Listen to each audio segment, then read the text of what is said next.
All right, welcome to the Dragon Slayers session 23, and we're going to get right into this thing, some combat. After the last session kind of occurred, retreating from Thixia after the horde pressed in, you end up kind of talking amongst yourselves and really figuring some information out, and in a way kind of directed you more, right? Instead of kind of bouncing around, seems like you all came kind of a little like more coordinated in kind of your efforts and like what to do next. You also got some information about some things pertaining to your stones and Marina, right? Getting one, and it added some depth, maybe a new bond to you all, if you want to call it that.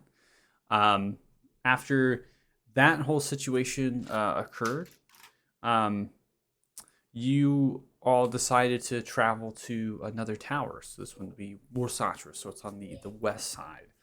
And coming into and flying into the top level, you saw below there was creatures, undead creatures that were just kind of lingering and moving about. In addition to those were a familiar foe that you faced back at the siege of Fort Farron, which were these kind of shadowy lizard folk, right? They were almost imbued and necrotic and some of their magic and their bodies. Coming into the tower and just kind of flying in saying, all right, ignore that. That's happening down there. You all landed in here, and a surprise, there's this large shadowy beast that has emerged, a mistress of Marsatras, what they refer to themselves, and it had ensnared Kyler and kind of restrained from the actual tower itself. The material kind of morphed out of the ground and brought down. There was a little bit of a monologue from this creature, which gave some insight into what it is. It seems as though that it is like a corrupted Morsatra, so like an actual individual at one point that was part of the Fey Council that oversaw Thixia, and this individual is, yeah, there goes Kyler. Just and a this sitcom creature trope now. Yeah, this Oh no! comm trope, exactly. Creature's about like 12, 13 feet high. It's got a large wingspan. It seems to be made a lot like out of a lot of shadows, like shadowy energy. And it has a massive scythe, and the scythe is scary. It's long. It's got a reach to it, and as well as the blade has some physical nature to it, but also is enthralled in shadow and energy. So I allowed, since this creature was monologuing, I did allow you all to do things. So we had, I believe, we had Maestro and Ishtar just kind of moving up, was taking the time to actually like kind of advance. And we had a polymorph coming out from Ferox here, and Ferox is going to polymorph Kyler into a giant ape.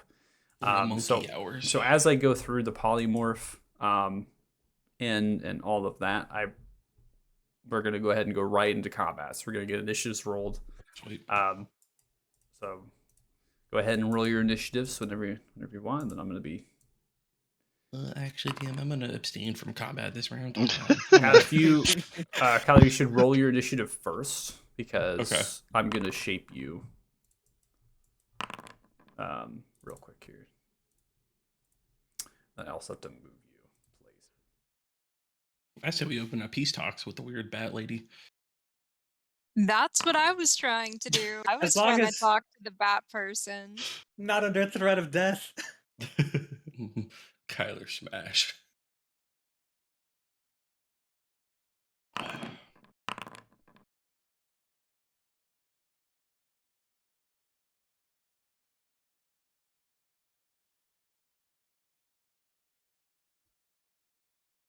Oops. There's initiative on here. Utility. Yep.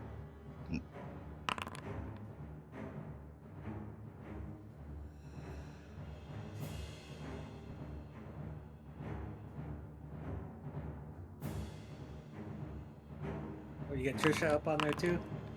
Yeah, I'm working on that here. Oh no, Tristan. Oh no. No, that's so low. Dang it, Trish. Okay, so So after the polymorph goes out, so you're concentrating that for rocks. As the polymorph goes out, you do see that these chains of whatever you're enshackled by have grown in size to the actual polymorph. So as you kind of see your actual hands, or sorry, your legs, I should say, are restrained. Your hands are not. So obviously you're at this point you're a little bit of a quad, so it almost picked one of the ligaments, kind of to restrain. So I'm going to go ahead and take off the actual restrained effect and put on a grappled. So you're more grappled at this point. So you can't actually like move in space, but you don't have disadvantage or whatever because you still have your hands and things. You're obviously a much larger of a creature. So seeing the polymorph go up, it raises the scythe, getting ready for combat. So we're going to go ahead and start. Kyler, you're up first as a giant ape. Monkey attack.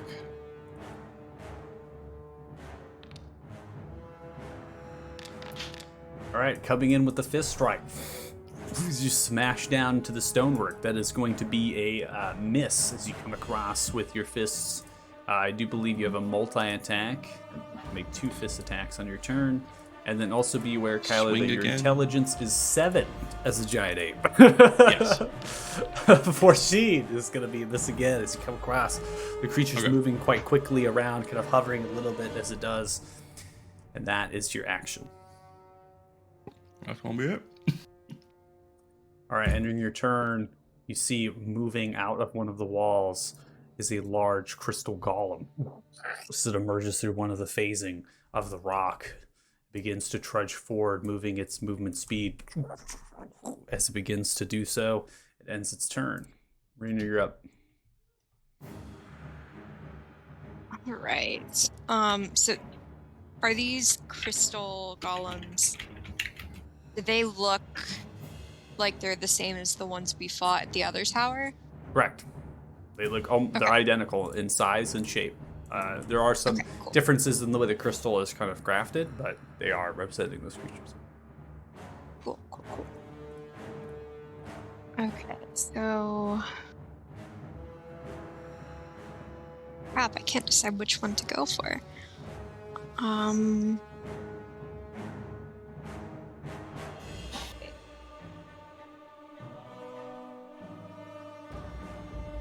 Wait, sorry. Where's my rolling? Okay, sorry. Alright, I'm gonna bonus action dash. Okay. This 60 feet over here. Okay. Where's my character sheet? Sorry, getting set up. No, it's fine. Okay. Quickest way to get to your character sheet is actually to double click your token. Oh, cool. I didn't know that. Thank you. Yeah, you're welcome. All right.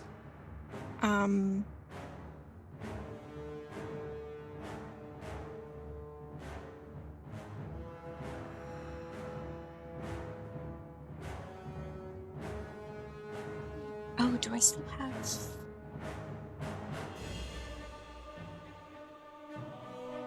Sorry. Okay, I'm good now. You're good. Right, that was 60 feet. That was all my movement. Oh, shit. Wow, I'm a mess tonight. Sorry, guys. God.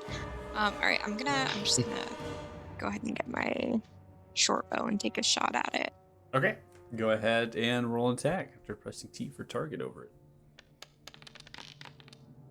Wow. 11. Nice. That it's going to miss as you see kind of hit into the crystal, and it breaks and just kind of shatters into its flesh. All right, and yeah, I did my bonus action, so that will end my turn. All right, ending turn, we now come to this creature. This creature is actually going to kind of sit within its space and rotate over to you, Ferox, seeing you cast that magic. It's going to look into your eyes. Please make a saving throw. All right, looks like you Not today. succeeded from this effect, as it seems as though you are being entranced by it into a charmed-like effect. It's unclear of what that exactly is. It is going to now move and fly in its entire movement speed towards you. It does not take an attack of opportunity as it flies by. Once it does so, it comes up to you for rocks, and it goes in for a 2 scythe swings. First strike is a 26. It's going to do 28 points of slashing and necrotic damage. However, you find that you are somewhat resistant to necrotic damage as the scythe comes through. Black-like dragon scales form upon your skin as the scythe goes into it. Frustration looks over the creature as it goes in for a second strike. 25 hits. That does a total of 47 points of slashing and necrotic damage. 28 of which is dealt. 20 con save. You have succeeded on keeping Kyler current. It is now going to move 5 more feet, which is its entire movement speed. It's taking its action, bonus action, movement. As it's kind of slides to just the side. You see again on its face now, noticing elvish kind of features upon it, right? Seeing that this is kind of a shaped, shadowy version of what would be in more growth and things, and there's frustration visibly, emotion upon it. Aika, you're up. If Rox is next, I'm gonna guess that they're gonna be fine. How close are you? Need to get a little closer. Range.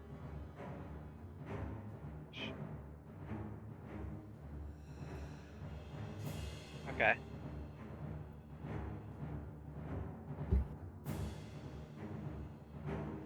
I'm gonna cast haste on Kyler. Okay.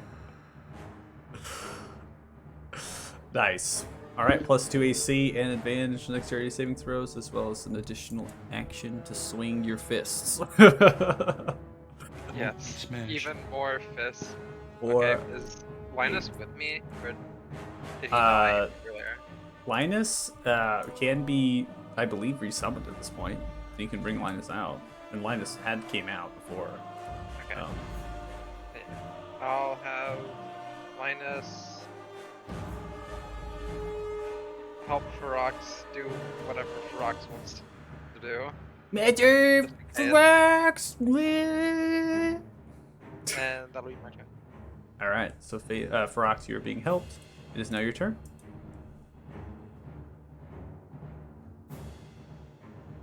How close is it? To you? It's 5 feet, so it's in your. It's like right up next to you. Just sidestepped a little bit.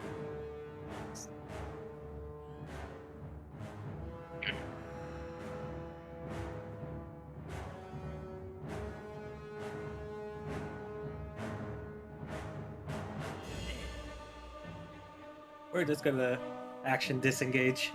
Okay.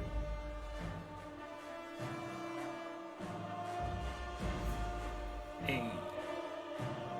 We're gonna go down here. So it wants to come after me. Okay.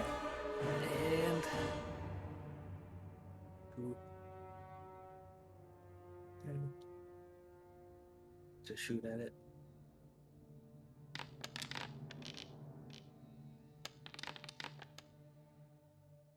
All right, 28 is going to hit as the radiant damage connects with this creature. It seems to have a slight resistance to it as it hits into the shadows, kind of pulling off of its shoulder, and looks towards it as it reforms and looks towards you again. And just gonna yell out to Trish, "Turn on the lights!" All right, Tenzin, you're up. All right, I'm gonna get angry. Trigger the wild surge. Okay. Let's see what we got. Is a 7. 7. Ooh, that's the flowers and vines temporarily grow around you. Tell you rage ends the ground within 50 feet Hell of you is yeah. difficult terrain for your enemies. Unfortunately, this Alright. creature is flying. Fortunately, but this guy is not, so I'm going That is to go true. engage him instead. And give him the 2 flail swings. Whack. All right. We're gonna go reckless.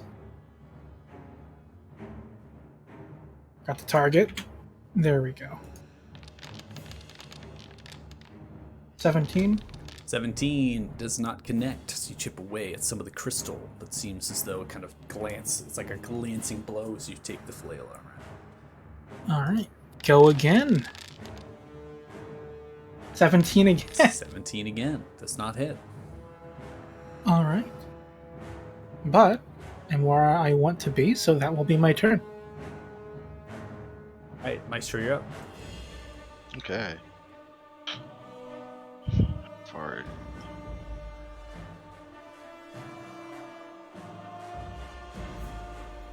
One step forward, Ishtar. Going to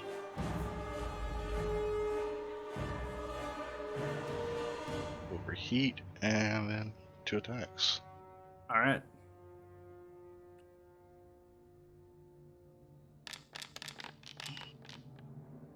That 20! Nice. Awesome. Okay, 33. So you come across, smashing into it, whipping around. You take a large chunk of crystal off of its flesh, kind of coming through. Go ahead and roll another die for me, please. Yep, D8. Ooh, Nice. that's a lot of damage. All right, so 8 points of damage as you come across, smashing through the crystal again. It kind of chips away at the actual crystal block, kind of slicing some of it off, and it's just kind of unfazed, right? It's kind of looking around, but it's really focused on Tenzin, which has swung its flail and it's right up on it. Okay. Alright, second attack coming. I don't think that hits. 12 is going to be missed as you come whipping around. Goes wild. Alright, and then the overheat. All good. You're good? Yeah, that's my action, the bonus action. Yep, that'll be all. Okay. Now come to Trisha. You see Trisha is going to kind of move away from it, right? Get as much movement speed away. And then it's going to be casting the Daylight spell. As you see Trisha cast it and throw it outwards, the scythe collapses down as you see there's a counter spell as a reaction to the Daylight. As it kind of sends out this orbis, it hits into it. And you see the shadowy figure kind of robustly laugh as the from this effect. Hold on. Can I counterspell his counterspell? You can. Okay, so we have a counter spell to a counter spell, so the Daylight spell is going to go off then. Hell I'm going to yeah. go ahead and A third counter spell comes out of nowhere. count. Oh god. Randy Orton slithering in. I will counterspell. Aha. Counter to the counter spell. Monkey counter spell. Alright, so just put a light source out as the counter spell goes off, and you see it kind of pull back and its shadow disappears. Get owned. Trisha is going to be in Trisha's turn. Moving out of one of the other walls. It's another golem. As it does, it rotates around the backside of Trisha. Oh, sweet. Grabs up its slam attack towards her. Fortunate. 26 Oh hits her. god, Trisha. There's Look out 25 points of bludgeoning damage. Trisha's collapsed onto one side from the blow. Goes in for the multi-attack to swing its other fist. There's going he's to gonna be a bang nat her. 1, which misses, crushes in the other. Sees Trisha's going to do almost like a roll to the other side as it crushes into the floor. It raises itself up. It's going to be end of its turn. All right, Giant Ape, you're up. I'm still shackled, right? You're still shackled. It's still happening on your legs. Can't remember. Was there a way for me to break it last session before we ended, or no? To attempt? I can't remember. So, what was happening to Ferox is a little bit different. It seems as if this just the shackle part of it. You're not seeing anything about some Let's just phasing be of going strength. to a light. Imagine maybe just rolling a strength check and seeing if you could just rip out. Sweet. And I don't know if a giant ape has athletics is a proficiency, but you could always roll that. It does. It does, actually. Yeah, fuck it. It's the only proficiency, actually. All right, so 12 as you do breaking under the chains as best as possible. They do not budge. It does seem though that you could break them. Okay. Probably like my next turn. Or like, you mean like hit it? You have haste, do you not? Try again. Oh, yeah. Forgot I had haste. I'm gonna try again. I think you. Let's see. The action we use only take the attack. One Oh. weapon attack only, dash, disengage, hide, or use an object action. So it actually cannot be used to make a strength check. Oh, okay. I'm sorry. There you go. All right. Smash the chain. Yeah. Try smash the chain. You want to try hitting it? Yeah, sure. All right, just go ahead and roll your damage die. So for your fist attack, it's a 3d10 plus a 6. So just roll 3d10 for me.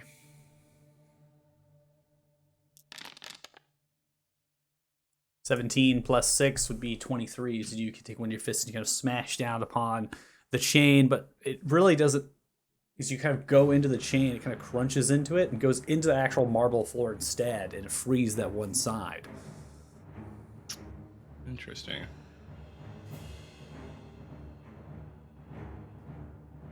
All right, now can I use my other haste attack?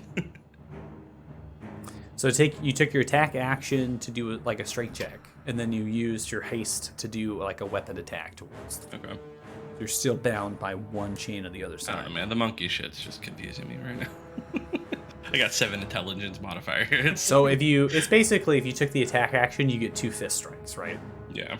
And then you have haste, which is a kind of a separate thing you can do, right?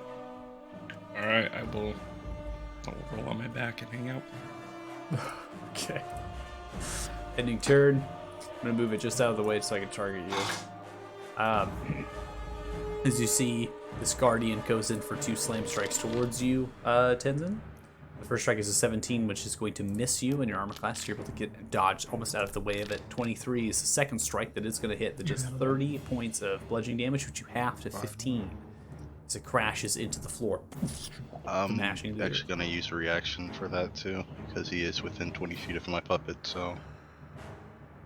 Okay. What are you using your reaction to do? Just take off damage? Fibrous cocoon. Okay. Yeah, because I can't stop the attack, but I can lessen the damage. So Yeah, I think so I don't- because I don't he think- is, that's 0. Yeah, so the AC is not still going to connect. So as you negate 15 points of damage, so I'm going to go ahead and put 15 back up. Hell As yeah. this cocoon kind of wraps around you, there are a bunch of different wires and strands, and just kind of smashes into that, damaging those instead. And since third, Marina, you're up. All right. Good. Sorry. Do I have to like take an action or a bonus action or anything to switch out my weapon? No. There you go. Okay, cool. How's Trisha looking? I know she got hurt. Is she like super hurt? I mean, she's wounded. Yeah.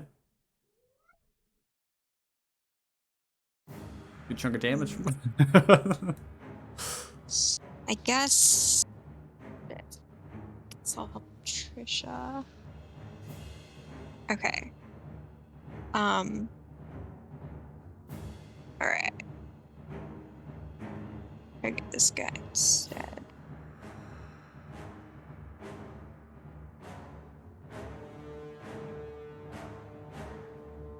Oh, is it not? Did it not roll? Nothing has came through at all. Oh shit. Okay, hold on. Let me see if I can. Looks like Maybe I if can I still go into roll. my inventory. Is it my internet? That's weird. I can't. Yeah, now we're getting it. It's your internet. Oh crap. Okay. Yeah, you're low connectivity to the server right now, so it's delaying its attack, Shit. which is fine. Gabe, you have. Oh, never mind. Oh, Here nice. we go. Attack's coming through. So you've clicked it multiple times. I'll take the first attack, so the 9 is going to be a miss. Yeah. that sure is a miss. Okay. I hit 9 was what I was rolling last session too. That's weird.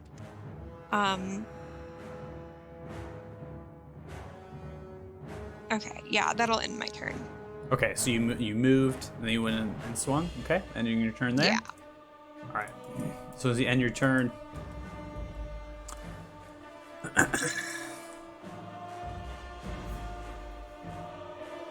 some movement. Aiku, you're up. Yeah, I'm going to cast Chromatic Orb on this guy.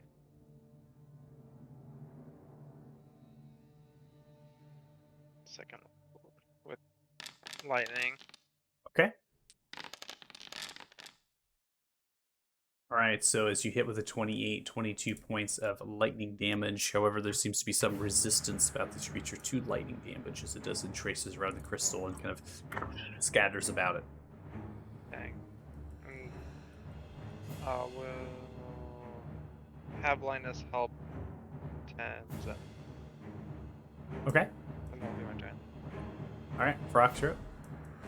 Okay. Remembering the last time I tried to dispel magic on these, it kind of shut them down temporarily. I'm gonna try to dispel magic on the one near Trisha. Okay. All right, so as you cast a spell magic, you see as they kind of, I think it was a stun effect, so you see they're almost like, they almost just power down. Won't have a check or anything associated with that.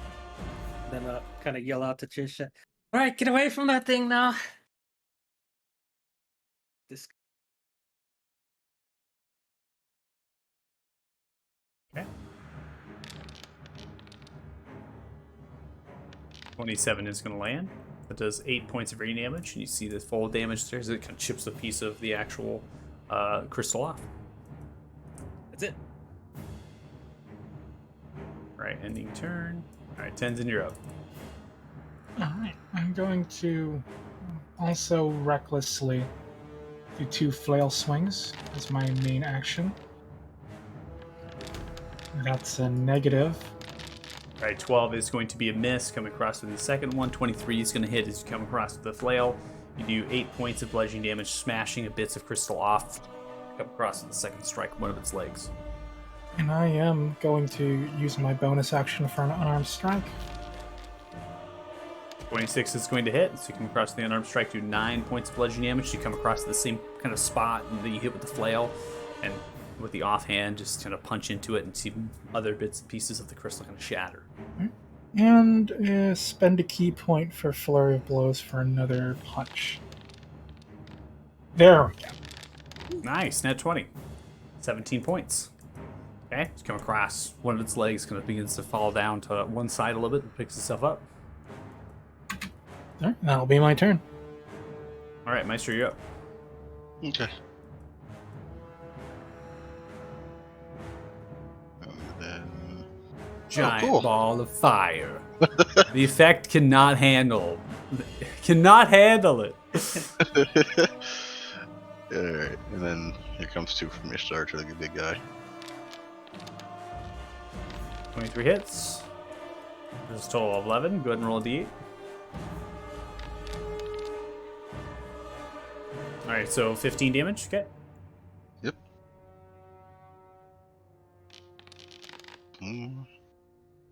That's 20 which lands. That does 19 points of force damage. I'm gonna roll another d8. Mm-hmm.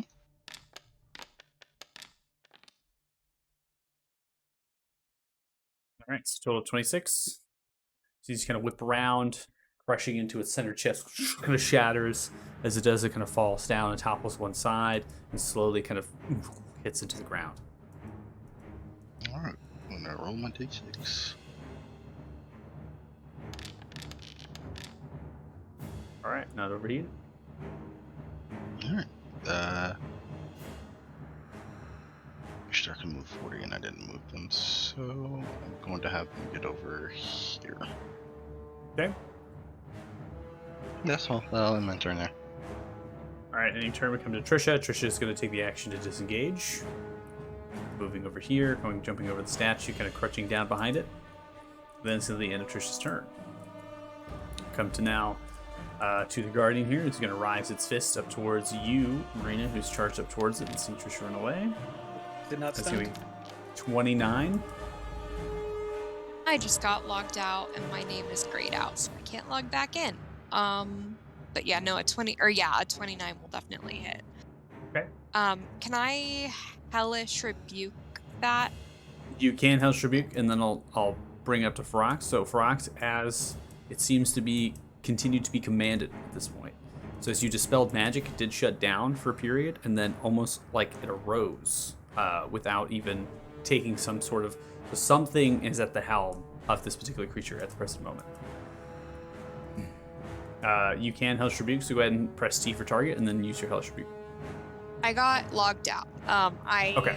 restarted go my ahead and- internet, so it's. Thank you. Yeah, I Yeah, I'll have do it for you. internet now and it's working. I just have to wait to be able to log back in. Okay. So I'll go ahead and do it for you then. Thank you. Yeah. Do you have to do anything to like log me out so that I can log back in, or do I just have to wait for it? I'll kick you out, Awesome, thank you. and hopefully that'll. It takes some time, so hopefully Yeah. that'll work. So as usual has rebuke. That's a total of 2d10 and rolled 4 for you, and it's actually going to fail its dexterity saving throw. There is some resistance to fire damage for this creature, as it only takes 2 points. So at least there's something. In total damage, you take a total of 32 points of bludgeoning damage. It's a crash Holy shit. with its slam. And it's also going to take a second one towards you, so 2 strikes. That's going to be a 23 to hit, which hits your armor class Oh of my 16. God. That does a total of 30 points of bludgeoning damage to you. Okay. Crushes it once and twice. You seem ready to get battered and slammed side to side. That is going to be the end of that creature's turn. Kyler, you're up. Hey, let's try to break out of these things, huh? Alright, and you said if I go like one more, or like do another athletics, I can break it. You can do an athletics to. I mean, you could just damage the chains if you Damage want. it again? So you Okay. just roll for damage 3d10. there, which is 3d10. Yeah. Yeah. That could be one of your. That can be your hasted maybe at that point. So. Oh, Yeah. hell yeah. So yeah, you break into the. It's more like you're breaking the actual floor, right? You're just crushing into the marble, Just like punching the smashing it. So you still have the chains; they're still like dangling on your legs, right? But yeah, you're free now. So go ahead and remove. Just like King Kong. The Let's do grapple, this. and then you still have your regular action. Yeah. How far can a giant monkey even go? You have a speed of Oh. 80 feet, and then Dear you Lord, all this you boy can go. yeah. You're fast. Okay. So, monkey turn around. monkey move.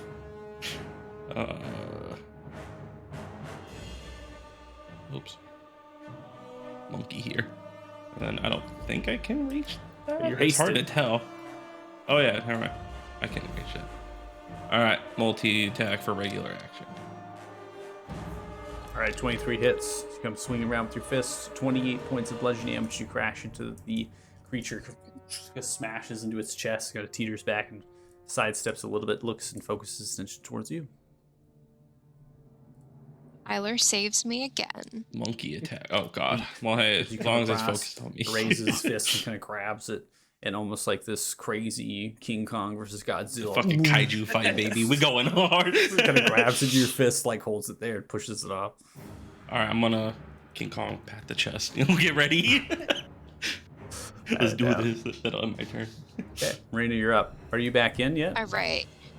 No, but I have the Twitch stream up, so I can see everything. I Just tell can't me do direction anything. of what you want to do, and I can facilitate that for you. Well, this one should be pretty easy because I'm just gonna disengage. Okay. Which Um, direction are you going to run? Can I get on top of Kyler? Yeah, that's fine. You will still technically be in the threat range of this creature, though. God. You know what? That's fine. I'm gonna do it just for the meme. This is just gonna be King Kong and what's her face like. All right, so you have gotten on to Kyler, so that's going to be your movement speed, right? To take because it's half climbing up, and giant ape is pretty large actually. So, so use your bonus action to disengage, and then your movement to get up. So you still have your action left. Can I attack from on top of Kyler? Yeah, yeah. Hell yeah. All right, I'm just gonna swing with my rapier then. Okay, that's fine. Go ahead and target for you, and then I'll go ahead with the rapier. Thank you. Even if I'm I public reloading yeah, it. that's fine. Even if I public roll, it's probably not going to show it. But 20 is going to hit, so it does 8 points of piercing damage. And As you then come can across with, Oh as no, you I come, can't. you are technically this person is engaged. So you can't sneak attack. So I'm going to go ahead and roll for it. Because you No are one within. expects the You are tiefling on the engaged. monkey. So the rapier itself, the piercing damage doesn't seem to go through, but you're able to find maybe a groove within the crystal, the way that's kind of jagged and kind of slipping the rapier in and stabbing maybe some internal components to this creature that might facilitate it. So I will go ahead and tack on the 17 points of seek damage. Awesome. But your thank piercing you. And damage, this creature is immune to your piercing damage. I am logging back in. Finally. I will be there in Yay. just a sec. All right, so we're going to end your turn. Yes, thank you. Okay.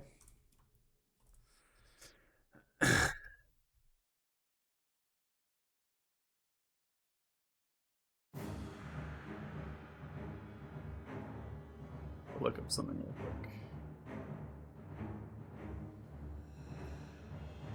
Seeing the turn order, that makes me a little concerned. But...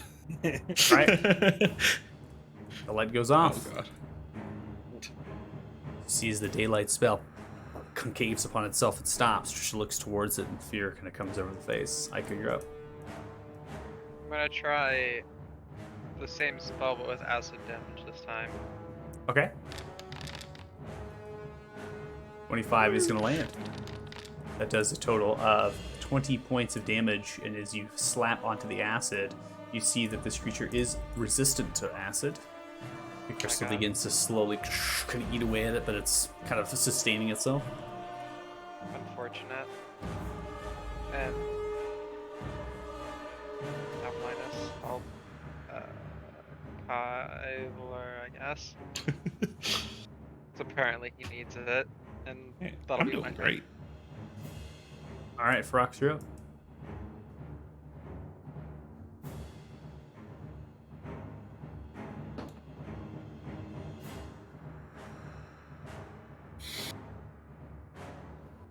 Am I able to passively notice anything? Like just looking around? No. No. Okay. I'm gonna actively look around for Okay. the Roll for creature. perception. Yeah.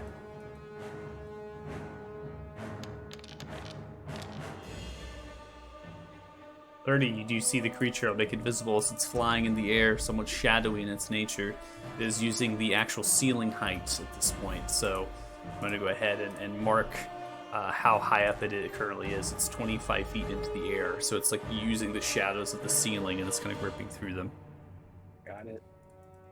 You're the only one who can see it. So I'll point it out, and then I'll also fling a bolt towards it so everybody can see it.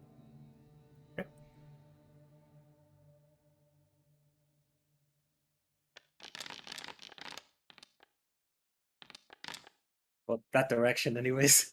yeah, 13 is going to be a miss. It's actually, I believe it's outside of your 60 feet of range because of how Is high it? up it Oh. is. I think you're 50 feet away from it in position. 45? I don't know how to do the math. I think you're actually in range, but I did my mind real fast. I think you're actually in range. So yeah, 13 is going to be a miss. It's going to fire, goes in, and kind of turns itself to kind of get out of the way of it. I'm going to go ahead and kind of hide away from it as the creature's stealth is defeating all passives at this point. That's it. All right, Tenzin, you're up. All right, I'm going to spend a key point to bonus action dash to the golem.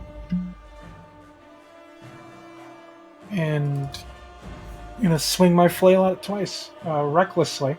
Okay.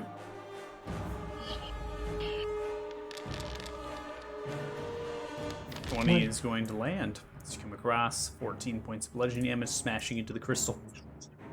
Takes the And blow. a second swing. That 20! 3 nat 20s for Tenzin! Second one, let's go. Tens is 17 fucking on it points. today. Tens is smashing away. Someone brought the loaded dice to this session. Someone brought it. Secretly, Gabe got into my server and hacked in. Got in at 20s. I gave myself a 10% extra chance to get natural 20s. Nat 20. Alright, that's my turn. All right. Pogger's turn. Nice trio. I like that we have the melee team over here on this one golem. It's the ultimate melee team. Dude, we can't reach the big flying bat. They'll handle that. Yeah. This is us.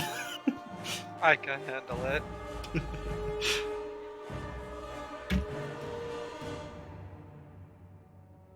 Alright, I'm up. Yep. Alright.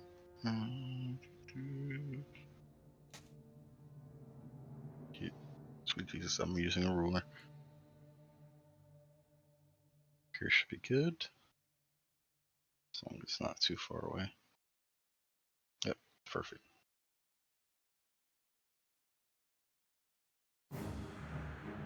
With that bitch. Yes, absolutely. This is absolutely what's about to happen.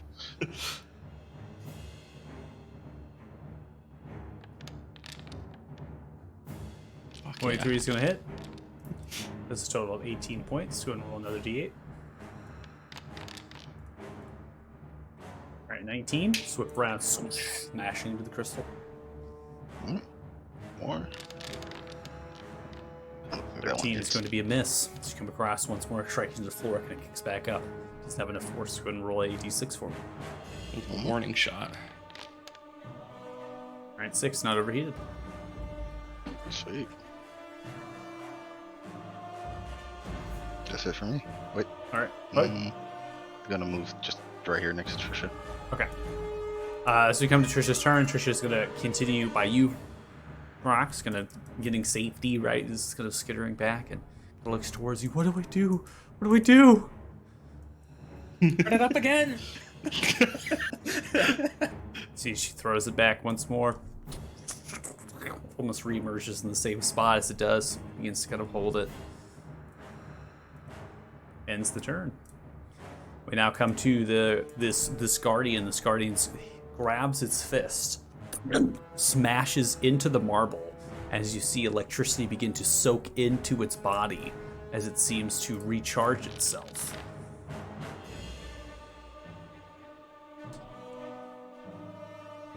As it holds its fist in, gaining strength, some of the crystal becomes magnetized almost and smashes back into its body as it picks up its fist from the earth. It outstretches itself, ready to fight once more. Kyler, you're up. Well, I mean, it's gonna be a lot of monkey hits now. See, that was a warning shot too. 8 come across, You have grabs into the advantage. fist and pushes it down. Oh, that's right. I forgot you said Linus was. Oh, you're being helped by light. totally forgot. I totally forgot. Yeah. He said Okay, Linus so the was helping. 18's gonna hit. So just roll just one more attack then, because you got the 18 to hit. We'll see if we can correct the 8. So go ahead and go one more attack.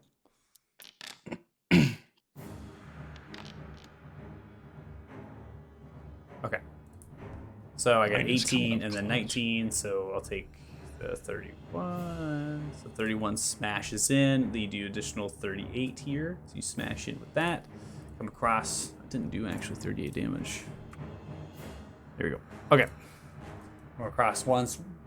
Grab it into the thing, smashing into its abdomen, shattering it, kind of crumpling it down. You grab your other fist, grab into its head, and like rip it off. It's now headless things. You kind of take its head and smash into its body repetitively, bringing it down into the ground with large amounts of crunches.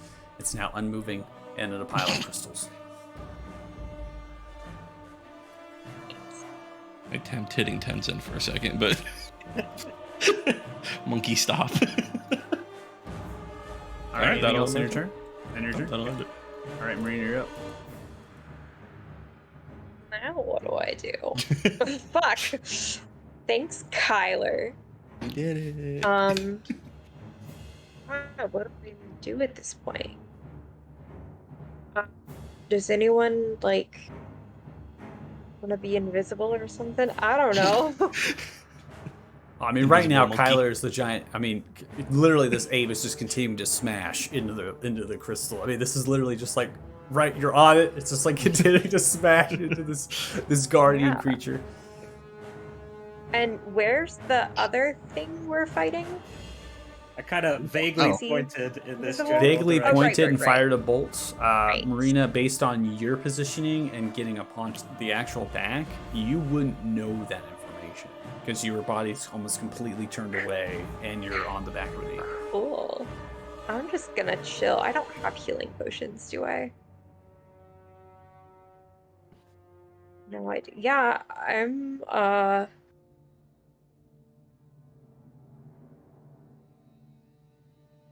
I think I'm just gonna, like, skip my turn. I'm good. I don't know what to do at this point. Okay. I don't even know we're fighting anything else. Yeah, I'm just gonna vibe. There we go. All right, ending turn.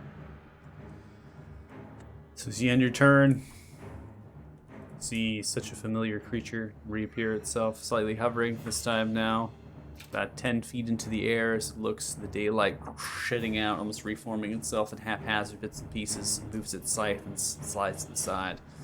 I will find you again, then. Disappears, flying away. End of combat. Sweet. All right, bye. Give Trisha a pat on the back. Ah, good job, you saved us. I'm glad. Can you guys imagine if we hadn't brought Trisha with us? We would have been dead like 3 times now. Kyler almost- throws Marina across the room. It's almost as if this is written by the DM. It's so strange. What a coincidence. What a coincidence. I'm so glad that you all kept me here, that I can support you all. I'm not sure if I can do that again. It's just stopped my magic somehow. This place. It's upon its command. Are you ending the polymorph? After like 5 minutes to make sure it left. Kyler smashing. Oh. Just Didn't use. I'll kind of do a little somersault off of Kyler Ape. Kyler Ape. Apler. And Marina's Of like, Apler. Marina's hurt bad, man. She's pretty fucked up. Want some berries? Yeah, please. We took Take the 40. orb out already, right? Thank you. Is that We 40 I see you. how did we remove back. the thingy from the tower again? Did it have something to do with these lions? These lion statues? We took out the orbs already, right? Like before combat started. No. Oh. We were beginning to do that, and like we're discussing, Well, like, don't we need to do something with the center worm and stuff? And then I went to the Tyler wrong got- fucking corner out of this big ass room with. Look at all these corners. Look at all these corners in the room. I went to the one wrong corner. It's just like, all right, I'll let y'all do it. I'm gonna yoink one of them. So, Okay. can we get like a leash or something for Kyler? I don't think that'll work. You know, he could still hear you. I mean, Oh, I know. he's not I dumb, know. you know. Those things are actually kind of smart for being an animal and all. All right, so you grab the orb out Oh of the no, dial. I'm not that's talking swivel. about because he's an ape. It's in your inventory. That's a little rude. It's mine. That's just for human Kyler. It's not even for the ape one. It's just to keep him on Yeah. a leash. I'll take No, the other she's one. saying we need a leash for human Kyler so he can't keep triggering fucking attacks in every tower we Like go a toddler, like a little toddler on the leash. to. Exactly, the backpack Walk too far and get leash. pulled.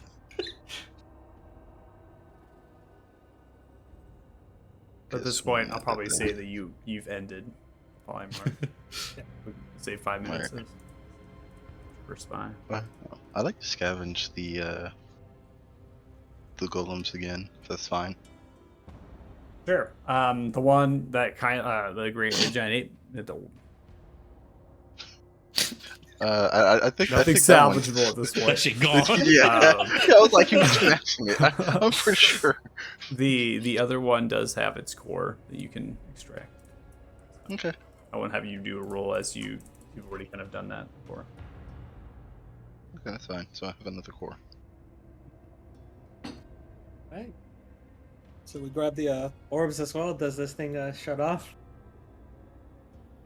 Well, it hasn't even necessarily been powered on as far as some of the things that previously you've done. There's not much light work that's happening. This is daylight spell causing, so you just kind of take the orbs and nothing seems to happen. Should we not set it to the way we set the other one before we do that? Sure. Yeah, we can do that. Yeah. I'll flip it. I'll put it back in and put it the way that Okay. aligns with what we did before. Feywild. Okay. So you see kind of a lining and rotates as it pulls itself out. That does that, and almost requires just a little bit of help in a way. And as you do it, the lighting kind of returns towards these objects as they kind of move and rotate upwards, accepting the placement, and kind of begins to fidget this large artifact. There. No, maybe Trigger. maybe we keep these orbs here, because just to test and see if that thing knows how to change it back. Well, it won't be able to get the other one because we'll still have the other tower's orbs. I guess that's fine.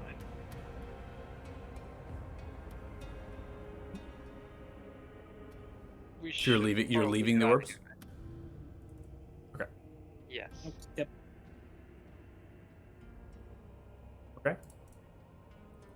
But, like, why though? Like, if we're gonna, then we'd have to come back and take them if he fixes it. Well, we don't know if he could fix it. That's the thing. I'm guessing like this is his stuff. It's I true. assume he could fix I it. don't think it's worth the risk. I think we should take him so that there's no chance for him to fix it. We could just take them and then, but we're just gonna have to come back to each and every one of them to put them back in for the Fey portion. After all the undead and the Grugash is all taken care of. Sure. Yeah. Okay, I'll do that.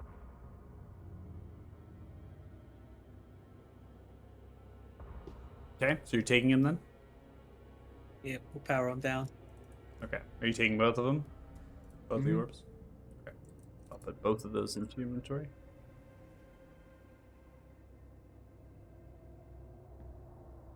So you see kind of the artifact hovering over the placement of that, and then you can take the orbs out, and the lighting kind of retracts as the artifact kind of lower down now into the placement of the central area.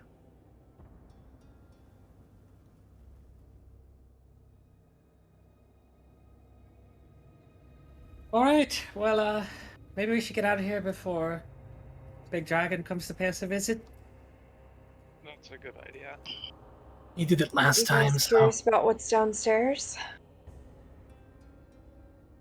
I mean I am, but the last time we were here, Dragon Man came pretty quickly after we shut the thing off. Fair enough, I guess. Maybe Taking a look over here, does it look like the dragon could fit through here? No.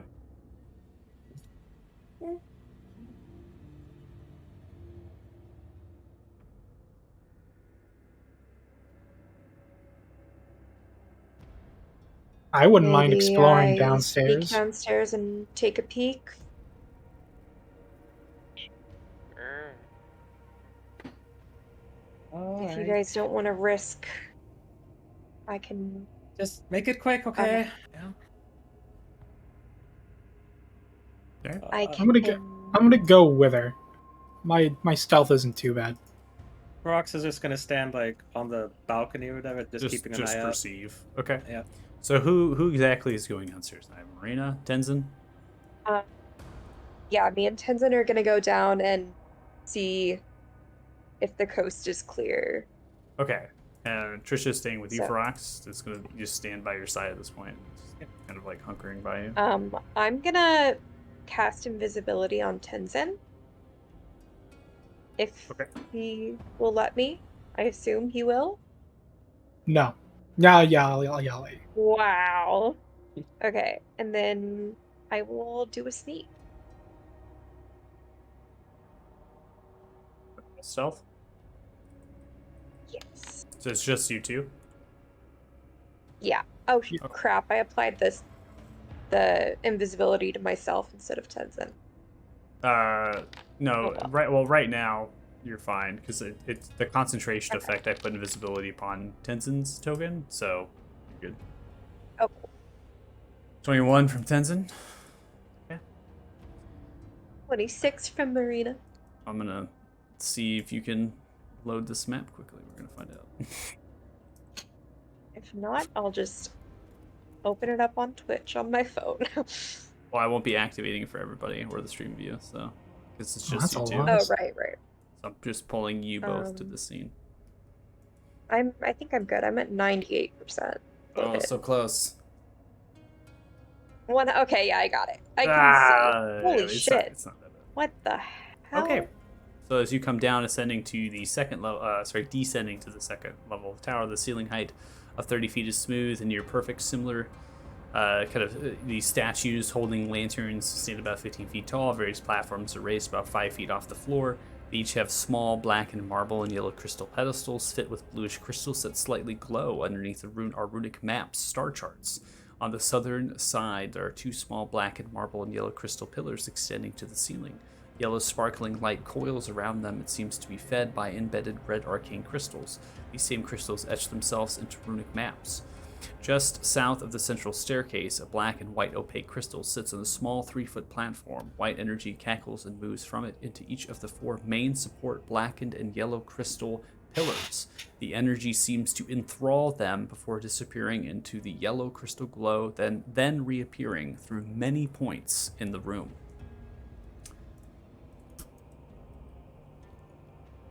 What I'm the gonna- hell are we looking at? I'm gonna look at everything, but I'm gonna use my magic awareness and try and decipher what all this is. Okay, so with your magic awareness, you're able to detect that there is magic emanating from the crystals. So it seems as though the black etched crystal, as well as the red crystal, so these crystals and then this black etched crystal here, they seem to have some sort of power of not really necessarily a school in relation to this magic. This is similar to maybe magic that was put into it so that could be harnessed at some point to kind of fuel or energize the tower. And so the black crystal is almost embedding itself through the marble and tracing it. You also notice that there is a feeling of magic coming from the bluish crystals that are on top of these pedestals. That particular magic seems to be some sort of, I would say, conjuration is the school of magic that's most associated to. With what that would be, unclear.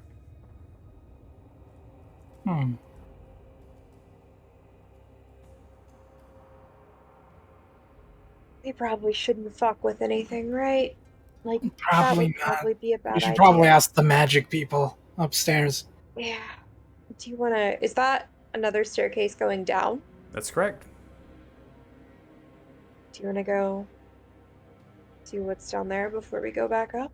Sure, let's go one floor lower. Maybe, there's a giant room with a bunch of treasure in it. Yeah. Alright, yeah, we're gonna go down another floor.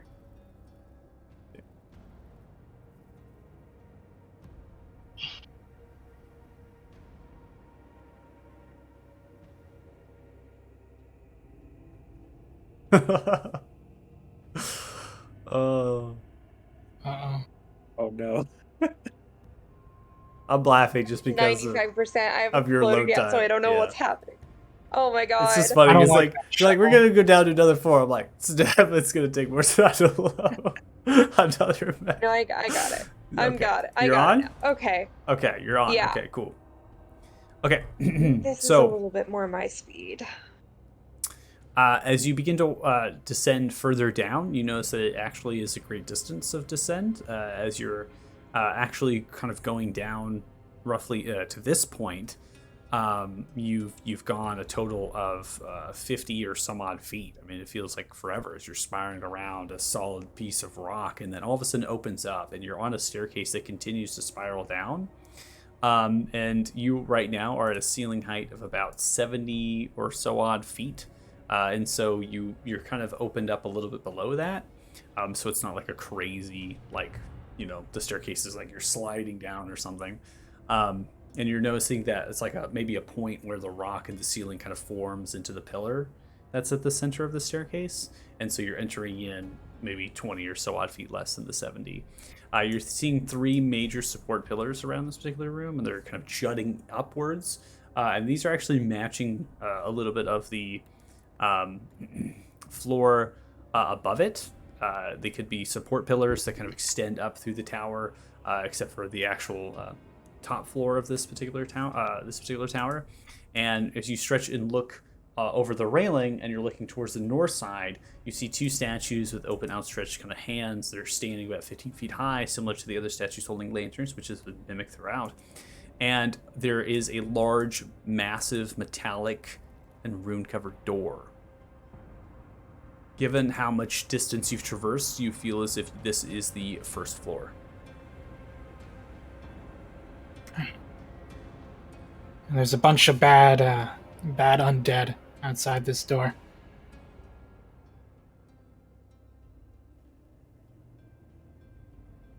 What's up with all the statues? Like, that's a lot of time and effort put into making those.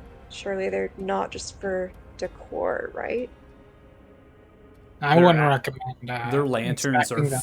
their lanterns are filled with green crystals that are emanating light. Green crystals? Yeah, they're like permanent crystals. They're just like glowing, providing a lot of light throughout the room. They don't resemble my green crystal, though, right? Like they're a No. different kind of It green. seems Okay, it seems as if it's a lighting crystal of some kind. Maybe some enchantment has been put upon it. The actual statues themselves represent. They look as if they're elfish mages in the robes. Oh.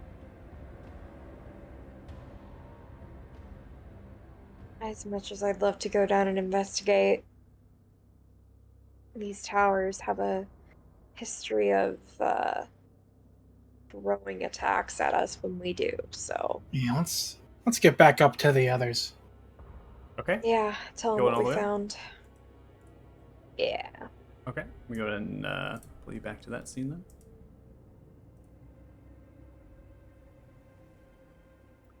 While this investigation has happened, we're going to go ahead and, because you're stealthing, so it's difficult terrain as you're kind of going through.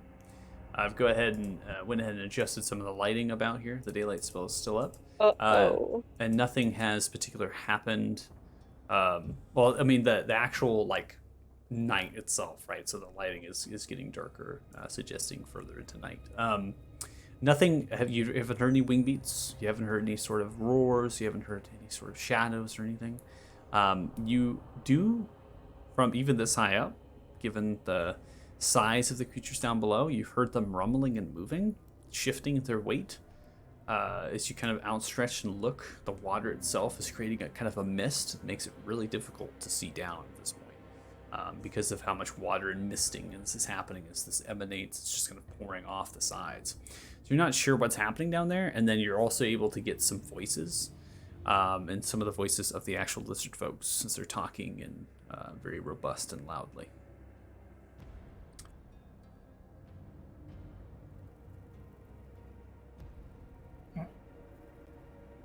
If we get up without any issues, Mhm. I'm imagining I'm still invisible. So I'm just going to... Yeah.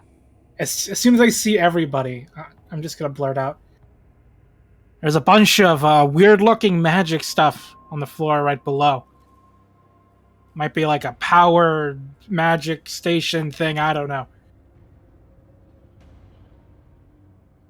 It's like way above our pay grade, but maybe you guys will have a better idea of what it is. You guys want to look at it? It's there.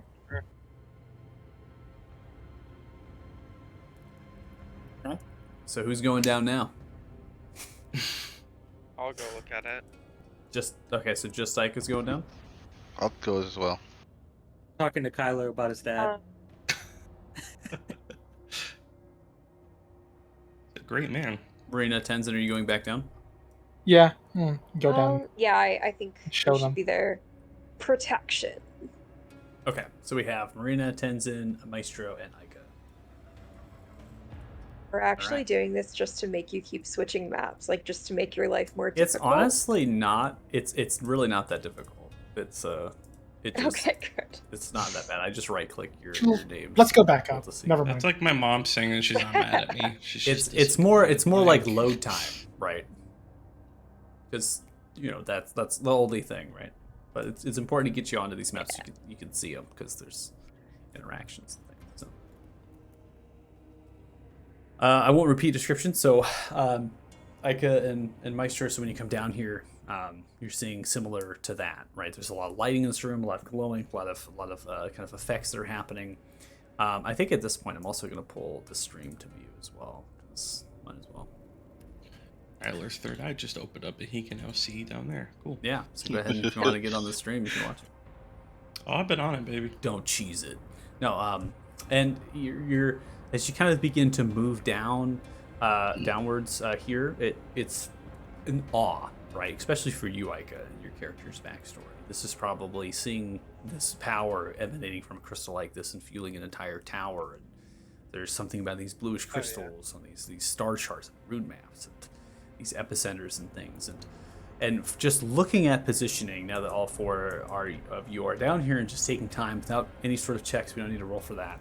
The two that are here and positioned at these locations, these are actually going up just underneath those floating kind of obelisks. So it might kind of allude in the way that these red crystals are glowing and emanating energy and maybe giving some sort of force to why those obelisks float. Yeah, Ica's gonna like take his journal out and just be like copying everything down, like looking at absolutely everything. Can I like try and determine what kind of crystals like this and this are? Go ahead and roll Arcana.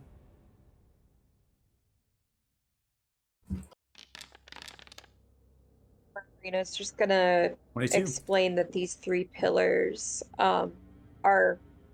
they continue to the first floor. Okay. She'll So just describe that to Ica and Maestro. Okay. Yeah, those three pillars those large, they go all the way up to the actual ceiling, right? They extend down to the other floor.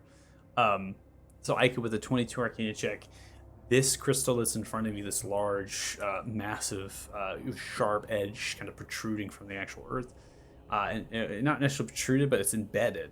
This seems to be the same material as the red crystals, and they actually match that which you got long ago. Huh. Well, that's good. Hit it with Are a hammer. there- Oh my god. Yes. Can I try and tell what they're like infused with, like what kind of magic or Yeah, so anything? with the 22 Arcana check, you're attempting to figure out, what magic they have been infused with. It is too difficult to tell without actually harvesting a sample, without actually kind of getting it. As far as like the specifics of that, you can relate this as a kind of a conduit in a way, that there is potentially great magic of many things that has been bestowed into it, enchanted these crystals to be like this, and eventually it'll wear out. There's definitely a time limit or a span to this all, to the red crystals and to this main one that seems to kind of inherently power the tower.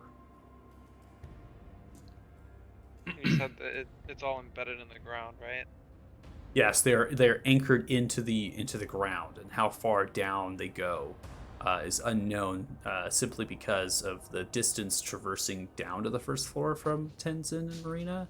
You know that there is a great amount of actual stone or marble between this floor and that one, so it's tough to tell how far like the main thing goes. I mean, you could always try to just break a piece off and see what happens.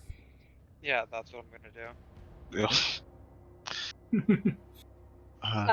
When Marina sees him starting to reach out, she's gonna be like, hold on. leave that for last if you're gonna break off a piece, just in case it, like summons the dragon or something. Trigger something. What about those blue crystals? Why don't you go look at them? Yeah, I'll Uh, shrug and head over to these ones. See what the I deal with mean, these guys are. are these lines like visible all across the floor? That is like electricity, like lightning almost cackling within grooves of the actual marble, and they're pulsing, so they're not constant. Oh, okay. But I'm basically seeing connections everywhere. Yeah, connections and everything to the main pillars as well that kind of ground everything into the first floor. It kind of just traces, and as it goes into those large pillars, it begins to dissipate within the yellow kind of veins of those pillars. What's the difference between this crystal and the other ones? If I can. It seems it seems relative to that type. It's smaller, so you can Okay. get directly a check. You know, to get up close and personal to this crystal. It seems to be like embedded within the actual pedestal of the same yellowish veined stone, and it seems to kind of just like sit in within grooves of it. You could easily kind of remove it and take it off, but it seems to be pulling power from the ground up. Seeing the pulsating going into the pedestal, and it goes into the blue crystal and kind of faintly glowing with that blue. Okay. Ike is still writing absolutely everything down, and then I guess I'll go up to Marina. They're relatively about the same, just used with a bit different things. I'm gonna. So could I like try and figure out if I remove a piece, if it's gonna like make things unstable or not? I think with your 22 Arcana check, I think you're rest assured that this has an immense amount of power, and that it is stored within the crystals, and by breaking it off, you will release that. Okay. Then I won't take any. I'll just write. I'll just write it down. Okay. Interesting.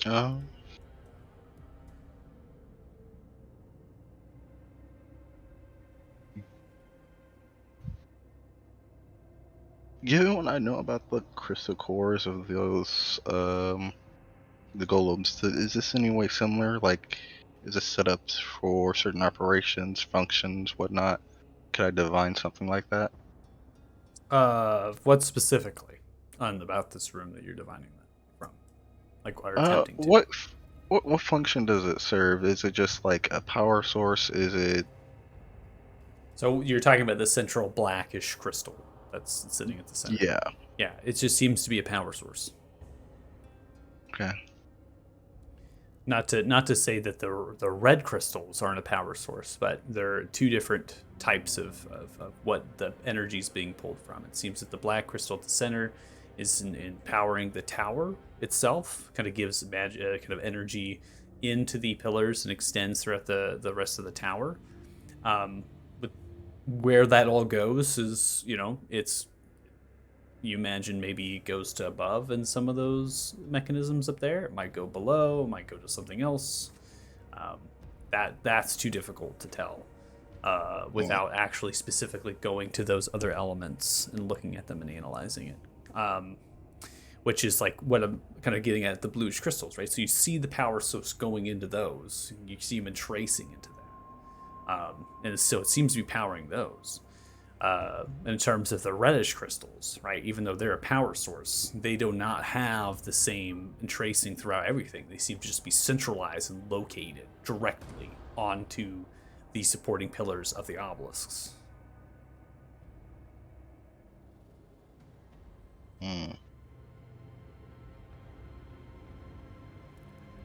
How high up are the lanterns that are holding the green The crystals? statues are 15 feet high, and so it's about 2 feet lower than the top of the head. So they're about 13 feet from the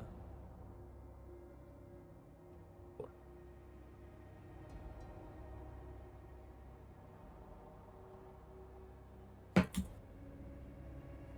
love to fuck with this more, but I honestly don't want to trip something and cause problems. That's how I feel too. We don't want to break it either. Mayhaps when we're done with all of them and the immediate threat is gone, we could spend more time investigating these towers and what's within them. How tall is Aika? 7'4". 7'4", light.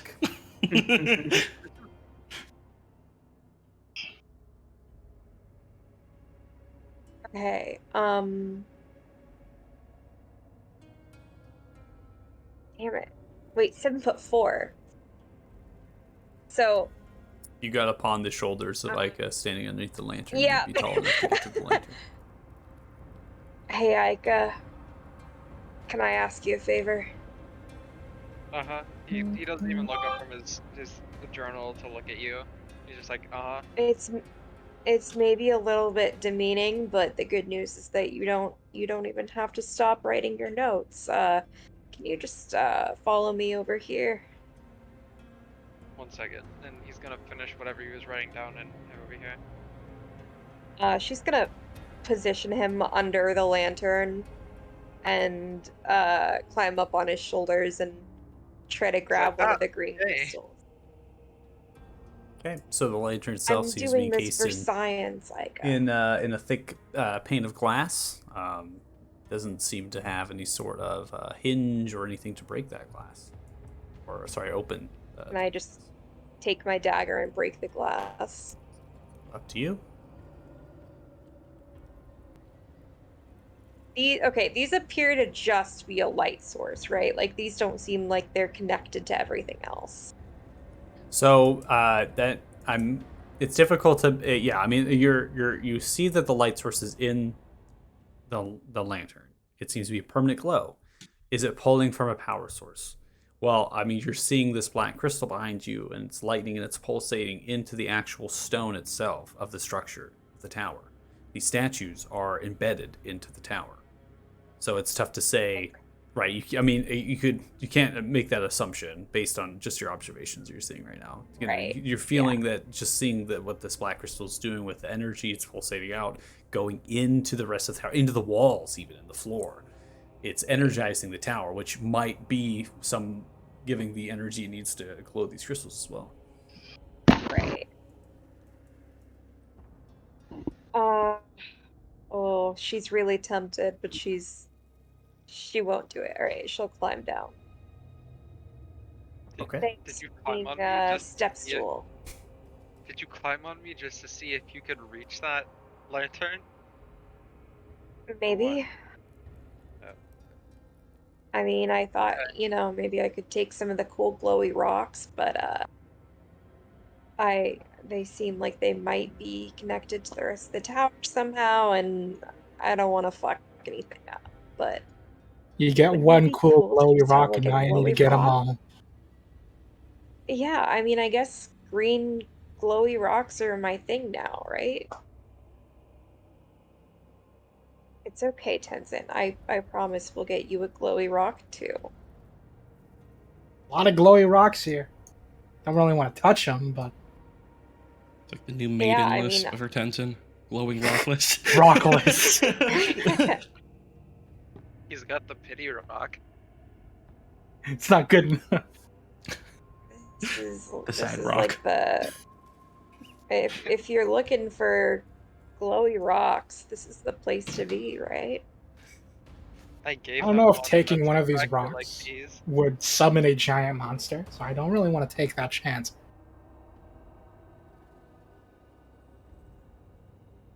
I Well, guess. What if I touch it and the dragon just appears and says, "I'm gonna Then we eat you go for touching my downstairs and rock"? he'll be stuck. I mean, usually men like it when you touch their rocks, but Help me, step dragon. I guess. Is there anything further below, by the way?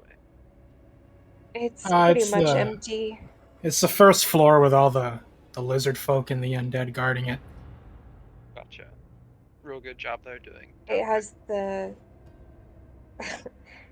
it has the statues with the green glowy rocks and these black pillars and two other statues at the front door that don't look like the others. Oh, and the front door has all these weird runes and stuff on it, but I don't know, maybe it's like a protection spell or something. It's likely, but not like we really needed to get through that anyways. So, So we really wanted to say hi to the lizard folk. You know, I think I've seen enough amphibian people in the past few days. Oh, those are reptiles. Reptiles.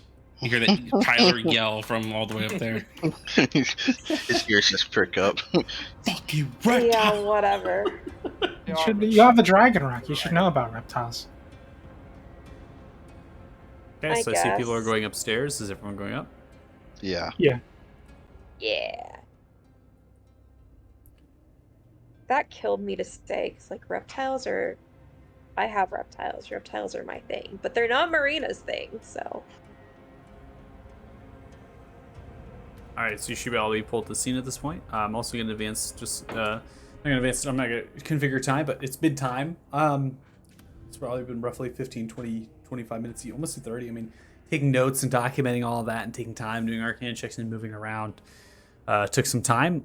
In that time, what's become apparent to you, Ferox and Kyler, is that the motionings and movements of things that are down below has stopped. The voices are no longer there. It's unclear as to what impact that has, but maybe from what you're kind of assuming and not hearing all that stuff down below, is they're either hiding or no longer there.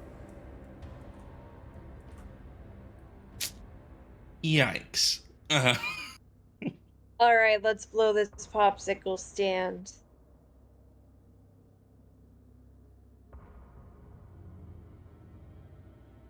Big ass tower didn't even have any treasure. This is bullshit. I think there are popsicles in the Feywild. Was the friendship that we made along the way, Marina. That was the real treasure of the tower. And the orbs. I mean, come on, Marina. And the magic rocks. Monkey row combo can be beat. So You're right. we did learn You're some right. good stuff. I guess it was worth it. Okay. So you get to the water here, the endless supply. It's dispensing itself. Water falling, cascading down. What are you all gonna do? Does it look like Ow, coast wow. is clear? It's difficult to tell, right? The mist of the water and distance, unless you're gonna fly off and take a look. Spread my wings. And the Linus breeze. is always available. Yeah. Let's have Linus take a quick look before we get going. yeah, I'll send Linus up. See if the coast is clear, and hopefully he doesn't die in the process. All right, see Linus fly out, and as Linus does, kind of swoops around, looking left and right, and then a massive acid breath hits into Linus from the top of the tower. Linus! Atop the tower. Just shoots out from the top of the tower, smashing into Linus. Linus is dead. Jeez. Iron, you Aw, activated my Linus. range of invisibility. I smell that. It's like Hear a acidic laugh. smell.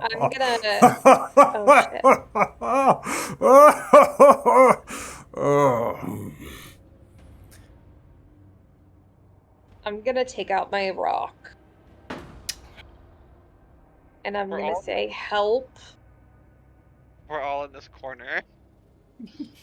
I'm just gonna back away. See you guys. Yeah. Have fun. Yep. Have fun with that. I'm still patio. invisible. That's just. Yeah, sure. Sure. Kyle's just gonna go back to smashing the guardian thing. Freaking- Seems as though Where's my thing? particular familiar creature has taken the utmost certainty to remain stealthy as possible.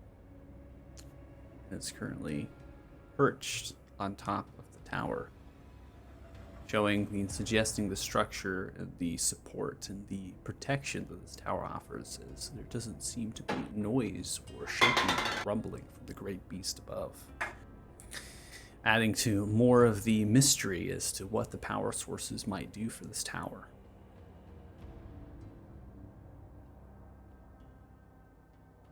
Well, the good news is he probably can't get in here. Well, I got an idea. How do you all feel about being teeny weeny creatures? Absolutely. Trisha, you might want to go out of Why can't I delete? the line of the doorway. Okay, you're good where you're at. Okay, Acid you're fine. breath coming through. Scared, frightened. Come on, it's fine. We're fine. This isn't our first dragon rodeo. But it seems. Try talking to him again. Is it Grugash? Is that... Are we sure it's him? Listen, Yeah. dragons don't exactly That laugh is chill. very Acid dragon. laugh's a little easy to pick up. Alright, give me a second. Let me see if I can change his mind. Maybe it's his good twin brother, Dudash. It's really nice. Yeah, right? Would a I mean, good maybe twin he'll help brother us out. The twin brother Craig. immediately just, vaporize a small bird? I would. Maybe he's allergic to owls. I don't know. Bro, owl allergies. Tough season. I mean, yes, but allergic reactions don't usually mean kill. That seems a bit much for... I mean, worst case scenario, we can just threaten to fuck up his rocks, right? We have no idea. They're kind of unbreakable. Oh. Never mind, we have every idea that would be a, empty threat. I don't know, Splashing into man. the We have water. Kyler Ape. Ferox and Kyler as this endless stream. And there's some noise, but not enough. And it's oddly scary, the fact that Grugash might have been able to get atop this tower without hearing any sort of wing beat or noise or anything. You don't hear a laugh or any sounds. We heard his laugh before, though, right? Did. Yeah. Very I think boisterously. he laughed at half our party at one point. There's like a waterfall between us. So the waterfall is coming from, so you imagine the statue is standing up and high and has this bowl, and the water is pooling out of the bowl, splashing into the pool that you're currently standing in. And then it's falling off of the actual railings. So these railings themselves are somewhat open in the stonework that they are, and kind of comes cascading underneath that and falls. And so you looking down is difficult as the waterfall is kind of forcing itself outwards, right? And then going down is creating that mist effect. Looking up, it has this kind of concave rooftop, right, as it comes through, and at certain points that connects with the railing, right, to support almost if you had like a roofing of a balcony or something, right? And it's solid stone and the same material as the entire tower. Okay, we're just gonna kind of yell out then, assuming he could probably hear us. All right, Mr. Grogash, we seem to be in a little bit of a stalemate here. You want to just have a little chat? Little chat, ew. Oh. Sure, we can chat. What are my allies up to? Well, you see, we found the last rock, and we kind of made it a bigger rock, which means your ultimate reward is going to be that much better. Fool. You have no idea what it means. Find all those pieces and put them together. Well, I have some sort of idea, since you mentioned last time it kind of had to do with the key to your mortality and all. Yes, that. But I was powerful before I was immortal, and I shall be that again. What I am talking about is a larger picture. What those stones are actually for, why they were made. But alas, don't worry.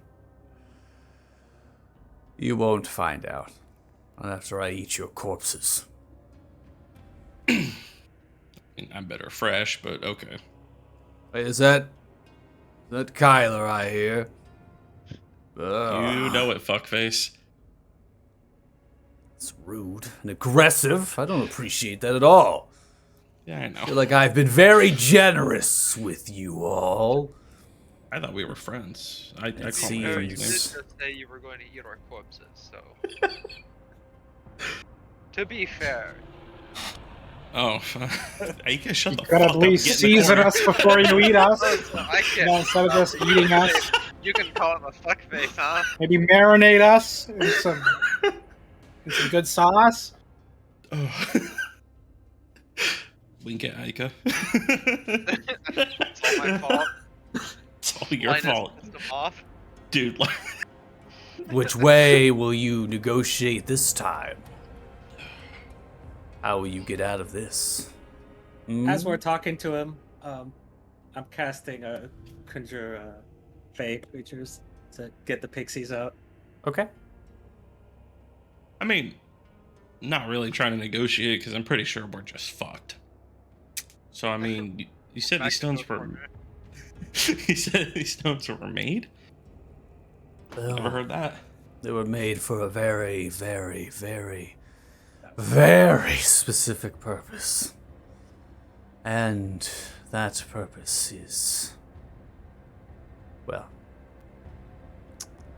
something inherent, something beautiful, something magical. And there are masters who seek them back. Masters. Yes. Sorry, man. I'm not very smart. I'm sure you've noticed. Swing the Bane of Berrythune twice at you didn't do anything. I'm just trying to understand what's going on.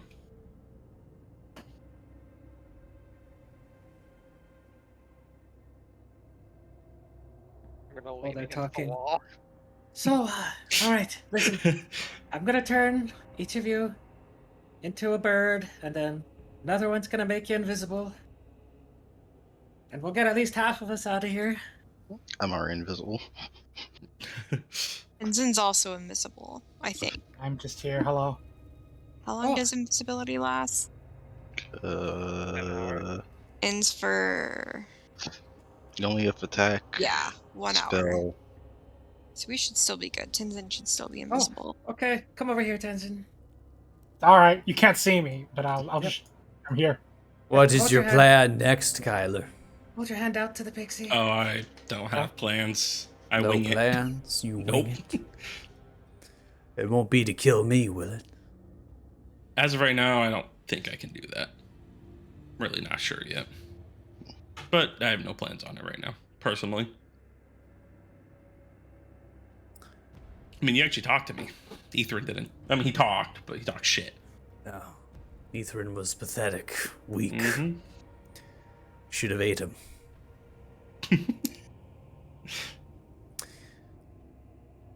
I'm being called. By who? You're roaring and shaking and trembling. Come on, buddy, stay with me. Now you hear the sounds of flapping of wings. A little bit of a shake of the tower. Not much. Just a little bit. The wings become distant. Further away. All right, guys, I scared him off. You're welcome. Ooh, okay. All right, Hey, Michael, let's go get a drink. Two will for you two, kick or me two for. from the game again, please? Oh, you crashed again? Yeah, it's like my internet will stall for just a second and then the game will not respond at all, even when Yeah. it comes back on. These legendary actions of Grugash are hardcore, man. They're like meta. Krisha cowering in the corner. Is he gone? Is that him flying away? Yup. Maybe that's just what he wants us to think. Give me a second. I'm gonna cast Locate Creature on Grugash and see if he's nearby or if he actually left. I actually think Okay. he was being genuine. Well, Uh, to be sure, last time I did something, Linus died instantly, so. So as you That was cast genuine. as you cast locate creature, you're kind of figuring out that the tower itself has a barrier around it, Oh. magical resistance, and almost not only just resistance, but it seems to have some sort of immunity to magic just in general. As you're reaching out, you hit into the stone. However, you're able to maintain the concentration of the spell, reaching out into the balcony, outstretching your hand in some of the open space. You're able to get past some of the walling that's being infused by this potential barrier. And you sense Grugash as far as its presence, and it seems to be drifting further and further away from you. Direction? The direction of headed east. He's headed east, so we should be alright for now. Alright, well, time's clicking away on these things. Everyone go. gets to be a bird. We're going back up north. Busy bird. Go ahead and activate as you all kind of morph, and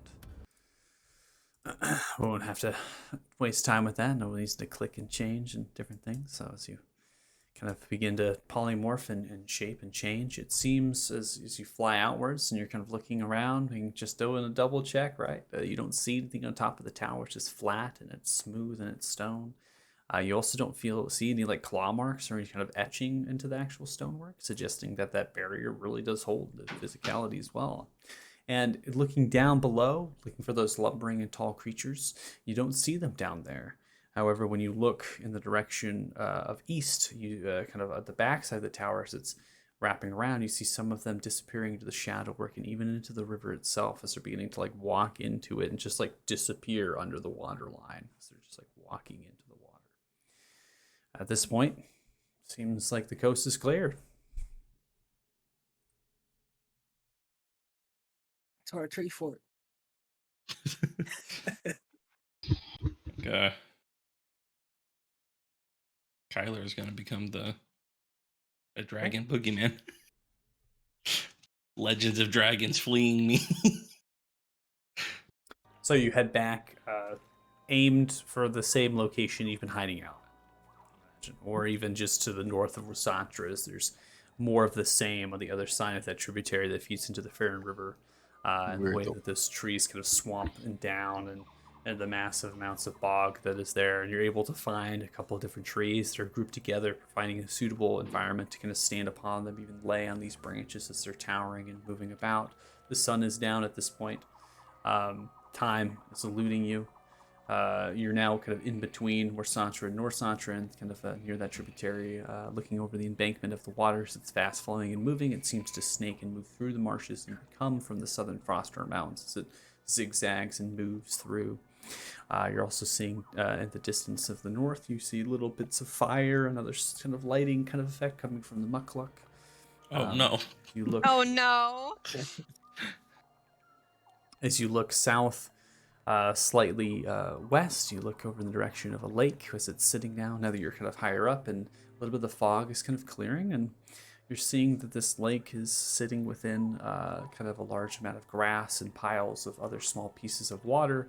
However, you can see there's structures and other sorts of things that were once there, and they almost have been ruined and toppled and destroyed. And before you can get a better look at it, the fog rolls kind of back in. And kind of fills into that space. And again, many miles away this is. The fire and stuff, the little things and the lighting that you see from the mukluk, it's difficult to tell what that is. However, you know that that wasn't there before.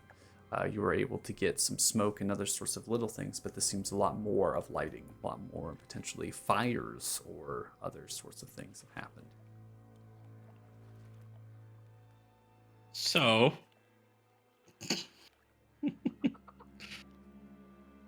that's not good.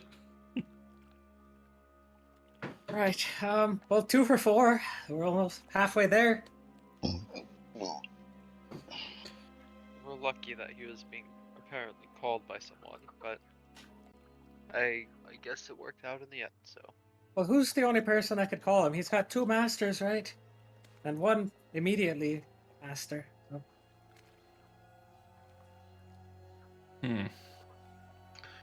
Given the way he spoke, it seemed it might have been the one he doesn't like. That's right. A little more involuntary.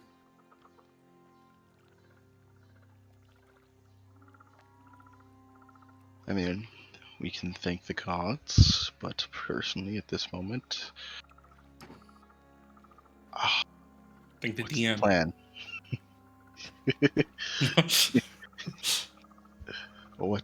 What is our plan for further things? Shall we continue with the towers, or It's do nighttime, right? we? I mean, yeah, but like, It's difficult to tell that. It seems like with the lighting, it is night. How where in the nights? It's time is just lost at this point.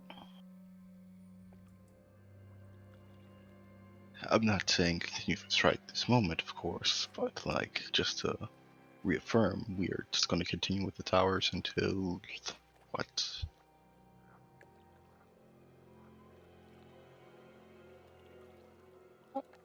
Hang on. Gonna tap the stone that she's got and just be like, "Hey, Mr. Grumpy. So if we engage with the Grugash again, think you can do something about that barrier he's got?" Roll a wisdom saving throw. The grumpy voice started coming out. You keep calling it names. It's not gonna like you. It's gonna be like, you know what? Fuck you. Oh, I'm not gonna get any. The corruption that was cast upon my creation has ended. That's all the voice you have. Subsides. I think we're in the clear.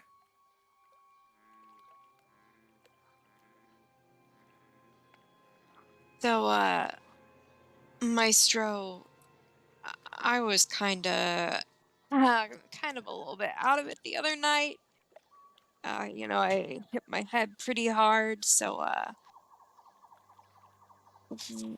what's the deal with your name again, exactly? What are we supposed to call you? I would prefer that you call me Maestro in all actuality, but I did give my actual name. If Ica still has the sheet, I would not care to actually speak it aloud. But All yeah, right. I'll hand Marina the paper. It's kind of crumpled up. That's fine. She'll look at it for a minute. Alrighty. Well, if you want to be called Maestro, then we'll call you Maestro. But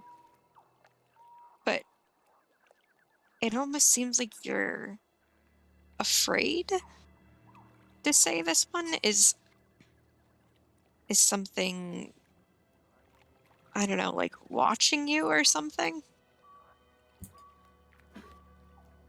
It pays to be more careful than not.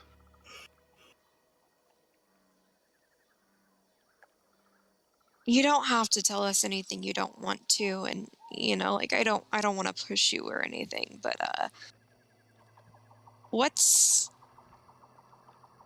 I guess what's your deal exactly? Like, I don't know, where do you come from? What's the the deal with the puppet? Like, give us your biography, man. I think Marina's profusely bleeding again and might be a little out of it. What's that HP count again right now?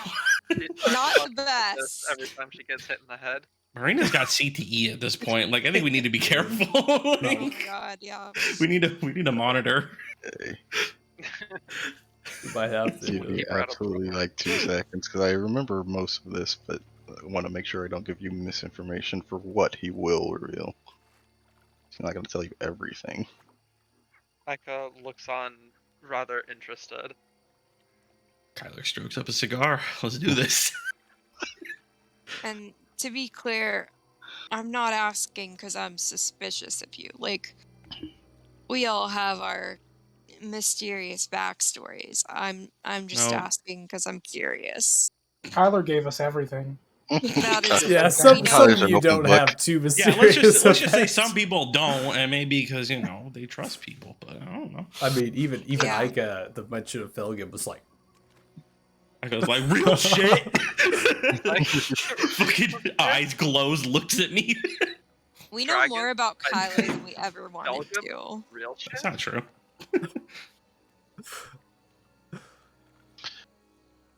I do not hail from this land, this current continent.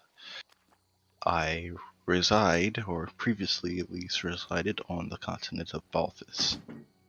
Hey, me and Denson did too. Suffice Fellow to say, B-men. B-men? That's Yeah. the best B you for can golf. do? Listen, I'm tired, but a lot of running from dragons and a lot of punching, getting punched. Someone was running from dragons. suffice Can't be me. couldn't be Tyler. Couldn't be Kyler. No. Suffice to say, some things happened there, and it was no longer a place I wished to be. I got picked up by a crew of folk who I quite care for quite fondly, and traveled with them. As for Ishtar, they're a creation of my own making. I sought to follow in the steps of others, but I could not exactly do it their way, so I created my own art form, and Ishtar is well, not complete. She still has a way to go, but she is the culmination of my efforts so far.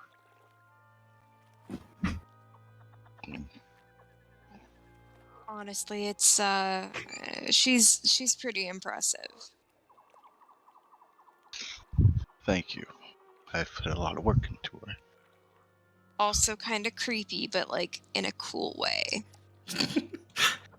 Hey, that should look cool. That shit creepy, though. Yeah. Well, I mean, I'm not even gonna say it's impressive because I don't have any reference point for it. So for me, that's the standard. I don't. It's an art I don't understand, so I don't judge. We're going true neutral. Don't lean either way. Hell yeah.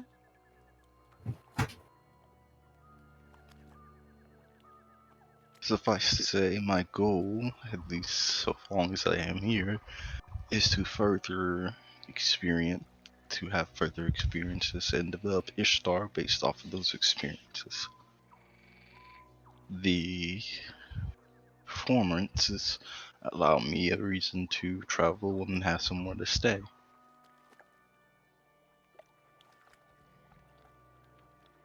Seems like a good enough reason.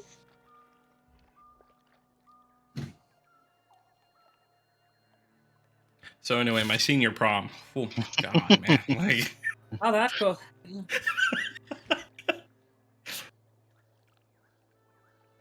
did some need to have- damage. It did some We need damage. to That's all I have a got. redo prom for Kyler. We show up, the gang is all there. They're just like, oh Man, shit. You went to school? Jeez. You went to prom? What, you guys didn't have? Okay, What's never a mind. prom? It's a Balder thing. It started to spread a little bit around, but it's still mainly a Balder thing. We party hard there. A couple people died, but I mean, it was less than the year before, so that's fine. Sounds like my kind of party. Mm-hmm. With every prom, there must be sacrifice. Well, okay, I don't know about that, Marina, but I don't know what kind of prompts you guys do.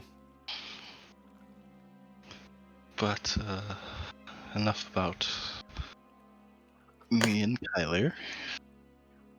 Ferox, are you saying, at least what I'm inferring from what you said, is we may be able to, if not fell him, harm the dragon? Right, well, Mr. Grumpy. Oh, hang on. Mr. Grumpy. Do you have a name you'd rather go by rather than Mr. Grumpy? Nothing Never called mine a responds name. to you. I think it's just a stone for Hawks. I think it's just a stone.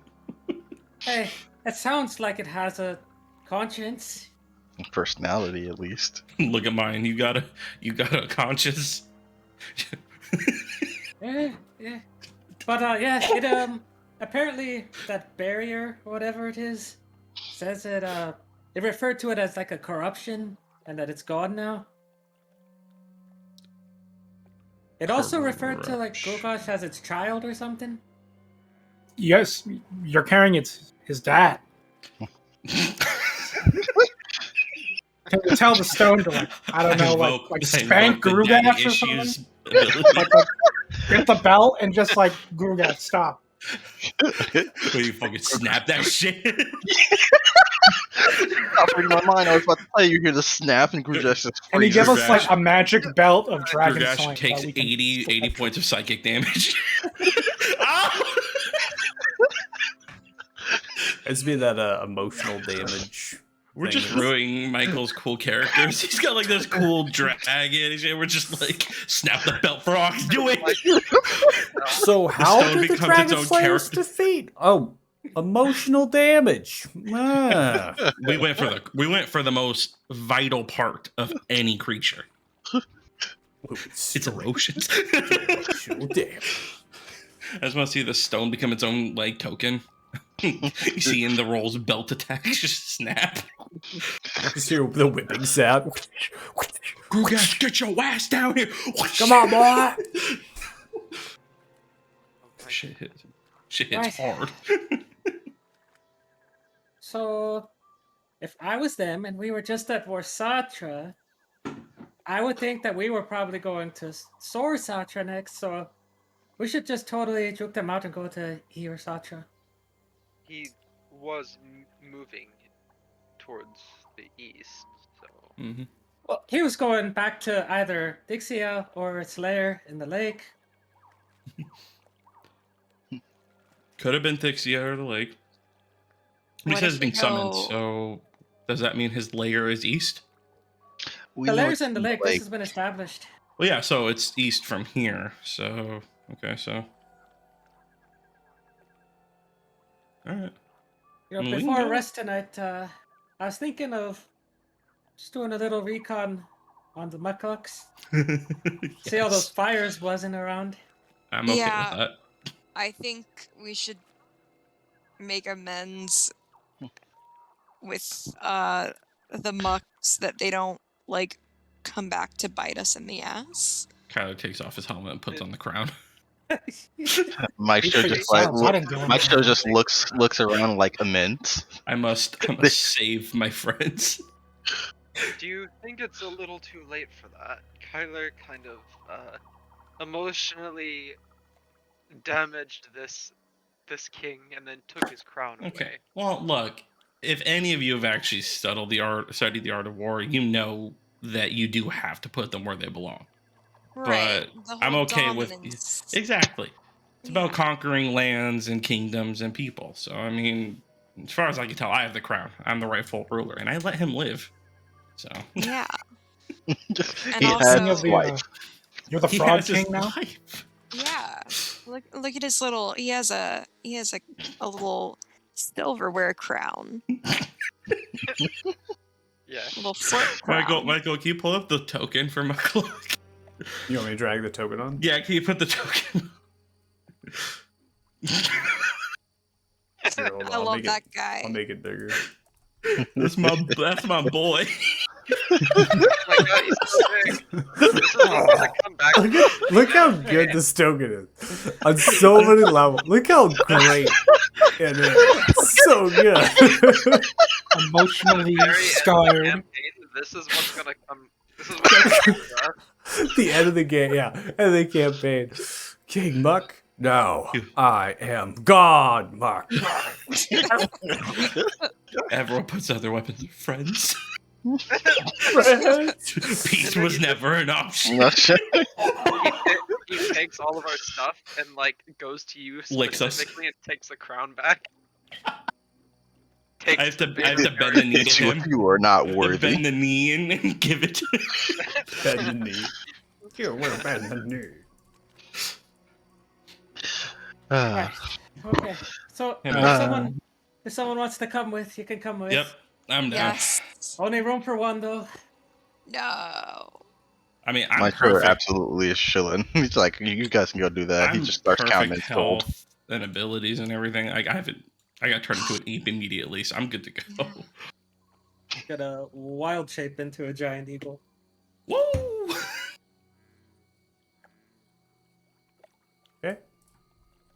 So before we get into any other shenanigans, it's probably the best time to take a break. Okay. So that way we can reinvigorate ourselves. I can get more of this really shitty beverage, and because I got that problem. yeah. I got Old Forester and Crater Lake vodka, baby. I'm going hard. Oh wow, that's super hard. All right, does anybody have any questions at all before we go to break or anything that has happened or transpired? No, I'm good. All right, well, if you're watching the stream, thanks so much. We'll be back in about 10 minutes or so, about 9:18 p.m. PST. We hope to see you back here, and yeah, thanks so much.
All right, welcome back. If you're watching, thanks so much.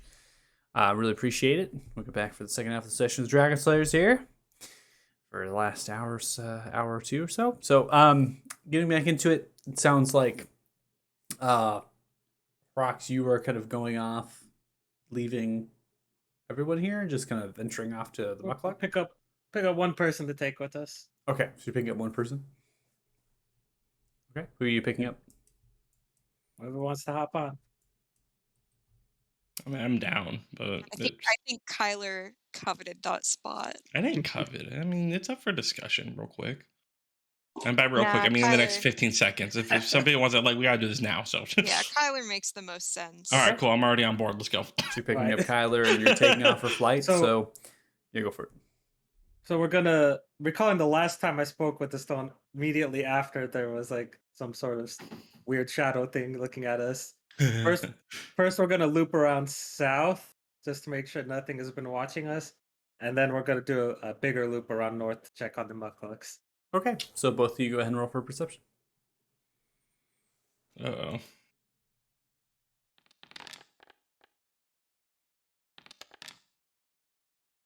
Well, apparently Kyler's going to roll. I meant for you. not for Apparently, me. Kyler is going to roll a nat 20 here, so we don't even. See, I took the helmet off and I put the crown on, and I could see. Waste time. So as you look around, as you're kind of stretching and analyzing the situation, you don't see much of anything as far as any creatures that are around you currently at all. You're not even seeing a lot of like wildlife. It seems that maybe some of the creatures of where Satra maybe cleared them out.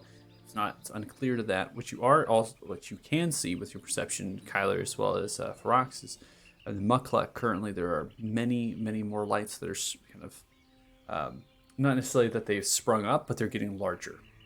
It seems that they're kind of growing in size. No. You also can see maybe smoke rising at this point. To the east, you also see a great light that is emanating from the kind of mist and the fog near the central of Siltoric Citadel. That's the center part of Thixia, and this light is slightly bluish to black as it's glowing and vibrating and shaking. And it's almost as if like you're seeing like a cloud, right? And then the lighting is hitting the cloud. That's a very good way to describe what's happening. You're unclear if how that connects to anything. That just seems like it's something that's happening. But yeah, there's no shadowy creature that you can see that's lurking about. You're not seeing anything fly away from you as current. In fact, again, you're not seeing any real kind of a lot of wildlife in the south side of here, which kind of makes sense since all of that undead kind of just moved through here. Well, I got 4 hours of this. We're gonna start. Well, don't have to spend 4 hours. It's longer than the conjure creatures. So we're gonna start. You said there was like a light in the Thixia area. We're gonna start veering south. Not directly in the direction, but like kind of adjacent to it. Okay, so I'm gonna go ahead and draw a Unless Kyler line. stops me. So you kind of like you're resting here, is what I'm imagining, and you're kind of Right, like well, going right. like that, like you're hooking. Oh, okay. So you all are resting back where you were at there, and you're kind of like hooking around like that just to get like an eyeball. How far are you going in? So I'd say say we hook north this way, and then Okay. we're kind of coming down this way. Just like adjacent to Thixia. Okay.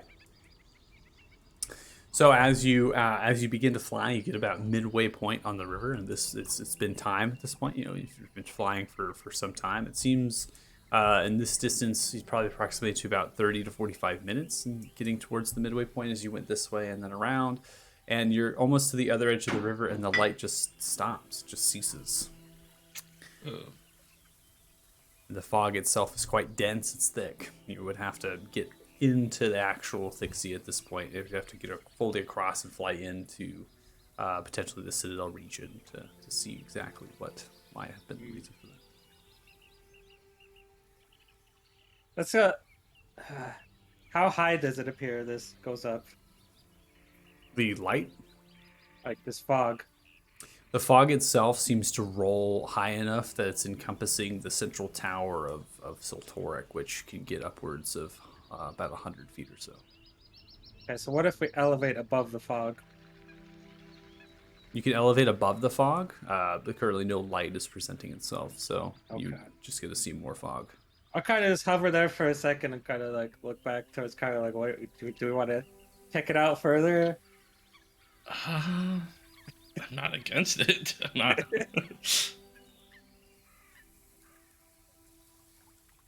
Fucking full send it.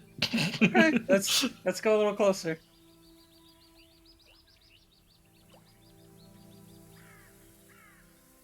We're gonna die, guys. Just carry our legacy, okay?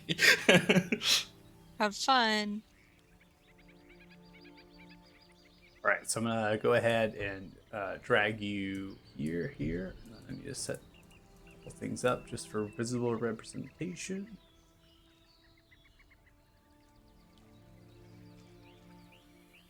Miss you guys already. This is the first time Ika's been without those two for the entire campaign. Aw. Who are these people? I've been left with the lore squad. The 3 people with people after them. It's time to make new friends. Yay! Okay, Just what I so wanted.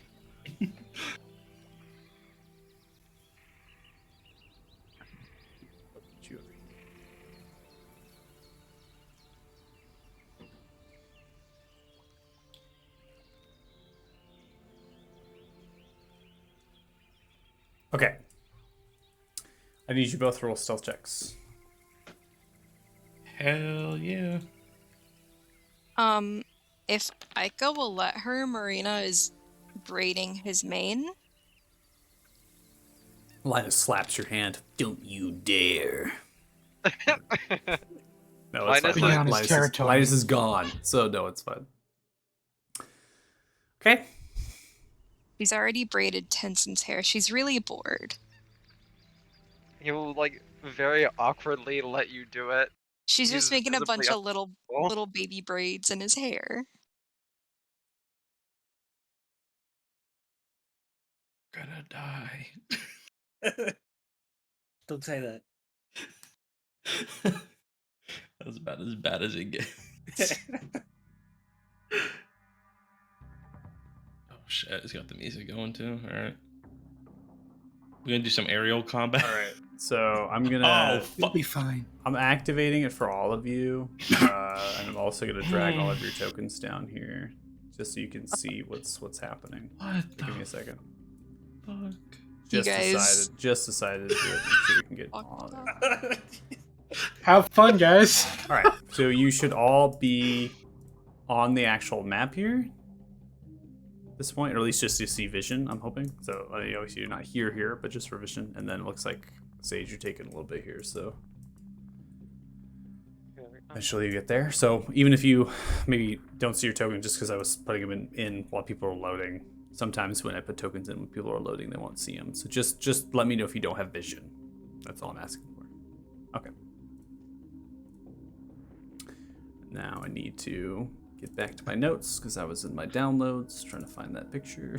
I'm currently rolling for a new character. Oh hell no! What is going on this map? Tyler's coming.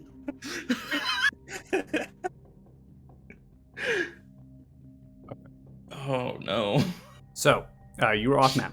So this is what you're Okay. seeing as you're kind of coming in. There seems to be a kind of around the tower. There might be some separation of fog.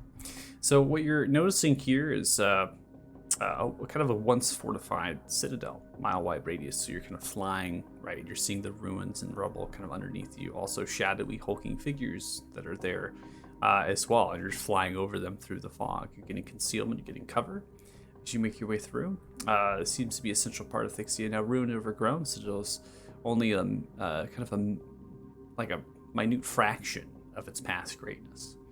If it weren't for Siltoric Tower, a large 120-foot tower residing in the center, the citadel would be long forgotten. Debris and rubble are clung underneath large mats of tall grass, growing near to 6 to 8 feet. Mushrooms sit in dark cracks of ruined stone walls, often spewing their spores freely. Moss-covered rock roads are visible, somewhat with what you're following at this point, right?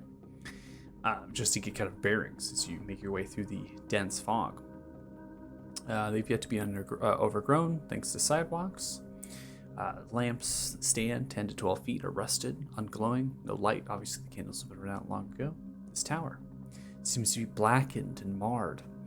There's talons and scratch marks that wrench against the bricked artistry. Here seems to be metallic doors upon the tower as far as you're concerned. You're unsure of how they're locked or how that all works.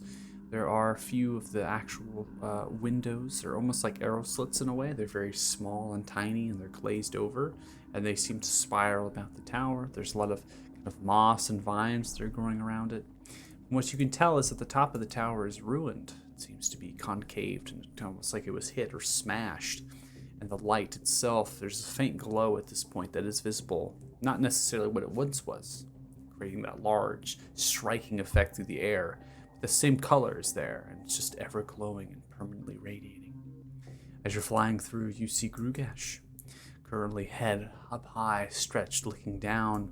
You're noticing many of these similar lizard folk, kind of standing tall. But there's also different creatures. These creatures are robed shadows, kind of over themselves, hunched down. They're tall, about 9 feet tall. As they do, they're kind of moving and shifting their bodies, almost weightless. You see as Grugash is talking to them, muttering, whispering, speaking. It's difficult to hear as you are still too far away. As you fly, you get to a point of where Grugash is now turned and rotating and looking, smelling the air.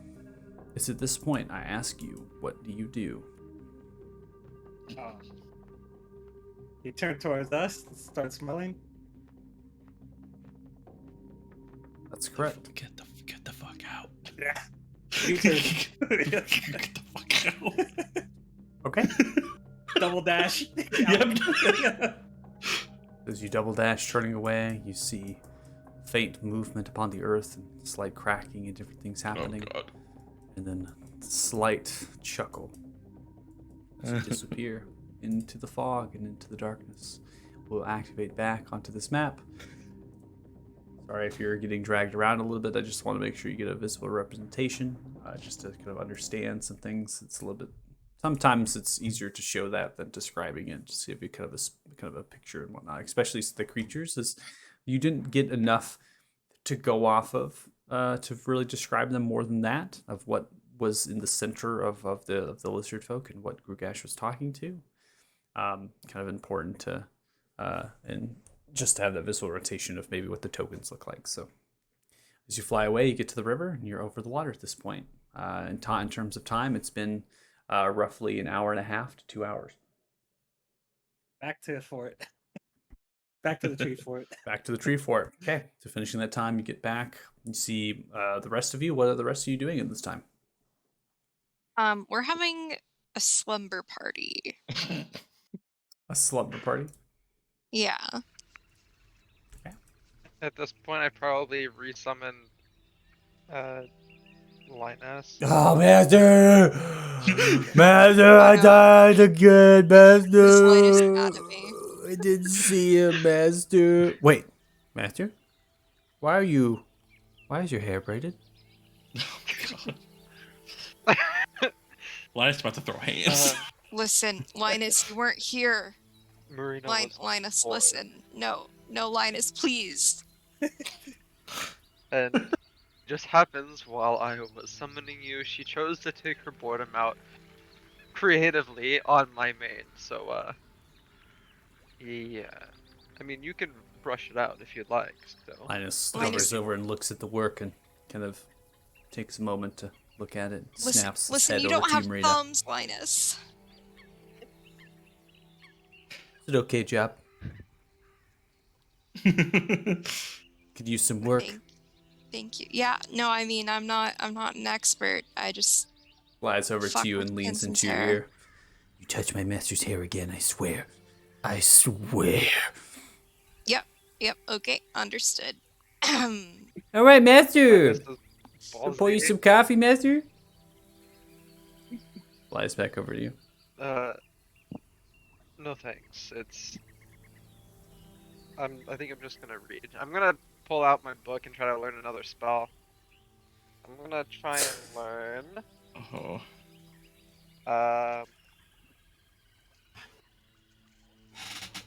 Yeah, this one looks fun. I'm gonna try and learn Galder's Tower.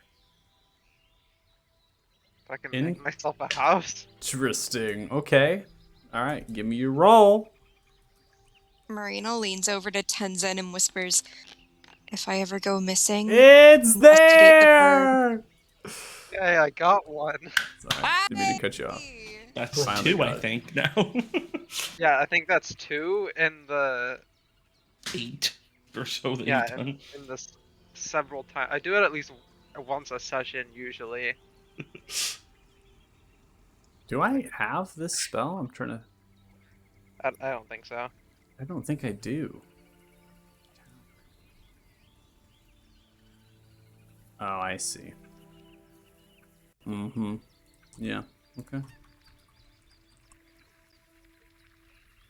All right, I'll drag it into your inventory. It's a 3rd level spell. You spending that gold and stuff and taking that time? Sure. Okay. I have a lot of gold, so Okay. lightening the load a little bit. 1% problems, right? I have almost 10,000 gold on me, and then 750 platinum. Sheesh. I don't. We need to go shopping or something. Mm-mm. Gonna invest in a Roth IRA account, set up for my retirement, and hit the S&P 500. Good there. Yeah, that's what I'm doing right now. We're just investing. And then probably going over my notes on what we saw at the tower. Who was the angel investor for Tenzin's Bakery? Who was that? Rocks. Yeah, that Yeah. wasn't me. The first investor. It'll be big. It'll fund the party for years. I believe. we'll all just sit there in our full-on adventure gear, serving I'll people. open it in downtown Balder. Prime real estate. Guys, I know the perfect spot, and I know the best realtor. I will show you, I promise. Hell yeah.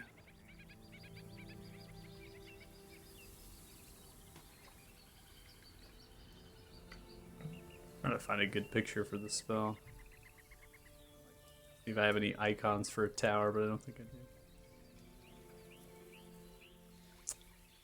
Disappointing. Boo. Be just a generic shield. Alright. Is anybody else doing anything? Obviously, I guess it's going to take a little bit to kind of learn the spell, right? Hours and stuff you study away. Anybody doing anything at all in the camp that you've made here?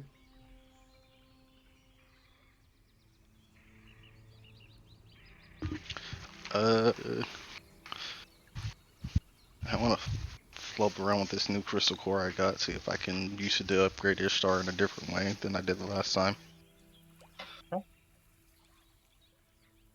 So have you roll a check? Okay. So you're kind of going through and seeing what you can make out of it. I What do you want for a check? Like intelligence, Did we lose arcana, somebody? something? Oh, no. No, we don't need to make a check for it. Obviously, you know what the core is. You've done an upgrade before upon it. So the last upgrade we did was Constitution, I believe. Yeah. So as far as potentially kind of using the core, you might be able to do the string charge pistons, which bumps its strength to 16.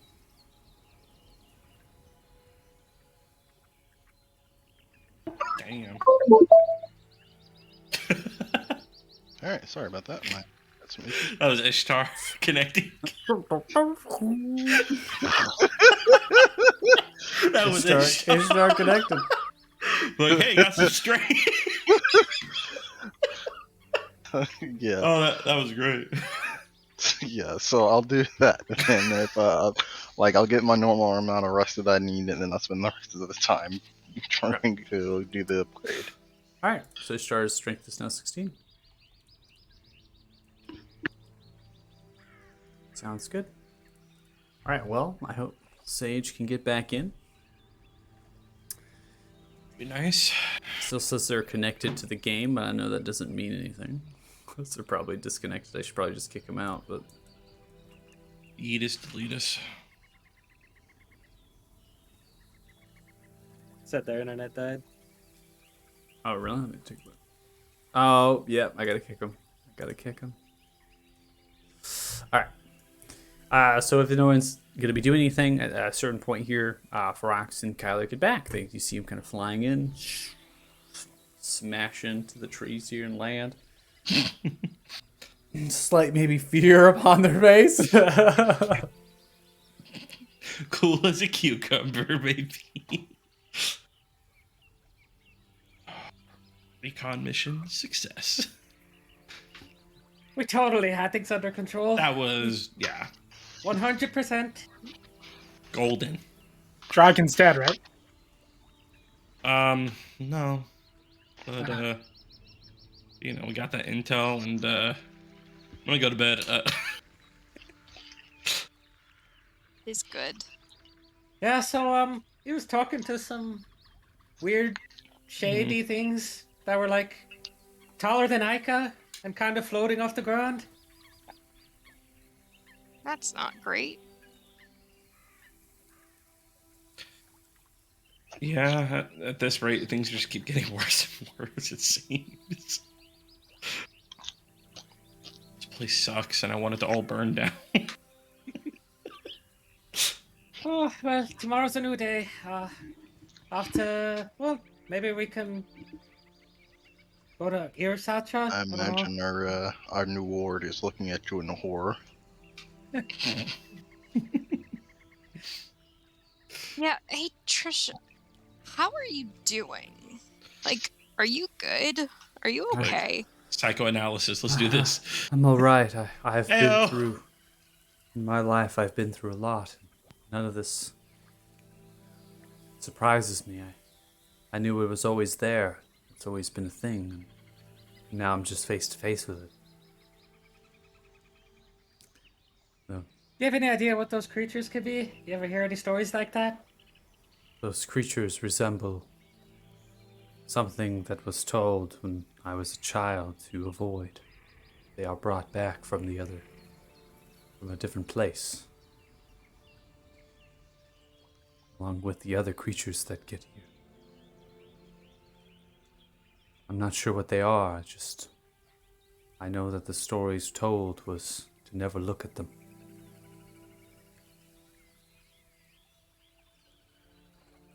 Alright, so more things that are coming from that portal being open or congruence or something.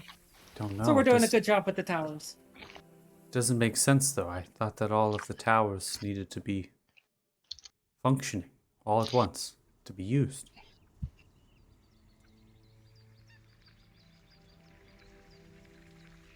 Doesn't make sense.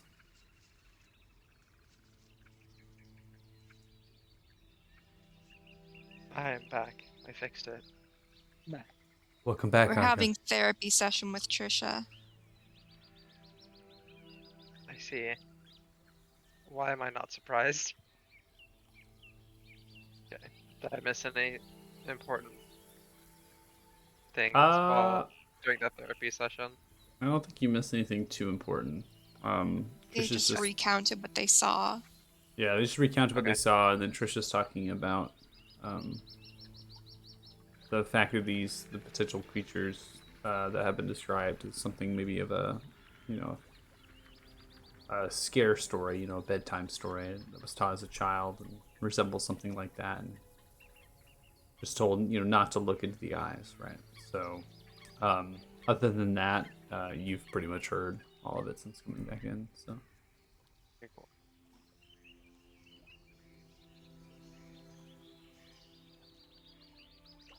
Alright, let's get some rest, set up watch. Sounds good. I'll take first watch.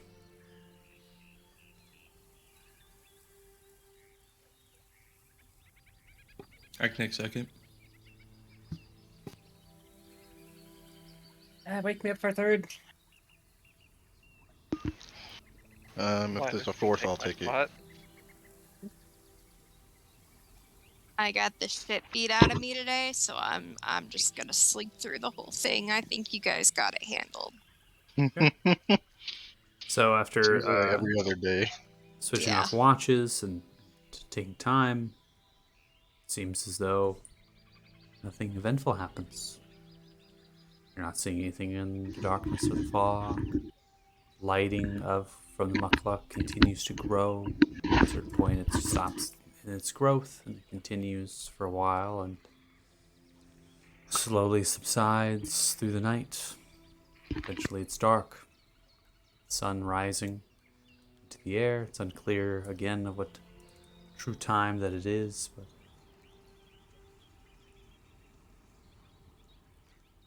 you all awake in the morning, fresh, ready to go, fully rested.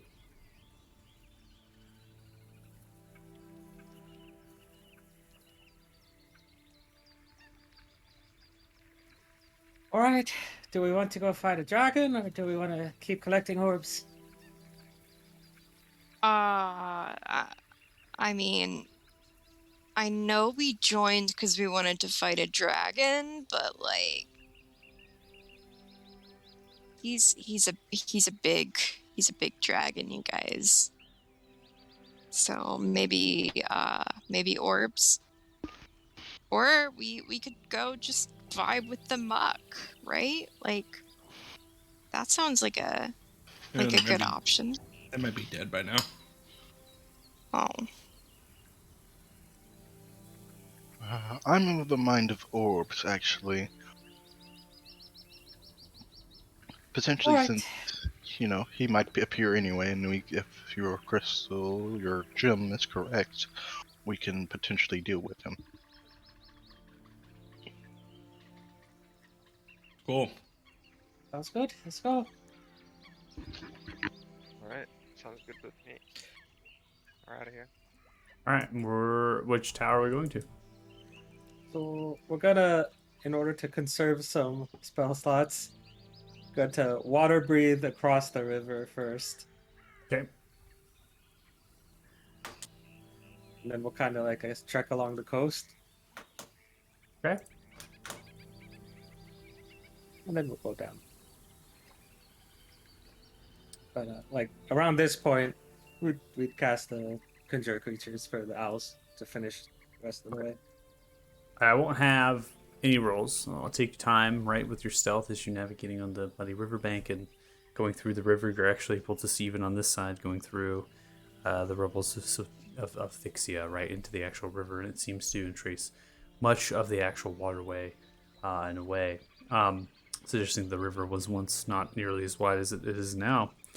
And you're able to get into the tall grass and navigate onto the riverbank, and it doesn't seem disturbed by any creatures. You can hear some thumping and movement in the shadows and fog, but it's not near here, and you're able to stick within kind of the mud and the muck as you navigate through, taking your time, carefully navigating to get to a point where you're confident that at this stage you're able to use your magic and get to where you need to go.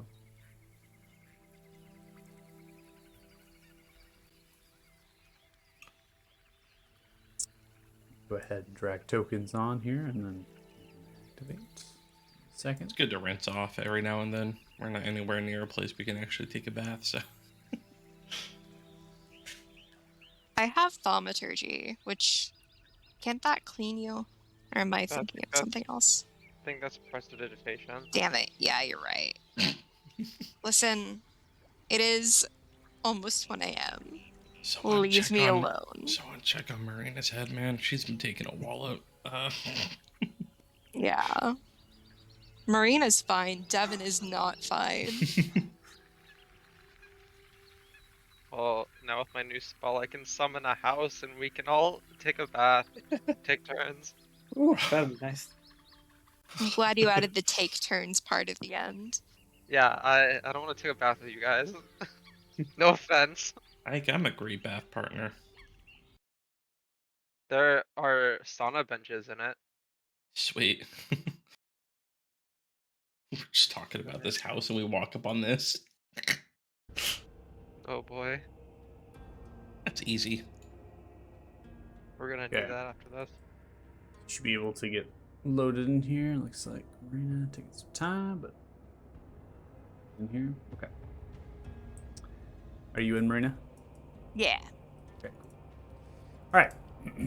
So as you come into this point, as you fly in, you notice there's hulking figures around the tower, but they're fairly sparse and separated away. This tower is resembling the same in size of its size and structure. They all seem to be rather identical in exactly the same construction. It's just the surrounding environment around them that's somewhat differs. This particular one is kind of on a couple different cliffs, actual like plateaus and things. Some of the actual land around it has eroded down over time. And its back actually sits on Crepple Lake. So its actual backside seems to be right at the edge of where Crepple Lake is pushing on. Now, from what you can tell after looking at the water is then there are structures that could have existed on this side of the lake, and stone and wood and debris kind of sit within the mats of thick, tall grass that surrounds here. And some of the actual stone is visible as it protrudes outwards of the actual lake shore here, and suggests that there might have been structures upon the lake or dock, or perhaps the water right now currently simmers and bubbles, suggesting that it's slightly acidic, maybe dramatically acidic. It's too difficult to tell. You're flying in at this point. It just kept you onto this particular to let you get a visible representation of what you're seeing. It's significantly less defended. You're not sure as far as in the other side of the tower, as your vision is blocked. In that particular endeavor, so the tower itself is quite large, unless you want to fly up even farther and do like a circle around. But for now, most of these creatures are kind of lumbering and slowly moving and not perceiving, and they're just not very attentive as far as what they're capable of doing. So I'm going to go ahead and unpause it, leave it up to you. If you're trying to fly into the same kind of the actual balcony area there, it seems like that's kind of your go-to, but allow you the option of deciding what you want to do here. Assuming there's no giant dragon on top of the tower. Yep. Okay. Yeah, you don't see any giant a giant dragon on top of the tower, no. And so you're able to get in and fly in. I'm going to go ahead and activate that scene to bring you in. As you fly into the balcony and land into the large splash, and you're met with more of the same. Seems as though this is near identical to Tyler? the tower that was before. As you just kind of land, and this time taking your time as you get into the water, probably maybe taking your time and navigating. This is the third time being in the top of one of these towers, and suggesting that they are defended and armed. And currently, with your passive perceptions, you don't see anything. Trisha, if you would. Tell Trisha to be ready for daylight. Yeah. I'm gonna go ahead and try to find where I put Trisha in my slew of folders here. Also gotta put back health and stuff. Tyler. Tyler, do you need me to hold your hand? Just not even gonna acknowledge any of you. I'm just gonna sit here. I'll be ready to cast what I can. See if I can manage it. Thanks, kid. Alright. I'm looking at the ceiling and all the dark corners as we walk along.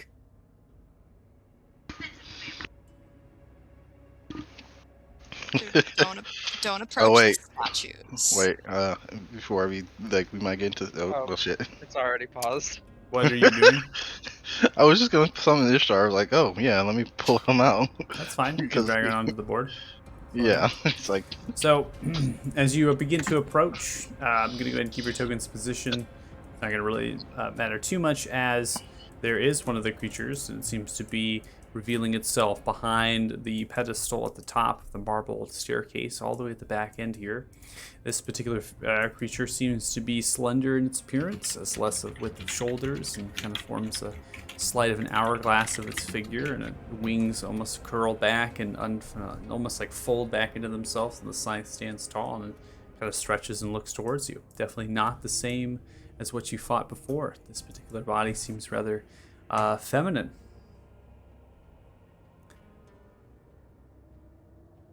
back through the shadows and different things. The hair is long and ever flowing. It stretches and looks towards you, revealing itself in the shadows beginning to form. I'll get Trisha. Not yet. Hold on. What if we I try don't, where to is it at? talk? Yep. Unless I'm like, I see people moving. I don't actually see the creature. Oh, never mind. I'm blind. It's here, yeah. No, it's Hunt. pretty camouflaged. That's fair. Don't suppose you'd be willing to acquiesce to talking before fighting, unlike your other partners? Stomps the scythe into the ground, the marble, and kind of echoes outwards, and as it does, it kind of walks through the actual material and reappears on the other side and stretches and looks towards all of you. Greetings. Seems you have made it here to Eurosatra. Mm-hmm. Well, we've already been north and west, so next stop, you know? Kind of taking Yes. the whole tourist trip. What is your intentions here? I guess that all depends on you.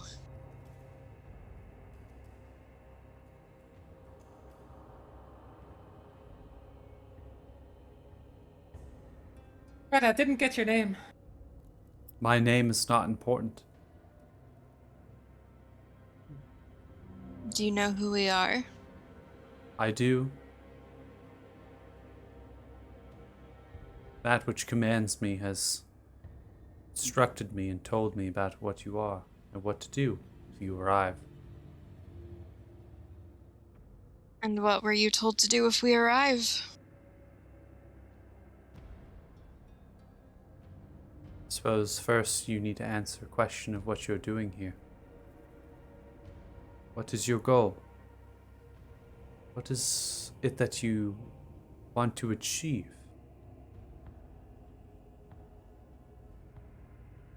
Well, the ultimate goal is to kind of purge the corruption from the land.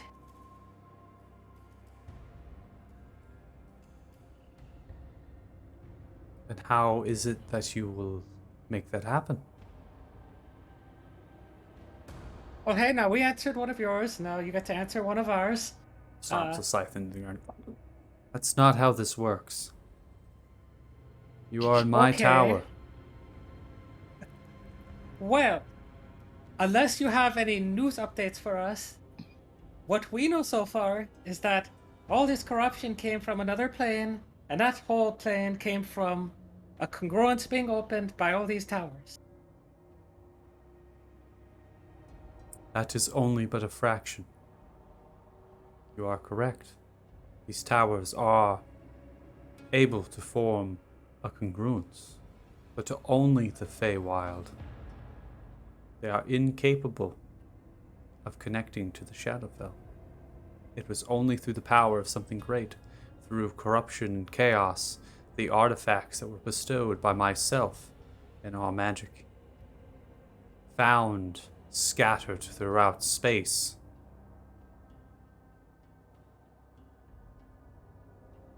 These towers are but a relic. They are a decoy.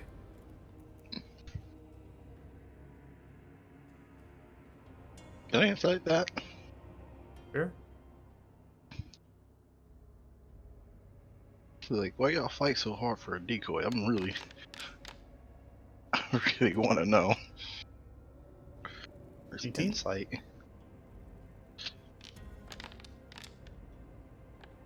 I add something to that. Yeah, insights all over the place. Whoa, 16. Can we get a 17? Huh? Can we get a 15? Let's go. Way to find out. Where's my features so I can add that on? I got a 1. Oh shit! I'm sorry. Whoa. A 1. Okay, got a 1 on top of the I got a 14, so we got a 15. Okay. Yeah. Oh, we got another roll. Oh, we got a 23 coming out of Marina. Okay. Anybody else? Kyler? Kyler? No? Kyler? Okay, alright. I'm just sitting here. I'm like an auctioneer. I'm like an auctioneer in combat, so I might as well be a in combat. Okay, so we have 18, 15, 16, a nat 1, and then we have a 23. All right, so For those who have plus 20, which is just Marina, as you kind of stretch and you're looking and listening to the words, there is a slight fear in the voice of this creature. There's also truth in the voice of this creature. For everyone else, besides the Nat 1, you all are listening to the words and they seem to be truthful in what they're being portrayed. I'll be reluctant to provide those. And then Ica with the Nat 1. This person So I can roll. is speaking to your soul. In what way? Oh, the best ways. You eating this shit up. You're just like, slay, queen. So Marina Hey! thinks Ica betrays the party. Bring me into the No. fold, baby. No, you're not getting anything as far as truthful or lying. It's just too difficult to decipher. so Marina heard like truthful but fearful. Is that Correct. what you said? Yep. Okay. Marina's gonna take another step forward. Why are you here? What do you get out of this? I am the creator of this tower. I was once part of Morsatra, the council that sought over Thixia. I am from the Feywild, at least originally. A great practitioner of magic, and someone that was able to channel this artifact and to form congruence when necessary. That is why this tower exists. It embodies the very essence of magic that I could harness on my command to form a bridge. But it required others in specific positions. That is but a fraction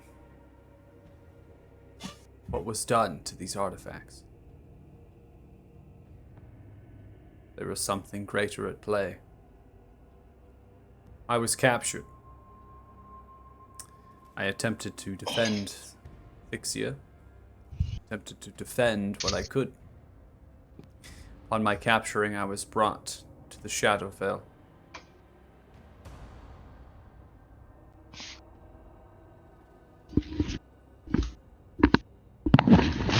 And I assume it was in the Shadowfell that you became what you are now? That is correct. I will spare you the details of such atrocities.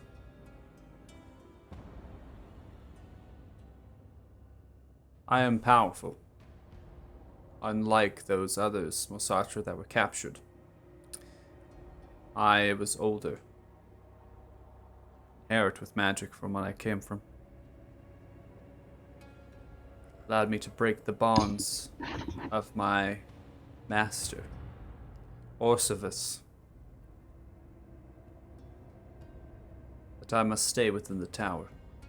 I cannot leave.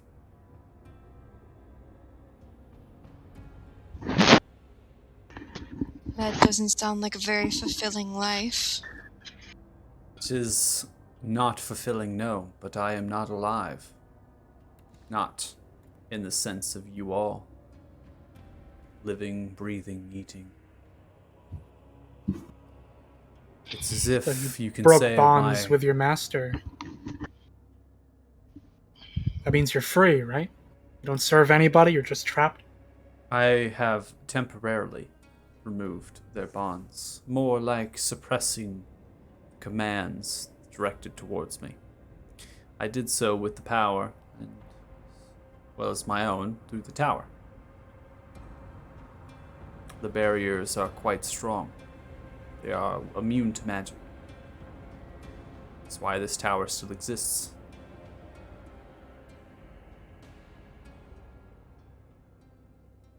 Is there any How way long we does can this help freedom you? last? It lasts as long as I exist. There's no way to help me. That time is long gone. I have been this way for over 1,000 years.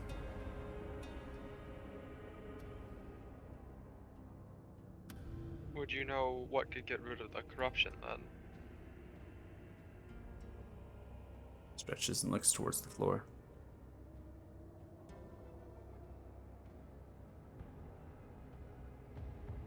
Looks towards all of you. Don't know if it's been 1,000 years. Almost confused by how much time it's actually been. What did you say? Looks towards you, Aiken. Would you know how to get rid of the corruption of the land? I do not know the specifics of those details. It has to do something with removing whatever bridge has been formed to the Shadowfell. But for that, you would have to remove what is being used to form that bridge. And it is not these artifacts. As much as they are used, in a sense, to form a bridge to the Feywild, that is all they should be used for. There is one that is still alive. And that person has been enslaved and is twisted and turned to form this bridge.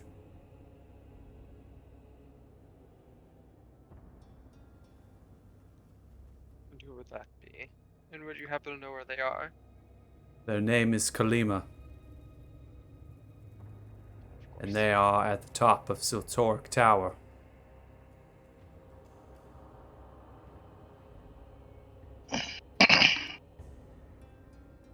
Whatever magic they possessed, whatever they were gifted, is far greater than anything I can imagine. What if we turn all the towers and connect them back to the Feywild? And what would that do to the swamp? Would it help at all? That would help after the fact. The bridge is formed as concurrent. You cannot use these artifacts, nor can you form a bridge from something that is already being used. You must remove whatever has formed the congruence to the Shadowfell, and then get to work with redoing these towers. Perhaps then you'll reverse what has been done. But I fear that what has already happened, it will be everlasting and linger. It will take many years. Many, many years.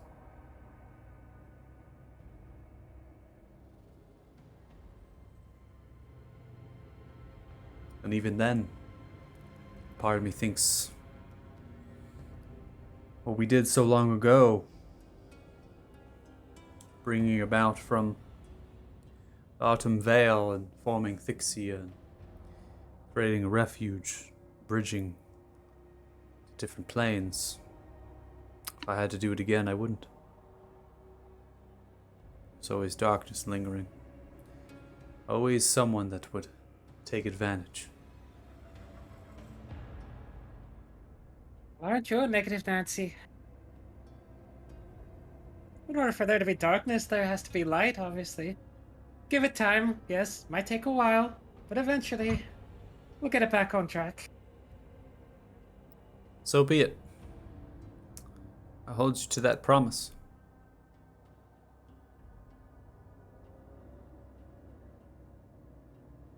Now, you said you kinda suppressed the influence you're under. There's another person here that's from the Feywild that we've seen. You have any idea how we might be able to suppress the influence affecting them? Yes, I know this one you speak of. They call them Sylvan, but their true name is Sylvana. They were once a Ferleon, guardian of the Autumn Vale. In fact, this particular one was last to stand in Thixia upon the Citadel grounds. She is strong, inherent with magic. Ferleons are chosen on their birth for the magic they possess. I remember seeing Sylvana towards this black citadel. Her screams echo throughout my mind. Took extra time with her. My guess is that she is far more receptive than she looks or acts to be. She must do so not under the watchful eye of their master.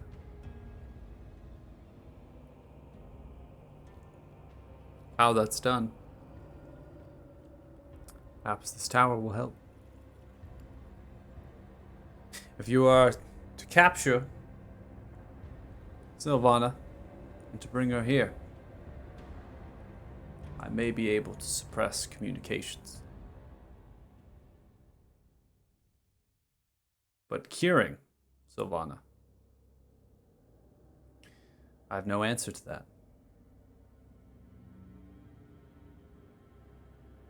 One step at a time. Suppose so.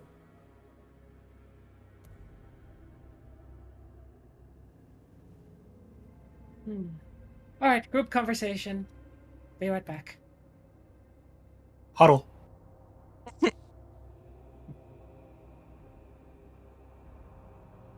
All right, so couple options. We can go straight to that central tower and confront Kalima, or we can go down to that place that we rescued, those Talos folks from, and where we saw Sylvan.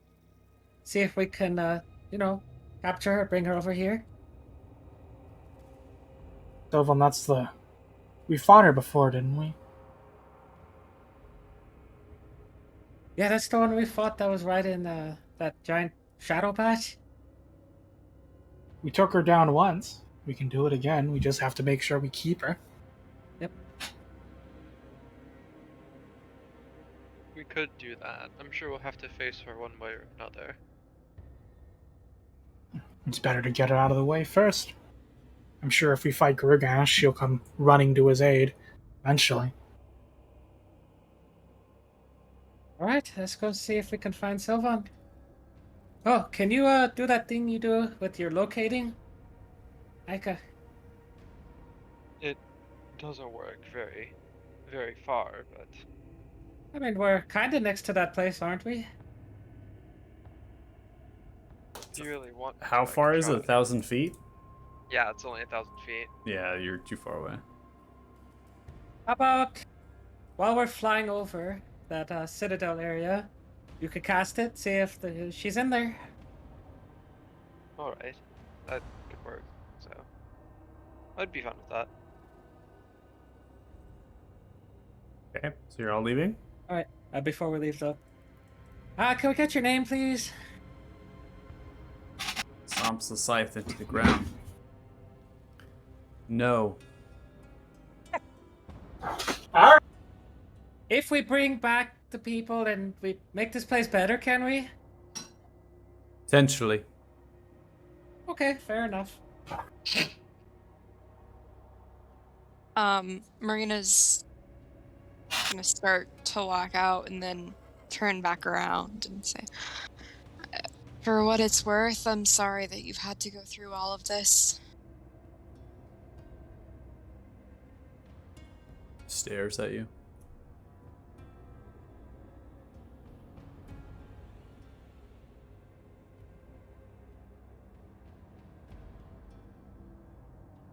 Are you Doesn't- sure there's nothing we can do to help you? I mean, even if we can't cure you, is there, I don't know, anything you need? Stares at you, doesn't say anything. Like, I don't know, like a book or something? It must get boring here. See his sidestepping and moving backwards. Just vanishes in a bunch of shadows. Okie dokie. Alright. Guess not. Until she gives us a name, I'm just gonna call her Shadow Lady. Fair enough. All right, we out. Okay. I'm gonna go ahead and put you back on to this map here.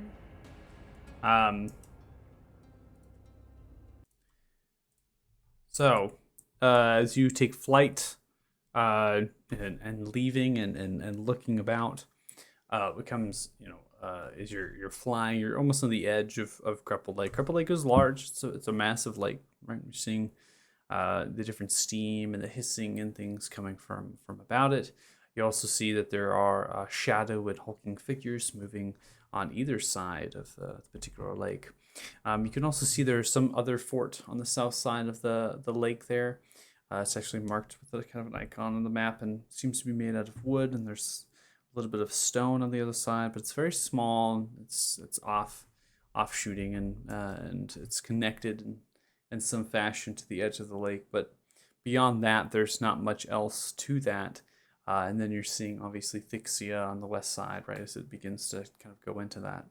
Now you're reaching, I would say, probably at the edge of that kind of that keep or that rocky kind of thing. And at this point, you have choices, right? You're kind of at that point where do we keep flying? Do we go to the tower? Or do we kind of slow down and lower ourselves, get within the tall grass and sneak up? Do we just fly right in and just say screw it? You have choices. So what are you all doing? I think the plan was we're flying over it, and Aika is gonna try and locate Sylvan. Yeah. I'm gonna try and see if I can find her. I could cast it and it lasts for an hour, so we could be able to fly over and like I get like a little ping alert that Sylvan is nearby. So how high in the air are you flying? So range is 100 feet, right? So or 1,000 feet. It's 1,000 feet. So maybe like 100 feet up. So there's plenty of space. Okay. I'm gonna go ahead and elevation. The Batman. I'm just here for the bat.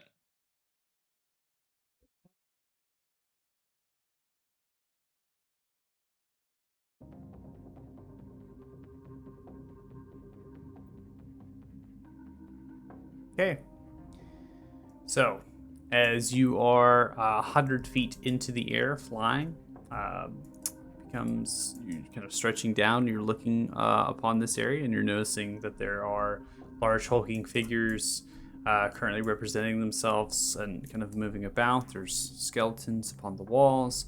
You're also seeing that there might be something kind of faint as far as kind of a shadowiness or a fieriness coming from inside of here. And as you're flying 100 feet, you throw off the spell, and it definitely seems as though what you're detecting is inside of this place. It's in the earth, and it's far down. It's not very far down.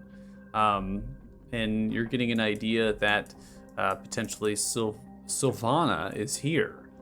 However, a very familiar foe is currently within a pit filled with bones and gore as fresh humanoids have been thrown in. These humanoids appear to be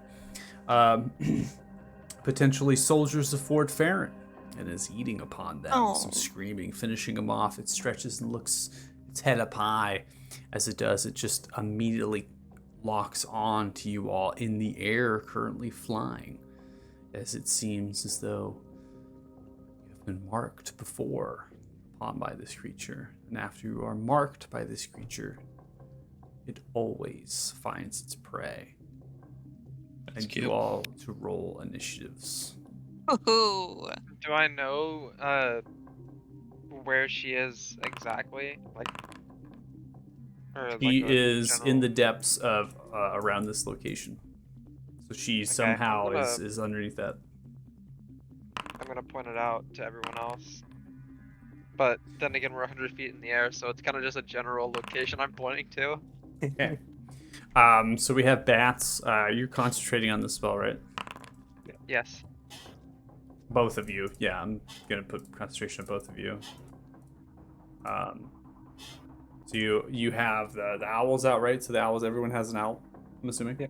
Okay. So if you for giant owls, I'm not gonna put them onto the map. Unless it's I am the owl. absolutely necessary. The fly speed is 60 feet, so your movement speed at this point is 60 feet. They also have flyby and keen hearing and sight.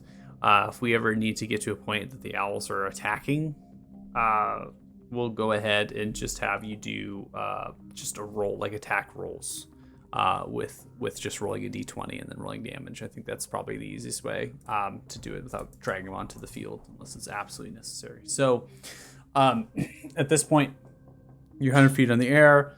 You're on the backs of these owls. It's become apparent as you're kind of scanning this that this creature in the actual pit has located, or at least observed as it's looking into the air, just pinpoints itself onto all of you in the actual air, that it has noticed your presence. Now, all of the other creatures have not. Okay, so they are not on the actual turn order. There is no need for that. I'm going to go ahead and unpause it as we continue this interesting mood, kind of a music here. It begins to take flight, and as it does so, it is going to fly into the air, going directly upwards. It flies 120 feet on its turn, kind of pulling up into the air with a bunch of shadows about it, and kind of continues to fly into the air. It gets to this point, and then it's now beginning to turn and go slightly down at an angle towards you. That's the end of its turn. Kyle, you're up. I got the bet, and I'm gonna Lure go. it away! Lure it away! I'm going at it. Oh, jeez. You said 60 feet, right? For owl movement? Yes, owls have 60 All right. feet. Then I'll Can- use. Can the owl dash? So the owl on its owl technically can dash if it uses its action. For this representation, because the owl would have a separate turn, and then the owl would have to take its turn and then activate dash, and then we'd have to deal with the movement afterwards. I'm going to keep it at a flat 60, especially since this is all happening relatively quickly. I think that unless we have to get to the point where we put the owls on the board, then we'd have a problem. So we'll keep it for 60 for now, and then after this turn, maybe, or after this round, maybe we'll put the owls on and roll their initiative. All right, I'm just gonna go 60 feet towards it. Okay. Just be ready and attack if it comes towards me. Okay. All right, Maestro.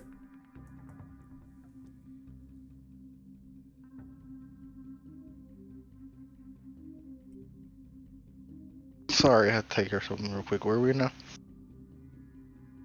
You are on the north side of Cripple Lake within this Black Rock Keep as you're flying over. A creature has spotted you and No, wishes to roll. Yeah, what's up? No, I'm sorry. I didn't know what happened in the slight moment I got distracted by something. So it is my go. Yeah.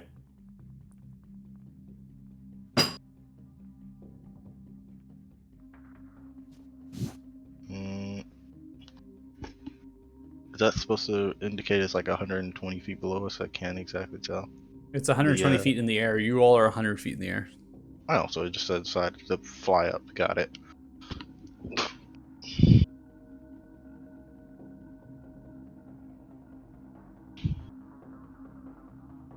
Wow, that is the first time I've noticed the height markers. That is super convenient. Aerial combat. It's a great time. Anything else to your turn, Maestro? Yeah, I'm just gonna throw a dagger at it, see what happens. Okay. Go ahead and press T and throw it. 22 hits. Deals approximately 2 points of piercing damage, but as it lands in, you notice this creature is immune to non-magical damage as the dagger kind of goes through some of the shadowness of the wing and skitters off flying into the distance. Cool. Alright. That's all I'm gonna do. Alright, I can hear it. I'm going to go right here, and I'm gonna send Linus with my bonus action. I'm gonna send Linus forward to try and scout for a way into that part of the keep. So have him like circle this area and like try and look. Okay. And then I'm gonna pull out one of my scrolls of my lightning bolt scroll. Lightning bolt away here, huh? Yeah. Okay.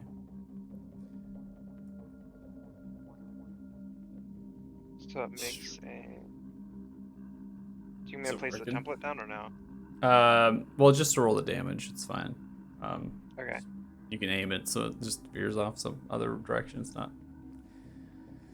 Not particularly necessary, but yeah, I can randomly roll the save.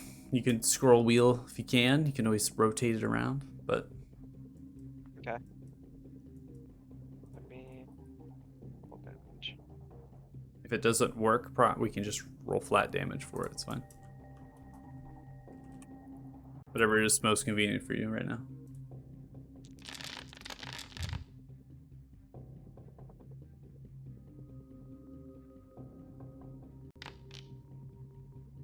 All right, it's going to fail. It's DC here. As you see, it kind of comes through. Takes 27 points of lightning damage. This massive lightning bolt shrieks through the air. It kind of goes to the creature. Kind of penetrates through it for a little bit. Kind of shakes from the lightning bolt, and it's still up. And yeah, I'll just have Linus go scouting, and that'll be my turn. All right, Tenzin, you're up. All right. So I know I can't do much to the bat. Going to stick by Ica, just to sort of help protect him if anything comes our way. Okay. And I'll ready a shot with my light crossbow if anything hostile notices us. That's in my range, besides the bat. Besides that. Okay. Okay, cool. Frox, you're up. Yep. I'm just gonna follow along here. Could I do like a perception to see if I could see anything more like an entrance around this area? Sure, go ahead and roll perception.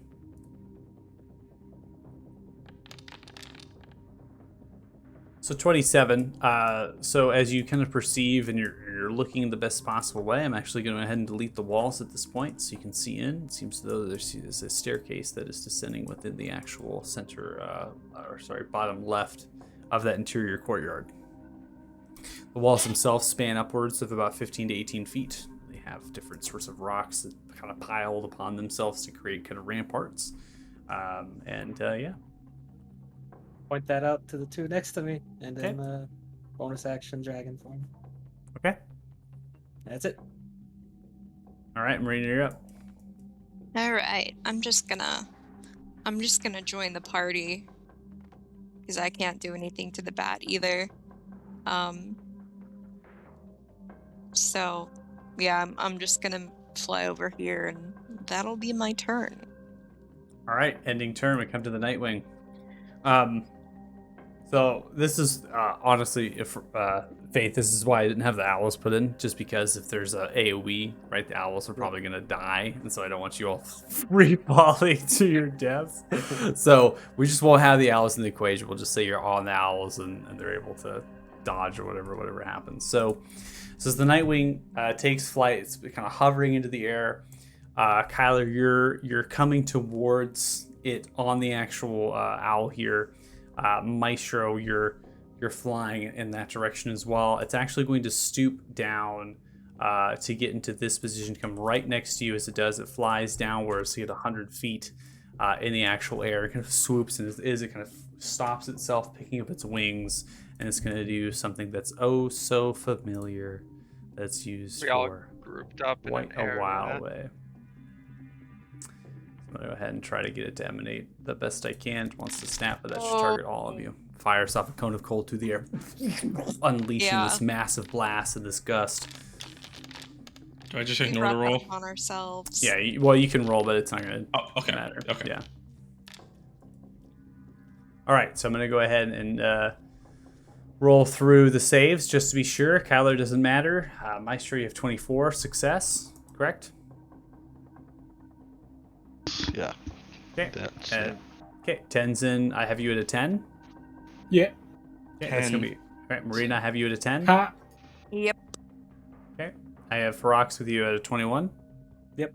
And then Ike, I have you at 17. Yep. Oh my gosh, it actually worked. Like it actually saved it all the right way. Okay. So I'm gonna go ahead and apply the damage here. So a total of as far as damage, it's a total of 34 points of cold damage. For those that succeeded, should have halved it for you. Okay. Right, now, it says I lost concentration, but it doesn't factor in dragon form. I got you. You should still be concentrating. Yeah. So I'll go ahead and just tack it on. Like I said, I'm not going to cause you all any sort of strife or anything fighting in aerial combat and then free falling hundreds of feet to your death here. That's like a great way to go. Giving you all the benefit of the doubt for this situation. No worries. So that's going to be the Nightwing's turn. Kyle, you're up. It's in front of you, So hovering in the air. I'm ready to attack it when it moved in. Now, I just have a question though. So I don't know how you rule this, but are +1 weapons magical technically? Or Yes. no? Okay, I just wanted to make sure. Yeah, you can swing with the axe. Go ahead and take your hold action and then take your turn.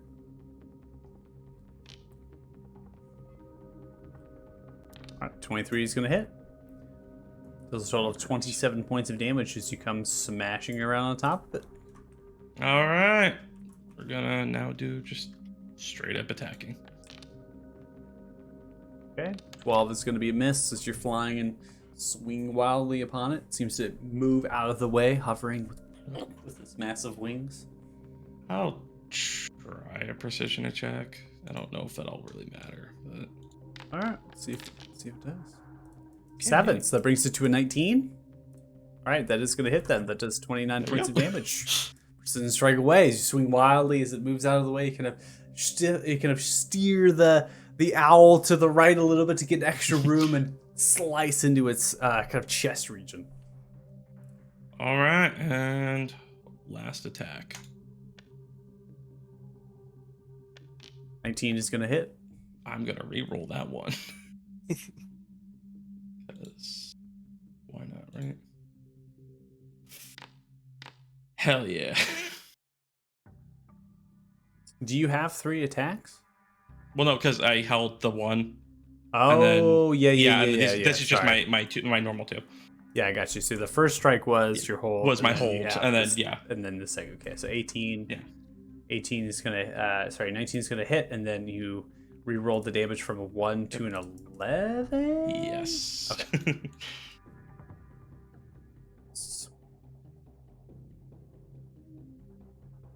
Okay. This bad 9 just natural Across between the 3 us. attacks towards it, the hold, and then your turn. Come swing into it, kind of pulls itself back over multiple different lacerations of the axe as you're finding it. Alright, and I am going to just kind of skirt around it and try to get its attention All right, after wailing on it a couple times. sounds good. Maestro, you're up. All right.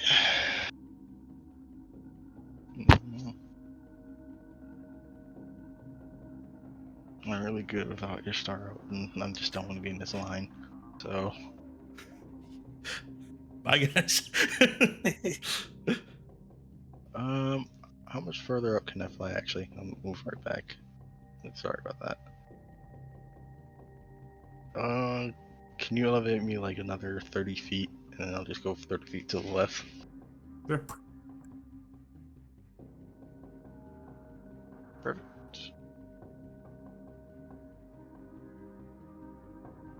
That's all. All right. No, actually, I'll take the dodge action. Take a dodge action. Sounds good. Mhm. Ike, you're up. I'm going to keep going forward, and then use my bonus action to have Linus dash into like the bottom of here, and then I'm gonna use my action to see through his eyes and see if I can find Sylvan. Okay, so I'm gonna go ahead and drag your token, I think, into it here. How's your internet doing? It's good now. I fixed it. All right, so I'm gonna go and drag you real quick into the scene, so you can kind of see is through the eyes of Linus. So Linus is gonna get to the end of this staircase here, as you kind of go into the depths of the actual keep, as it will. As you begin to fly downwards, you see darkness and shadows and different things, and it seems to form into a corridor or hallway or tunnel of sorts as it snakes north and then curves east. From that, you can't see much else. There's no dancing lights or movement, but it seems that this continues, and that is promising. I'm going to go ahead and pull you back into the primary scene.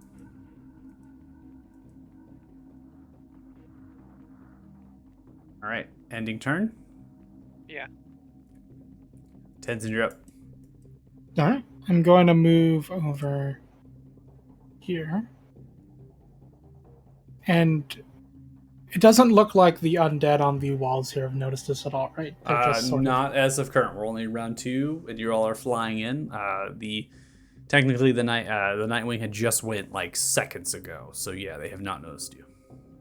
All right. I'll do the same as I did last time and hold a crossbow until I see Okay. anything hostile come for us. Okay. Ferox, you're up. Bonus action, throw a little heal on Marina here.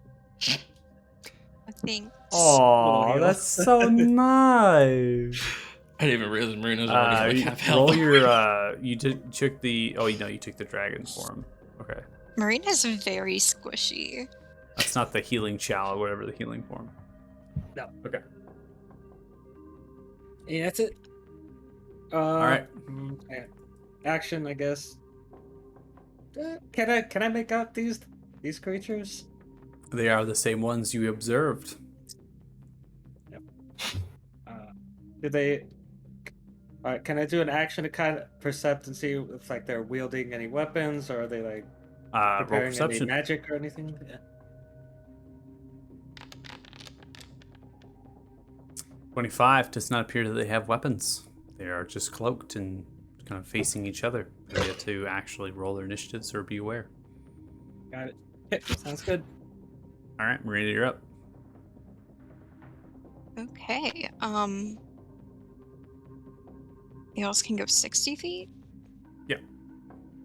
Nice. Okay.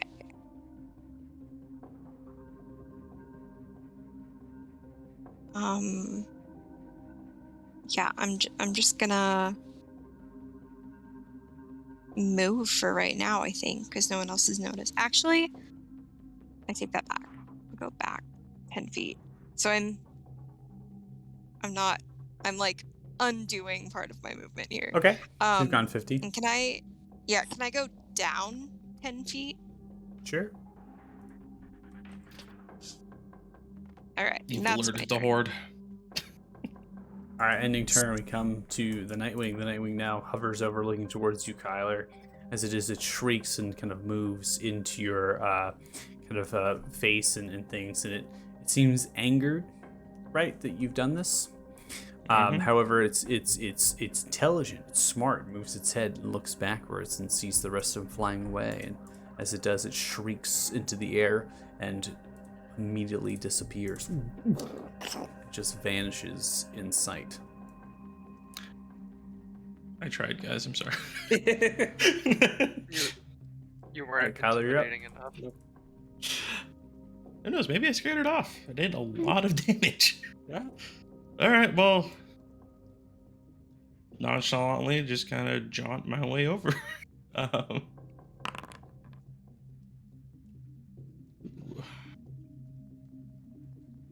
to get a little spacing here.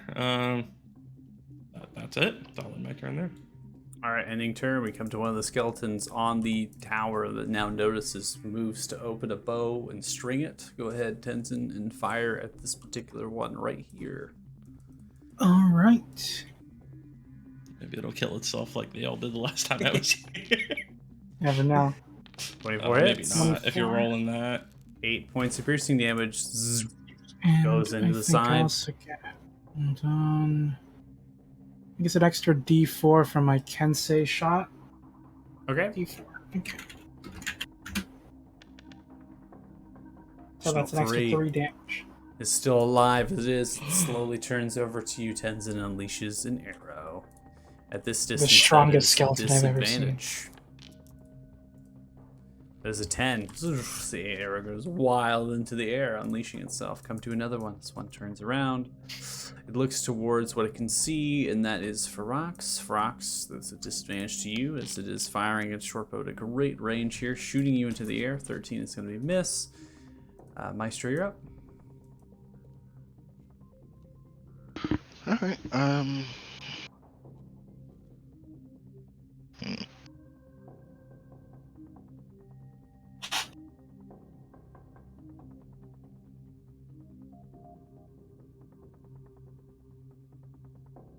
I'm gonna move here. Dodge action. Call it Gucci. Okay. Come to another skeleton. Skeleton rotates and looks towards you, Maestro. Fires off an arrow at disadvantage. That's going to be a 7, which misses. Ico, you're up. Okay, I'm on mission Linus right now. He's gonna keep going. Okay, so you're using your action to do that? Yeah. Okay, I'm try going to- to pull you to scene, and then we're also going to be dragging Linus in at this point, so you can navigate Linus. Linus is in the front. Go for it. So as you see, is the kind of the ceiling of this corridor is roughly about 7.5 feet. It's shallow, and then begins to kind of open up. You're noticing just directly to your east, there's a room. There appears to be 2 skeletons that are slowly rotating, hearing noise and commotion above. Kind of turn and rotate in that direction, but slow too. There seems to be a mixture of food in here and other sorts of supplies, like crates and barrels and whatnot, as the ceiling opens up to more about like 10 or so on feet, and only a couple more feet. As you take the remainder of speed of flying in, it seems that there is a staircase that further descends in the direction of south. As it descends in the direction of south, it disappears into the earth and then slowly curls around.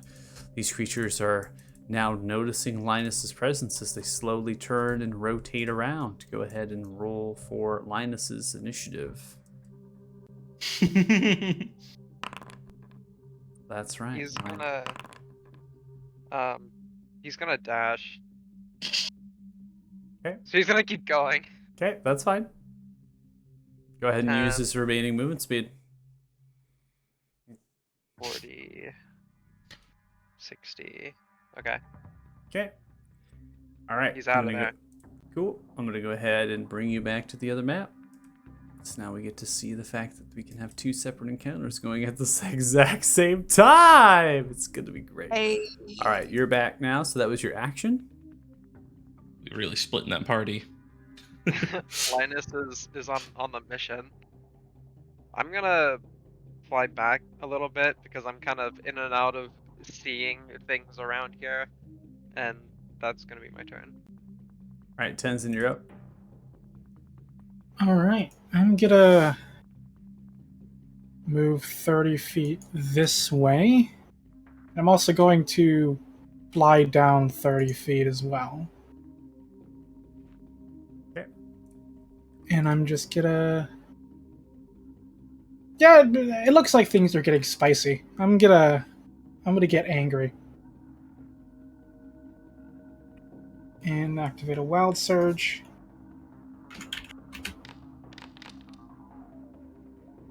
Shadowy tendrils. Yep. What are you putting? Doesn't exactly help me right now, I don't but think you. Do you have range for that? Yeah, it's 30 within feet. 30 Yeah, no, so it's not there's gonna- literally nothing. Yeah. I'm just gonna shoot the skeleton that I shot last time with Okay. a light crossbow. Okay. Ooh, 13 hits. You do a total of 5 points of damage. You gets hit, scatters a bunch of pile of bones, and flies off the wall. Alright, and that'll be my turn. Right. Slowly rotates and turns directly towards you. Ten kind of follows you. Kind of groans a little bit. Ending turn. Come to another skeleton. This one is going to turn, looking towards Maestro. It fires off an arrow at disadvantage. That's going to be a 14. Does that hit you? I genuinely don't know, actually. I think your AC is 13. It's So 13, yeah, yeah, that's going to hit you. You take 8 points of piercing damage. The arrow connects. Oh no! Large thunk. Varox, you're up. Okay, I'm a twin cast guiding bolt on the 2 cloaked Okay. figures. One is still a horse.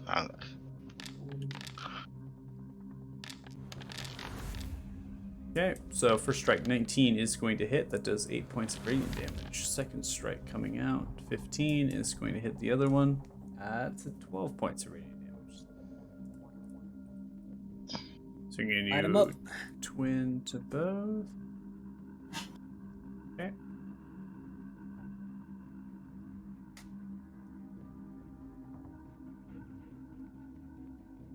Okay. You do collapse into both of them. You see kind of hits into the ropes. They kind of take the blow, and as they do, they slowly turn around. Again, they're very tall, and they're kind of lanky, and they kind of just slowly kind of rotate around. As they do, they kind of stretching and looking into the air at this point. Okay. Up another 20 feet. There we go. Alright, all good. Ending turn. This one's now going to rotate. The skeleton looking towards you, Ferox, fires off an arrow. I believe this is actually going to be a disadvantage because it's a short bow. Fires off an arrow. 17. Always remember, short bows are horrible range. Marina, you're up. All right. Let's see, how far is this? 40 feet. So I'm gonna fly directly above this thing. Okay. And then fly up 20 feet. Crap, why isn't it? I have internet for sure. Why is my... Okay, there we go. We're good now. And okay, so I am not a math person, but in theory, what would happen if I dropped something heavy? Or rather, how high up would I have to be for it to do damage if I dropped something heavy Just on trying to this figure out how to thing? get terminal velocity on an object Well, from an owl. this is a physics question, right? So you have a constant. Perhaps? You have a constant thing from gravity. You mean depending on the mass of the object. It's difficult to say. What if I have a hammer? At this, just going to tell you real quick, you would have to be hundreds of feet into the air. Okay, cool, thanks. Just I'm drop not a math me. person. Unless you had a literal ton of stuff, like, I mean, mass-wise, like massive, then your feet would be fine, because that would accelerate super fast, but Yeah. not a Okay, hammer. okay. Not a hammer. Maybe You don't like just have one a bag those, of bowling balls. those things that we kind of ripped out of the ground back in Althea. What is this thing? Like, from what we can see, have we seen this thing before? I killed like 6 of them at Fort Fair. Is it just like a skeleton lizard It's a guy? skeleton. It's a skeleton creature that stands roughly 12 to 13 feet in height. It's wielding a great axe and has horns upon its bone structure of its head. And it seems the jowl and the snout, it kind of protrudes outwards. It has hoofs as its feet. Interesting. Okay. I don't know if this is gonna work. But it might be fun, so I'm gonna try it. I'm gonna drop this oil flask straight down. Actually, since I'm not trying to reach terminal velocity, can I go 20 feet down instead of 20 feet up? Sorry to undo that at the last minute. Yeah. So okay. I'm gonna drop hold on, I have to target first. There we go. I'm gonna drop one of my oil flasks on it, knowing this isn't gonna do any damage. I'm just trying to Throwing it on. douse it. Yeah, Okay. douse it with my oil flask. And that is my turn. Okay, so you throw the oil flask down, it kind of crashes upon, dripping through the skeleton structure, ending turn. Come to one of the skeletons, looking towards you, Tenzin, fires off its short bow. This is actually going to be a normal attack, because you are in range. 11 is going to be a miss. Ending turn, we now come to one of the creatures that is slightly lit from the guiding bolt. This particular one is on the south. It actually is going to just move roughly 10 feet as it does. It stares at you, Ferox, looking with its eyes.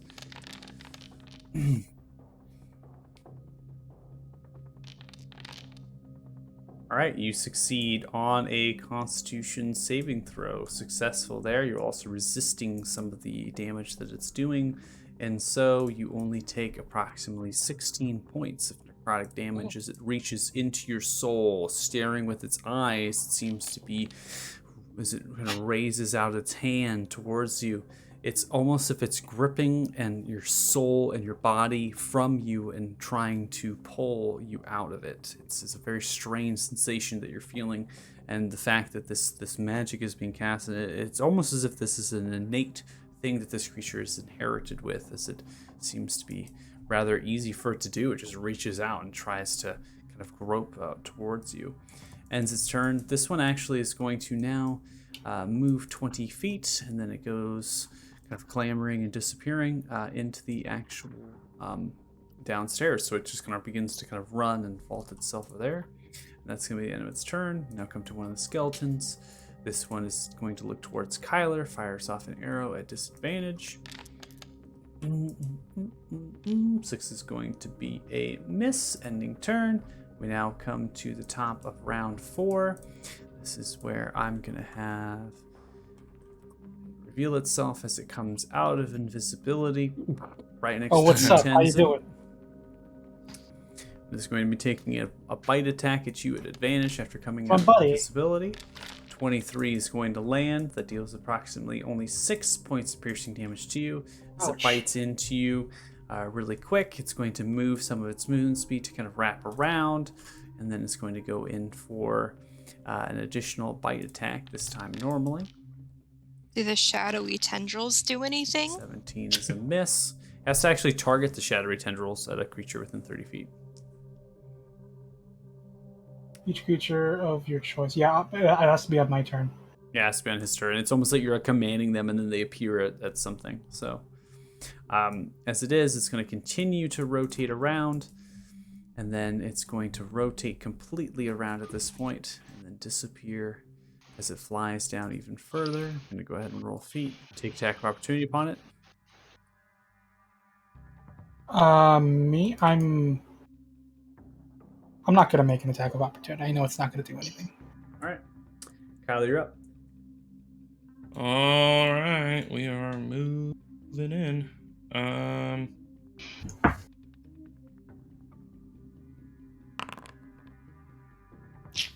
We'll move 45. Then, actually, we'll just keep going. Actually, we'll just go the full 60. Okay. That'll my turn. All right, ending turn. We come to one of the skeletons on the south side. It's going to fire at whatever's closest. It's going to be Kyler at disadvantage. Fucking send it.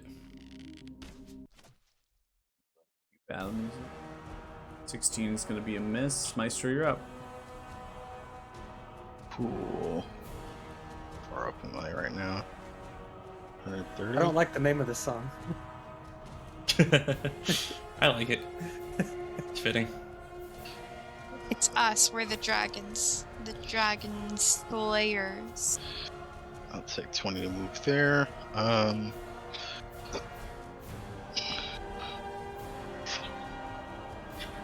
Yeah, that should be perfect. So I'll just take, I'll move down in elevation 30. Okay. And then I'll use my bonus action to pop Ishtar onto the field below me. Okay. You want to drag? Yeah. All right. So as soon as this star hits the ground, I need it to make a Constitution saving throw, please. Okay.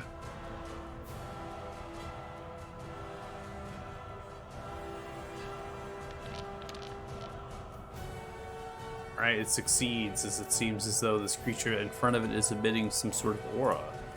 Even though it succeeds, it still takes 5 points of damage. I believe you are this creature. Yep. Take that damage. It takes 5 points of necrotic damage, just innately by being within its space. Cool. Well, first thing first, why am I targeted? Okay, there we go. Ishtar's just gonna, attack this twice. Wait. Okay. Yeah, no, it has advantage too, so. It's control for advantage or alt. The guiding bolt effect is attached, so you should be able just to fire off one attack, and then it'll give you advantage. It'll automatically apply? Okay. Yeah. All right, 30 I is don't going to think hit. it would matter, because we're both fucking 19s. All right, so it does a total of 20 points of force damage. Okay, whips in, and you see kind of cuts through the robe and into the flesh, and there is dust that kind of kicks up from the actual kind of laceration from the wires. It kind of cuts across. It's just a bunch of dust, just poof, kind of poofs up from the actual creature. Okay. And another one. 23 hits. Does 18 points of damage. Okay, you just come across once more. Ore dust kind of kicks up from it, and it kind of shakes a little bit, and it doesn't say anything. There's no emotion. Doesn't move. Alright, that'll be it for me. All right, ending turn. Callie, you're going to take another arrow at disadvantage here from the skeletons. Okay, Aika, you are up, so you're going to be still using your action, right? Yeah. I can To go see closer, through so Linus. I'm not Okay, out so of go range. ahead and move first. Yeah. Yeah, I moved. Okay.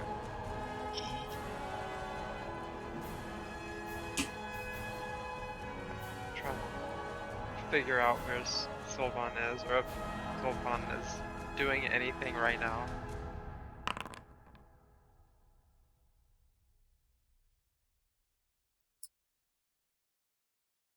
All right, pulling you to scene.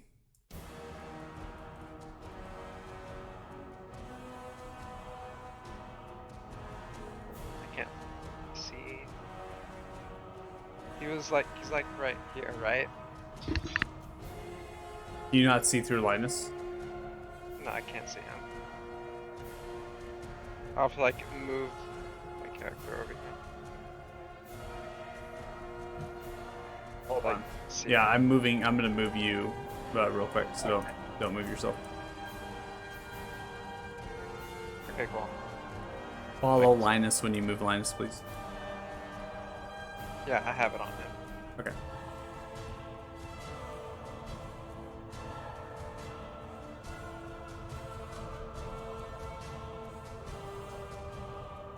Okay, so as you come in, so as Linus comes in, it continues to fly down through the corridor, kind of begins to open up into a room of sorts that seems to be a chamber, like a bed chamber.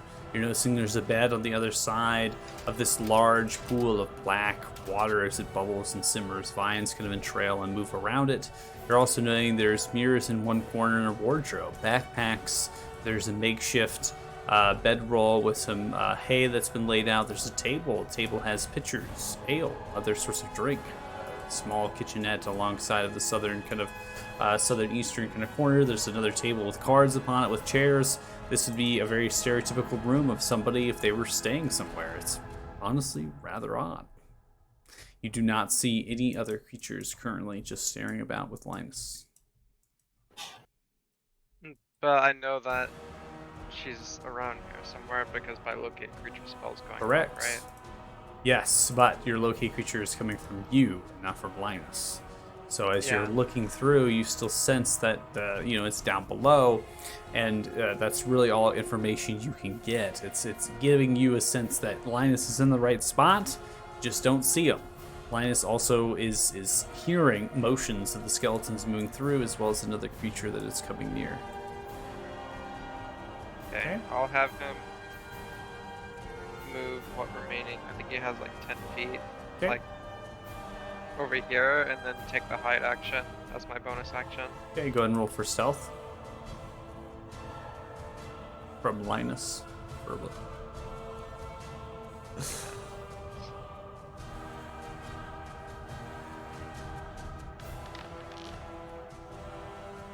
Okay. 5. Okay, and that's my turn. Okay, we're gonna pull you back. 10s and you're up. All right, I'm gonna fly 35 feet directly above this person, and I'm also going to swoop down the rest of my movement. So that would be 25 feet lower. Okay. And then I'm going to leap off of my owl, and I'm going to try to see if I can Goomba Stomp whoever's below. Because I finally get to use... Hey. All right, go ahead and make 2 attacks towards it as you fly down. Alright. Goomba stomping. It's gonna be reckless. This is reckless in nature. That makes sense.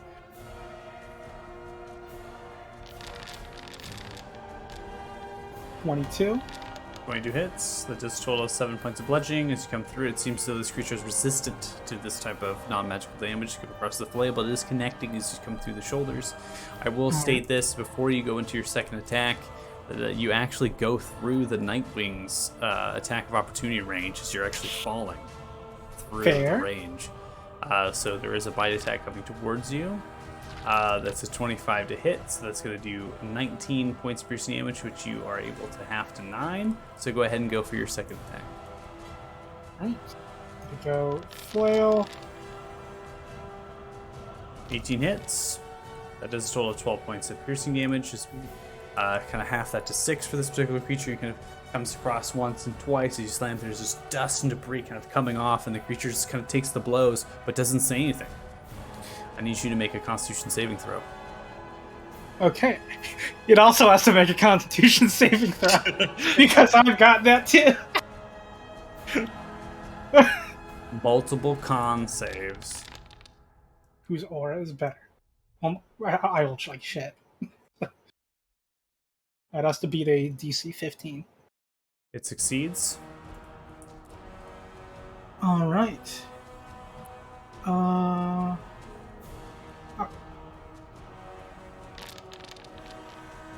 For the because the effect says I gain 1d12 temporary hit points when I activate it. Is that only when I hit something, or does it just happen? Are you talking about your Yeah, your the shattering tendrils? tendrils. I can copy and paste it.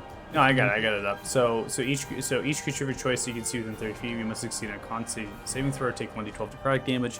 You also gain 1d12 temporary hit points. So in order to get the hit points, they're not. I don't believe they're mutually exclusive. So you don't have to actually succeed with the damage. So just go ahead and roll the d12 Okay. to get those temporary hit points. Cool. You know what? This horse also has to make it too. I guess. Because that it's in horse range. is immune to necrotic damage. All right. Fair enough. So I'll just roll for my temp hit points. 6. Nice. Yeah, And then go I'll ahead and make put it my... Yep. I will make my Flurry of Blows 2 unarmed strikes against it as a bonus action. Okay. Oof, 12. Well, this is going to be a miss. And one last hit. 18. All right, 18 is going to be a hit. That does 7 points of bludgeoning damage. So you are impacted by the aura, and I went ahead and halved the damage for you. So you take 12 points of necrotic damage as it reaches out from the aura that this creature is emitting, which is something that happens as you kind of land within it. We're kind of doing it mismatch here. That's totally fine. So 18 is going to land. That is 7 points of bludgeoning damage. As you come across, that is enough. As you come across into the creature, into the center chest, and you see kind of he gets hit. There's crackles and different things upon, and then it slowly kind of rotates towards you, and you can see this elongated mouth and these eye sockets, all of which are completely empty, and it just kind of looks at you for a split second as it's beginning to crack and cave. And before it actually dies, this is where I'm gonna actually it stares into your face, and I need you to make another con save. Oh, The worst that could happen. I believe in myself. You should never ask that question in D&D. That's I 20. believe in So- myself! Some sort of effect as it looks towards you in its death, but you're able to kind of throw it off, almost looking and averting your gaze naturally. And as it does, it continues to crack and explodes into a myriad of dust and debris. Incredible. Nice. we're all just floating above, watching. Like, what the fuck just happened? That's my turn. Okay, That was an entertaining turn. so on the oil slick here, it kind of begins to move. I'm going to go ahead and roll a dexterity saving throw. Do you know what the DC is of the oil slick? Let me check. I should be able to. I think it's like gonna be like a 12 or something, or 11. Maybe it's super low. Oil. Where'd it go? Oil flask. Crap! I used the item, so it's not in my inventory anymore. 'cause Doesn't I even don't have any say. left. I'm gonna make a DC up then. Yeah, that's fine. Okay. It is going to fail, so it's going to be knocked prone as it kind of goes and slips the oil and falls down, being knocked prone. It's going to use half of its movement speed to pick itself up. So that's a total of 20 feet that it's gone so far after leaving the oil spill. And then it's going to be using its remainder of movement speed to hop down off of the actual wall, crutching down into the actual kind of ground, and then looks towards Ishtar, swinging its great axe. That's going to be an 11, which misses, and then it's going to be the end of its turn. We now come to the horse here. The horse is actually going to move about 5 feet. Look over towards you. As it does, it riles up its hoofs. Aim for a strike. 24 is going to hit you. Holy shit. That does a total of 21 points of bludgeoning fire damage as it lands only 13 towards you. Its hoofs on fire as most of its other body strikes into you with large, 2 quick strokes with the hoofs and then slams down, neighing wildly. Angry horse. Ending turn. Now comes to one of the skeletons here. Before you move on, I actually want to use my action since he is right there, so... Okay, I go have to ahead target and roll. something for some reason.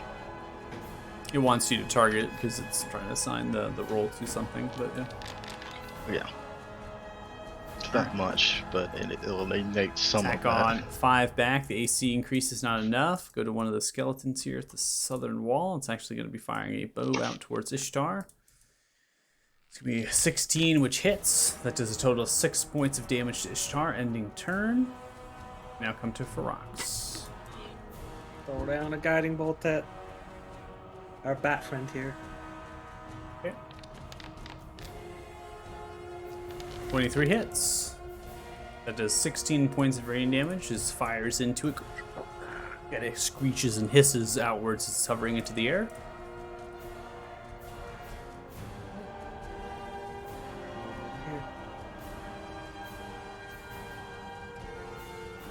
That's it. Alright, come to another skeleton. The skeleton's going to slowly turn and rotate, looking towards Ishtar, fires off an arrow. 21 is going to hit. That does total 7 points of piercing damage. As another arrow flies into Ishtar, ending turn. Marina, you're up. All right. So the range of a short bow is 80 feet, right? Am I reading that correctly? Correct. Okay, cool. You can fire it greater than 80 feet, upwards of 320, but it's a disadvantage. So if I go here. Yeah, that's fine. That'll be a normal Okay. attack towards the one below you. Cool. That is what I will do. Okay.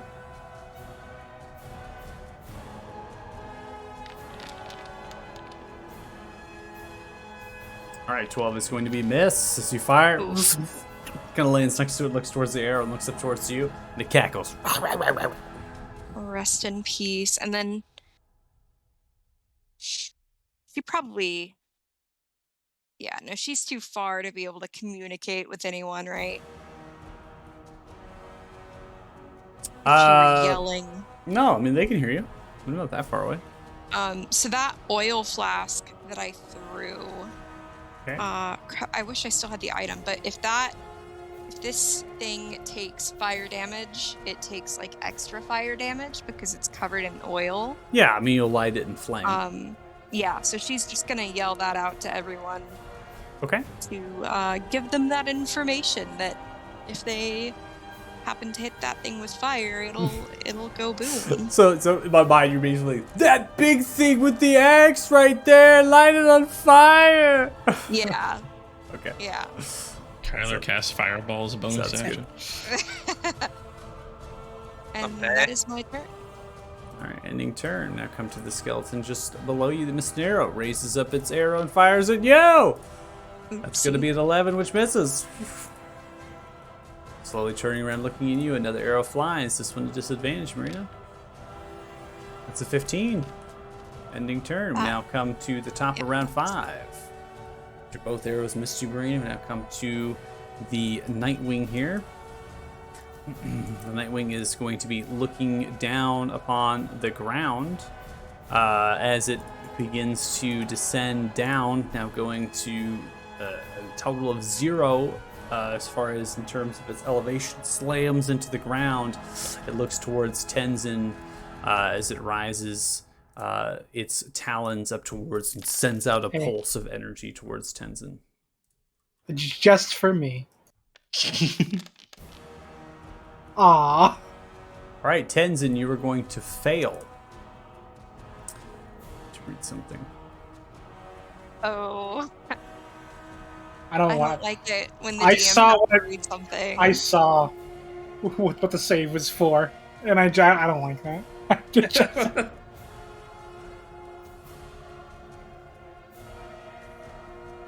Okay. I'm just screwed, guys. Goodbye. No. All right, Yeah. Tenzin. Oh my god! No, not what you think. So Tenzin, as you die, as you fall to the ground, Tenzin, you are dead. Tenzin, you were hit by a finger of death. Humanoid killed by this spell. Starts its turn arisen as a zombie, permanently under this creature's command. As you hit the ground, you are technically prone, but you are still alive but unbreathing, and you are now undead instantly. As you are That's hit not by good. Kyler, you're It's a up. big oof. All right. All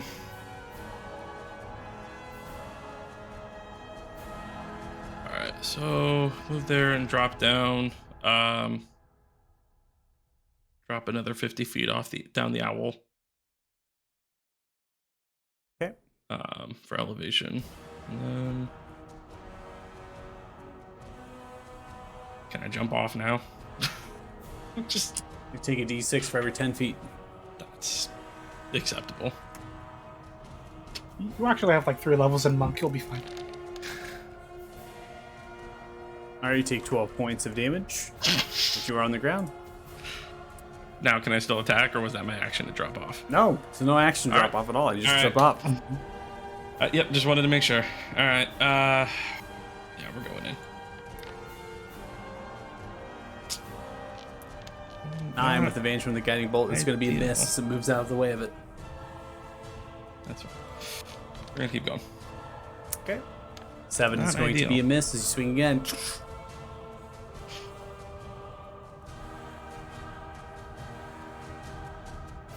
I roll action surge, I guess. That's fine. Action surge. Okay. Yep.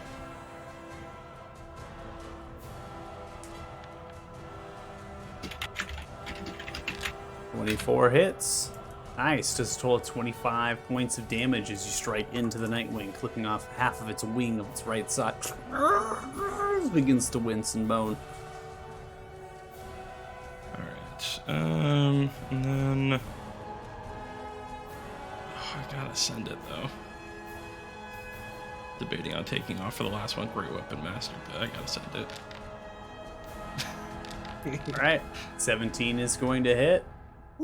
Does a You total gotta of 26 points of damage as you do, clipping the Nightwing into the head, cleaving its skull in 2 pieces. It does the flies, falls down into the, kind of begins to kind of puff its wings a little bit to get away, and as its head is half split and it falls down upon the ground, unmoving and dead. I'm gonna go ahead and start removing just things so it's not as cluttered on the battlefield. So does Tenzin I don't know. Now We'll see. these- We will I have no idea. I have no idea. Tenzin, you are no longer charmed by this particular creature, but Tenzin, you are a zombie. You are dead.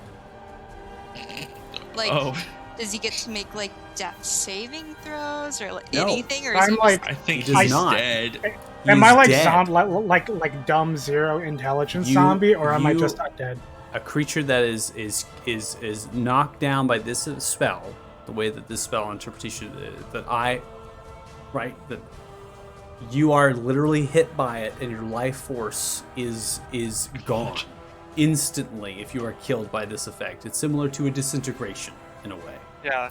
That's a 7th level spell, so it's a big deal. So it's exactly like a disintegration. So Seventh you are a zombie right now. You're prone on the But ground. am I a like a? Are we talking dumb zombie or just? Yes. Yes, you're a zombie, Oh Tenzin. fuck! You are a literal zombie. zombie. You are a literal zombie right now, Tenzin. Like the You are- zombie stat like- block. Yes, it turns Yes! into the zombie stat Fuck. block. But you're no longer charmed. You're no longer We seeing have friend lost from 10 foe or anything by this whatever your master God. was is gone, and you're just like on the ground right now. It's legit. Oh my So God. now the moment Damn. comes for Kyler looking at Tenzin Oh, no. after getting a kill. I get Do to it. attack once more. Marina just- will literally kill him. Do Bring it. it down. I'm not gonna Fucking- try. I'm not If gonna Fucking you try. can do bring it. it down, I can't revive a zombie, but I can I'm not revive gonna a dead creature. If Tenzin had a brain still, he would tell you to do it. But it's up to you. So Ferox is yelling, keep him alive, and then kill him at the right time. It's just like Harry Potter. And I'm like, wow. We have a predicament on our hands. We have multiple predicaments. Brain time. Okay. Um. Anything else, Skyler? Well, yeah, I'm gonna attack the horse, but I'm gonna reach with the lunging attack over Tenzin's body. I'm gonna assume 14 it's not is going to hit. That Oh, it hits. is. No, Okay, you so do then let me 29 get points the of damage. lunging attack in there, and then we'll roll the damage. That's, Nice. that's in addition to the damage, right? To what I did, yes. Yeah. So you're gonna come around, lunging for it, snap into like one of its upper right hoofs. Is going to takes the blow and neighs back, and you see fear overcoming its face, and it begins to kind of shrink away, and it's cowarding at this point. Sweet. That's gonna end my turn. Oh my god. Skeleton fires towards you, Kyler. Alright, send it. Technically, you have cover from the horse's position. Just 'cause Oh, how I high the meant horse use is. Tenzin's body. 5 misses. Maestro, you're up.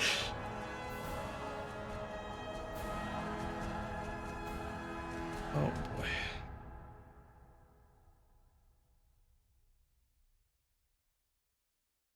With us here, Maestro. I see a Sorry, ball I of don't- fire, so I'm seeing an overcharge. Yeah, overheat. Sorry, I keep muting my mic, doing other things. But yeah, Overheat. overheat, Ishtar, Okay. and then 2 wire rushes coming at the guy. Okay. Can we get the horse? All right, 25. Not the horse. Or the min. Okay, the Minotaur. The skeleton thing. Get 25 Yeah. hits, 13 points of force damage. Whipping around, roll another d8.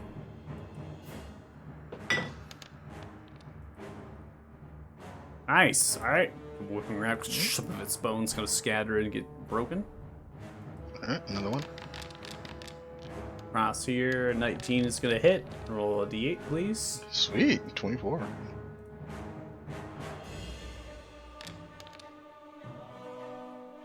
Alright, total of 28 points of damage. You come whipping around once more, smashing the rib cage, splittering multiple pieces of bone. Go ahead and roll a d6 for me. Alright, that's not overheated.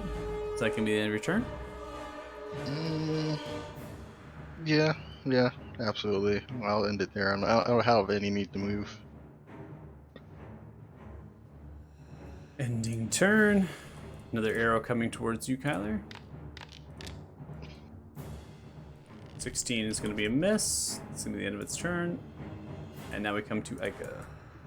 I like how that arrow on my screen went immediately into Same. Tenzin. Yeah. Damn, it just really hit me while I'm down. It's like, oh fuck. I have undead fortitude, though, so probably I'm good. It's true. What are we doing, Ica? I am going to cast Scorching Ray at 3rd level. And miss. Alright, first one is going to be a miss. Go ahead and start launching him, and then just don't expel a spell slot. Yeah. I swear if I miss all of these, I'm gonna take the spell off my list. Alright, I need World is Ishtar to make a falling apart. dexterity saving throw, please. Oh no. Alright, give me a sec. Dude, I swear. No. All right, please roll 2d6 for me. Okay. Dude. Please roll low. It's not like she'll take too much damage, but All right, okay. Ishtar takes 9 points of fire damage. It's hit by Ika's scorching rays. It zigs by. I rolled a 99 out of the percentile, and you did under 10 for the dexterity saving throw. Scorching ray was just a horrible miss as you're flying on the owl. Just launching spells. No way! You gotta be. Another that one. Let's find out what happens. Nothing that happens. It's too low. It crashes into some of the rock and the stone, splintering off a piece. I think this is the time for me to take this spell off my list. Yeah. 21 hits. That is a total of 6 points of fire damage. Okay. And that's it. That's all I got. You definitely get a dirty look from fucking Maestro Hey, at this point in time. Alright. Right when our relationship was starting to be repaired, I bomb your puppet with a So 10. firebolt. Oh no. Oh, Whose brain am I gonna eat? by the way, Don't even try mine. Linus is gonna take my bonus action to take the hide action again. Okay, so Lion's Mike just gonna doesn't sit do it. He there has the biggest brain. and sit. Okay. For now, yeah. Curb stop you like Gears of War 2, man. You try to bite me, that shit ain't in. Oh no! Oh my god. Looking pretty tasty there, Kyler. Looking pretty tasty. Tenzin, Ishtar doesn't have a brain, so it's Tenzin's at your discretion. You're a zombie. What are you doing? Do it. All man. right. Fucking send it. Did I ignite the oil, Listen. by the way? Ishtar is a robot. Yep. You Oh, are yeah, a you did. person. Yep. So it's going for you. There's also But, a horse, to be fair. I did it. yeah, but Hey. Kyler looks juicy. Kyler looks pretty delicious to me. That doesn't do it. It's just then just hits me. What?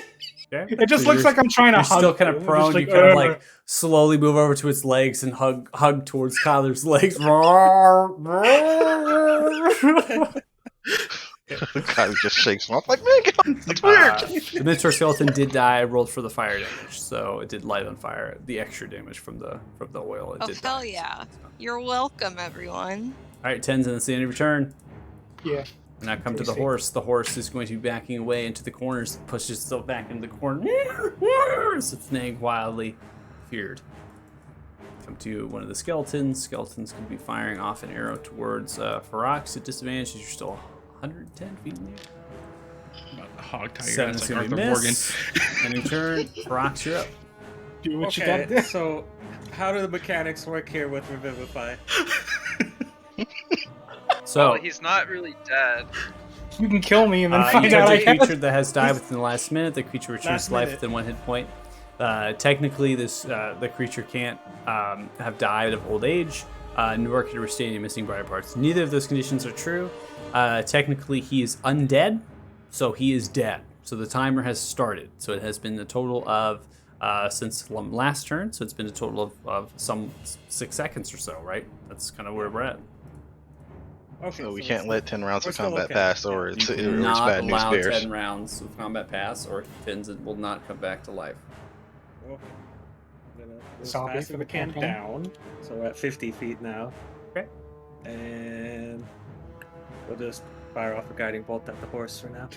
Okay. It's the horse cowering in fear. Roll, hold on Alt for advantage.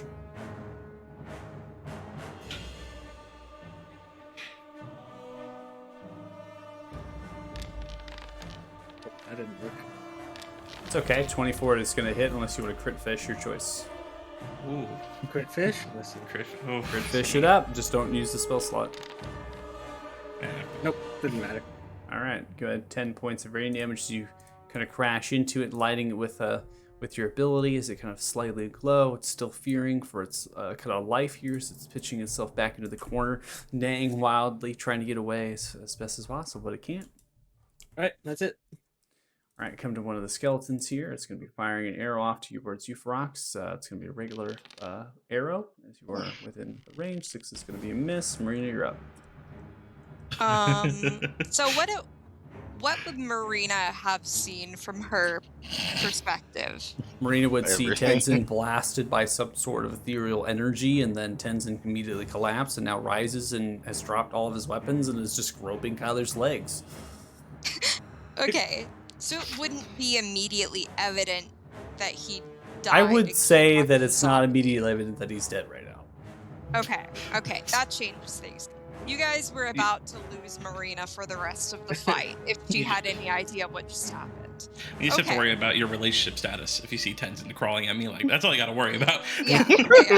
Honestly, I mean, if Kyler stole my boyfriend, I wouldn't even blame him. I wouldn't blame either of them. You can They're talk to both dead people, incredibly can't you? handsome. Just talk to me. Just ask me how I'm doing. Okay, You're good. it is next level that I get the thing where I can take a token from the dead whatever. We're not there yet. If you Dang. die, You can't second turn me into a before queen. I get that level, I'm gonna lose my shit. Because we should level up. I can be a talking rock. Aw, man. I could have Oh my become the god. Okay, so she knows. Okay, so I'm gonna make the decision here. She knows something is wrong because that's fell. not Yeah. normal. So she's I'm gonna. yelling about brains right now. Yeah, come up. See, this is 15 feet. Right. Oh wait, sorry. That's a ruler, not a. She'll move this 15 feet and then move the rest down on the owl. So that's 45. yeah. Thank you. I'm really bad at math. I'm decent at math. And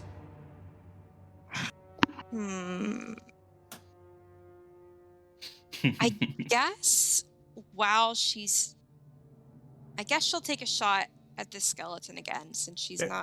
she's not sure what's wrong yet. Okay. Okay, yeah. Because if she knew that Tenzin were a zombie right now, there would be no more help from Marina. 21 hits. 9 points of piercing damage. Still alive. It jumps into the shoulder.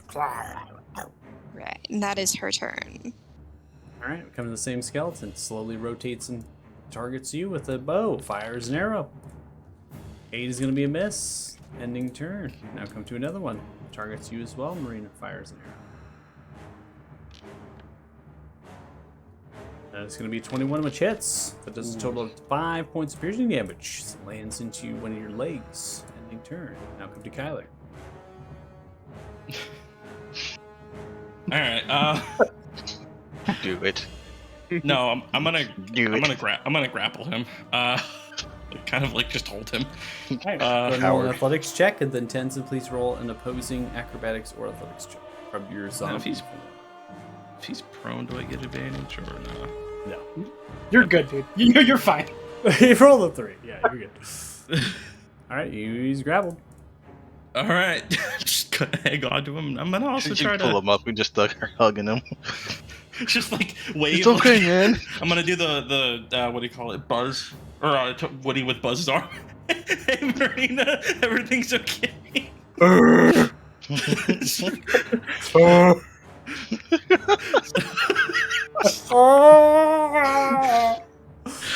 all right, buddy, calm down. I'm gonna pick him up and hold him like upright. But I'm gonna try to like kind of cover him a little bit so arrows don't hit. Okay. But yeah, that's all I'm gonna do. I'm just gonna hold him. I think everyone can handle the rest. Alright. Kyler, arrows coming for you. All right, Skeletons fires away. 21 hits. that's fine. Does 8 points of piercing damage as it lands. Use my reaction. Yeah, target him. Then that, if it's Okay. +2 AC, it'll miss. Go ahead and just tap the ability after targeting. The benefit of getting the AC is actually enough, so go ahead and just put +8 onto that. The hit doesn't land anymore. It lands into the actual Thumbs up to cocoon of itself. Maestro, you're up. Okay. Who's gonna fly down 60 feet? Wait, think about that. Nope. Correction, not gonna fly down 60 feet. Thought about that. Because they're at 80, so gonna move here. Hurt the There's horse. nothing in my range for either of these characters that I want to do, so I'm just gonna go down 15 feet after moving 25. horse is half the reason why your boy is dead. Uh-huh. took like 24 damage in the face. The fucking horse had to come to it. Could I try to animal handling the horse to like get it to calm down? You're too far away for that. Yeah, I figured. Alright, I'm gonna stay right here for now then. Alright, ending turn. Arrows coming for you, Maestro, at disadvantage. Exactly why I said that, maybe Nat 1. Oh! Hit the horse, hit the horse, hit the horse. Falls off. So it begins. Step. See? Perfect planning. At least I'm not a skeleton. I trusted you guys. Alright, Echo, what are you doing? Okay, so in theory, if I were to jump off the owl and then Misty Step after I'm in range of the ground, would that negate my fall damage, or would I still take all the damage? No, that should work. Depends on your interpretation of what Misty Step is. So, Because if you decide, so let's take this example. There's a physics question for you. If you're in a car and you're driving at some velocity of some miles per hour, and then you are teleporting that car to another place, does the velocity still sustain itself? Right? Yes. So you would Misty Step at the same velocity as you're hitting the ground into some other objects. so Shit would look cool. so you're saying It's like I guess like look, I Make guess the like, trip a little bit like shorter. Misty Steps Holding a seem dead like just 10 impale themselves into a hole. so you're saying technically I could like portal physics myself, launch into somebody if I wanted to. It Yeah, was that's like- totally possible. Yeah, why not? Okay. Yeah, I'm not gonna do that. I'm just gonna go 60. I'm gonna go. I think it's 30 feet is my remaining down. Okay. And see what the hell is going on Like over it here. just turns into a smear on Alright. the ground. It's just like, oh my Uh, god. I'm gonna Someone else is Burn, dead. We burn got blood. I'm gonna pull you to scene. So you should be kind of coming into scene. So basically what you're seeing is these skeletons have now kind of poured into the room. This other creature as well has now come into the room that Linus is in. Linus is successfully hit after I rolled checks. You can see is Linus is kind of maybe hiding behind some of the pictures and things and kind of looking around. At some point, the water begins to move ever so, and the Sylvana seems to emerge from the actual pool of water and seems encased within the writhing mass of vines and other sorts of twisted things. As it does, it kind of stands up, and you see this creature that's kind of shrouded, staying 9 feet, kind of hulk over, and it begins to shriek as it does kind of outwards. Sylvana goes in for a great axe strike and swings at all three of them and kills them all. As now turns and rotates the table and raises out its hand towards Linus. Fuck are we missing? Pulling you back to scene. Oh no. So I imagine Linus is still hiding. Yeah. Okay. I guess I haven't used my action, so is he communicating with me with like Yeah. telepathy or? Yeah, I mean, still hiding See, at this point, right? Hiding behind the stuff, and that all happened while Linus was hiding again for that kind of turn, right? Because we're mixing inter combat here, and again, it seemed as though like Sylvana kind of emerged from this pool and then had a great axe in hand, but no real armor on. It was just like this writhing mass around them, and then this creature like shrieked in the face and just took the great axe and smashed it down, and then went through a cleave through two of the skeletons and explosions and dust and bones, and just like standing over their bodies. Linus gives you that information. And she's reaching out towards him. Yes, and the way it senses the presence of Linus. Uh-oh. Perhaps they all fail perceptions except for this Sylvana. Is she threatening, like in a threatening way? Their great axe is not raised. No, it is lowered. I'm gonna tell him to peek out and see if what happens. Peeks out. The voice of Sylvana reaches out. Have no fear. Anything else in your turn? Can I use my action to dash down? Not currently on the owl. We went ahead and subtracted just not having the dash, Okay. simply because, you know, if that was the case, then we'd have owls on the map and you would all be free falling at this point. Yeah, We all would have died a absolutely. little sooner, I think. I took the And trade off. And the cone of cold would probably Yeah, done it. I took the trade. I said, you know, don't, yeah. I'm gonna try one more time with this goddamn spell and try to take out these skeletons. Okay. Scorching Ray coming out. Number 10's in with At all least my it's aimed life. away from your party members. 27 hits. 9 points of fire damage. Still alive.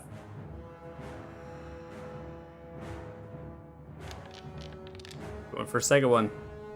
15 hits. He'd fly off the wall.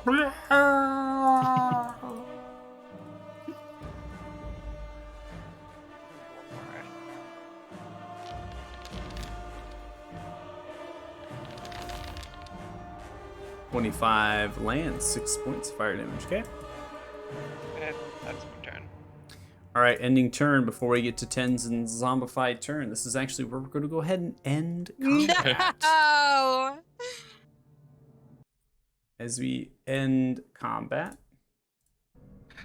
you see as the skeletons holding arrows just like freeze in place for a split second. Some of the moaning, groaning from the outside, potentially from other undead creatures that would come to this central location here, have kind of ceased. You're hearing the kind of strudging and moving and other things around you, and the outside of these walls, they've subsided. See Tenzin. Tenzin's voice penetrates within your head. Cease and desist. And you just stop. Oh, Why they get a mic grab so I Before can know we it? end the session, if we're out of combat, can I just get Marina on the ground and over to Tenzin? Yeah, that's fine. Please, thank you. I want to be on the ground. okay, I'm just gonna Yeah. let him go. Is everyone going on the ground? Yeah. Rocks? Oh my Does it look like none of the other like big guys are coming this way? Like Big guys the are ones not way coming. over They there? they were. No, they were coming. They were starting to move, right? They were slow getting, but they were, and then they just like everything's just like freezed in place for these creatures. They're just like Okay. Yeah. Yeah. even the horse at this point is not freezed. The horse is still neighing back and is looking confused and bewildered. Alright, I'll let go of my grapple of Tenzin if you calm down. I So- not on the ground. Before we get to anything else, we're gonna go ahead and kind of end on like a cliffhanger. So we're gonna get to Linus here at the cups with Sylvana. Sylvana just before said, you know, have no fear. It reaches for Linus and puts the hand on Linus's head and begins to pet Linus, moving back and forth. Friends are safe. Have them come down when they're ready. Moves over towards where the wardrobe section is in Linus the is gonna northwestern save side us of all. the chambers. After that, we're going to go ahead and end the session. So we are over the time here, and it seems like a good point to pause. Oh, We went yeah. through a good amount of combat, and it's pretty late, I'm sure, for a lot of you. So now I'll go ahead and calculate some experience points for y'all. Is there any questions? At least we're gonna level up now. Oh my god, Tenzin, you're Yeah, a for you zombie. guys. Why would You guys can level up. You guys are gonna level up. I can get my Tenzin rock if he dies. As long as Oh we my just get God. the I as long as mean, we at just least get the XP that Tenzin would have had, that's all that matters. he doesn't need a rock anymore, right? Now I am the rock. Yeah.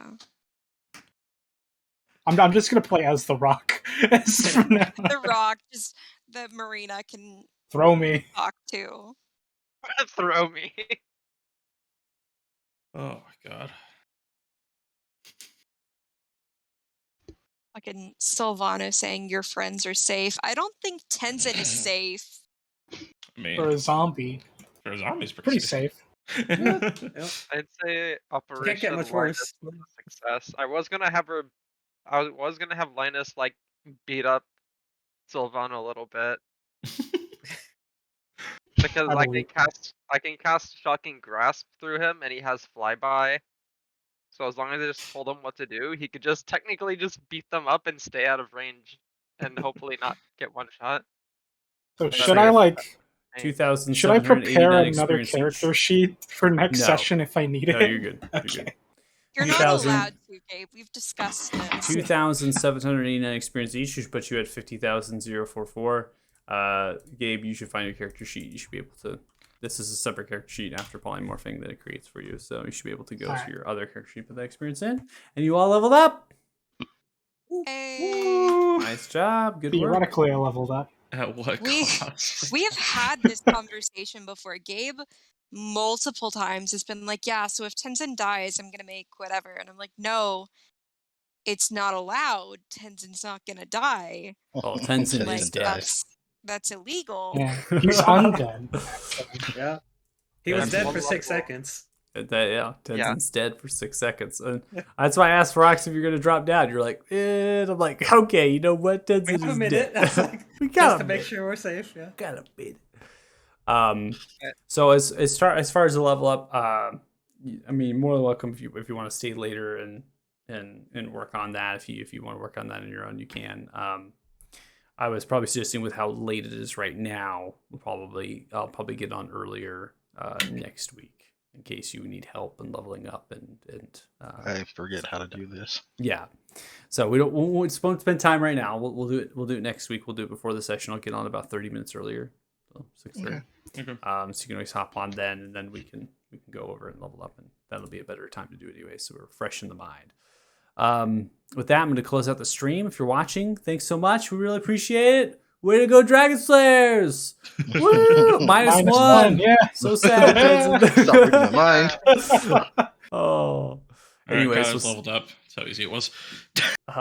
well, You could have gotten extra We are HP for now- killing me. we'll see you next We're week one if you're more- watching. Thanks so much. Goodbye. Bye. We're one level away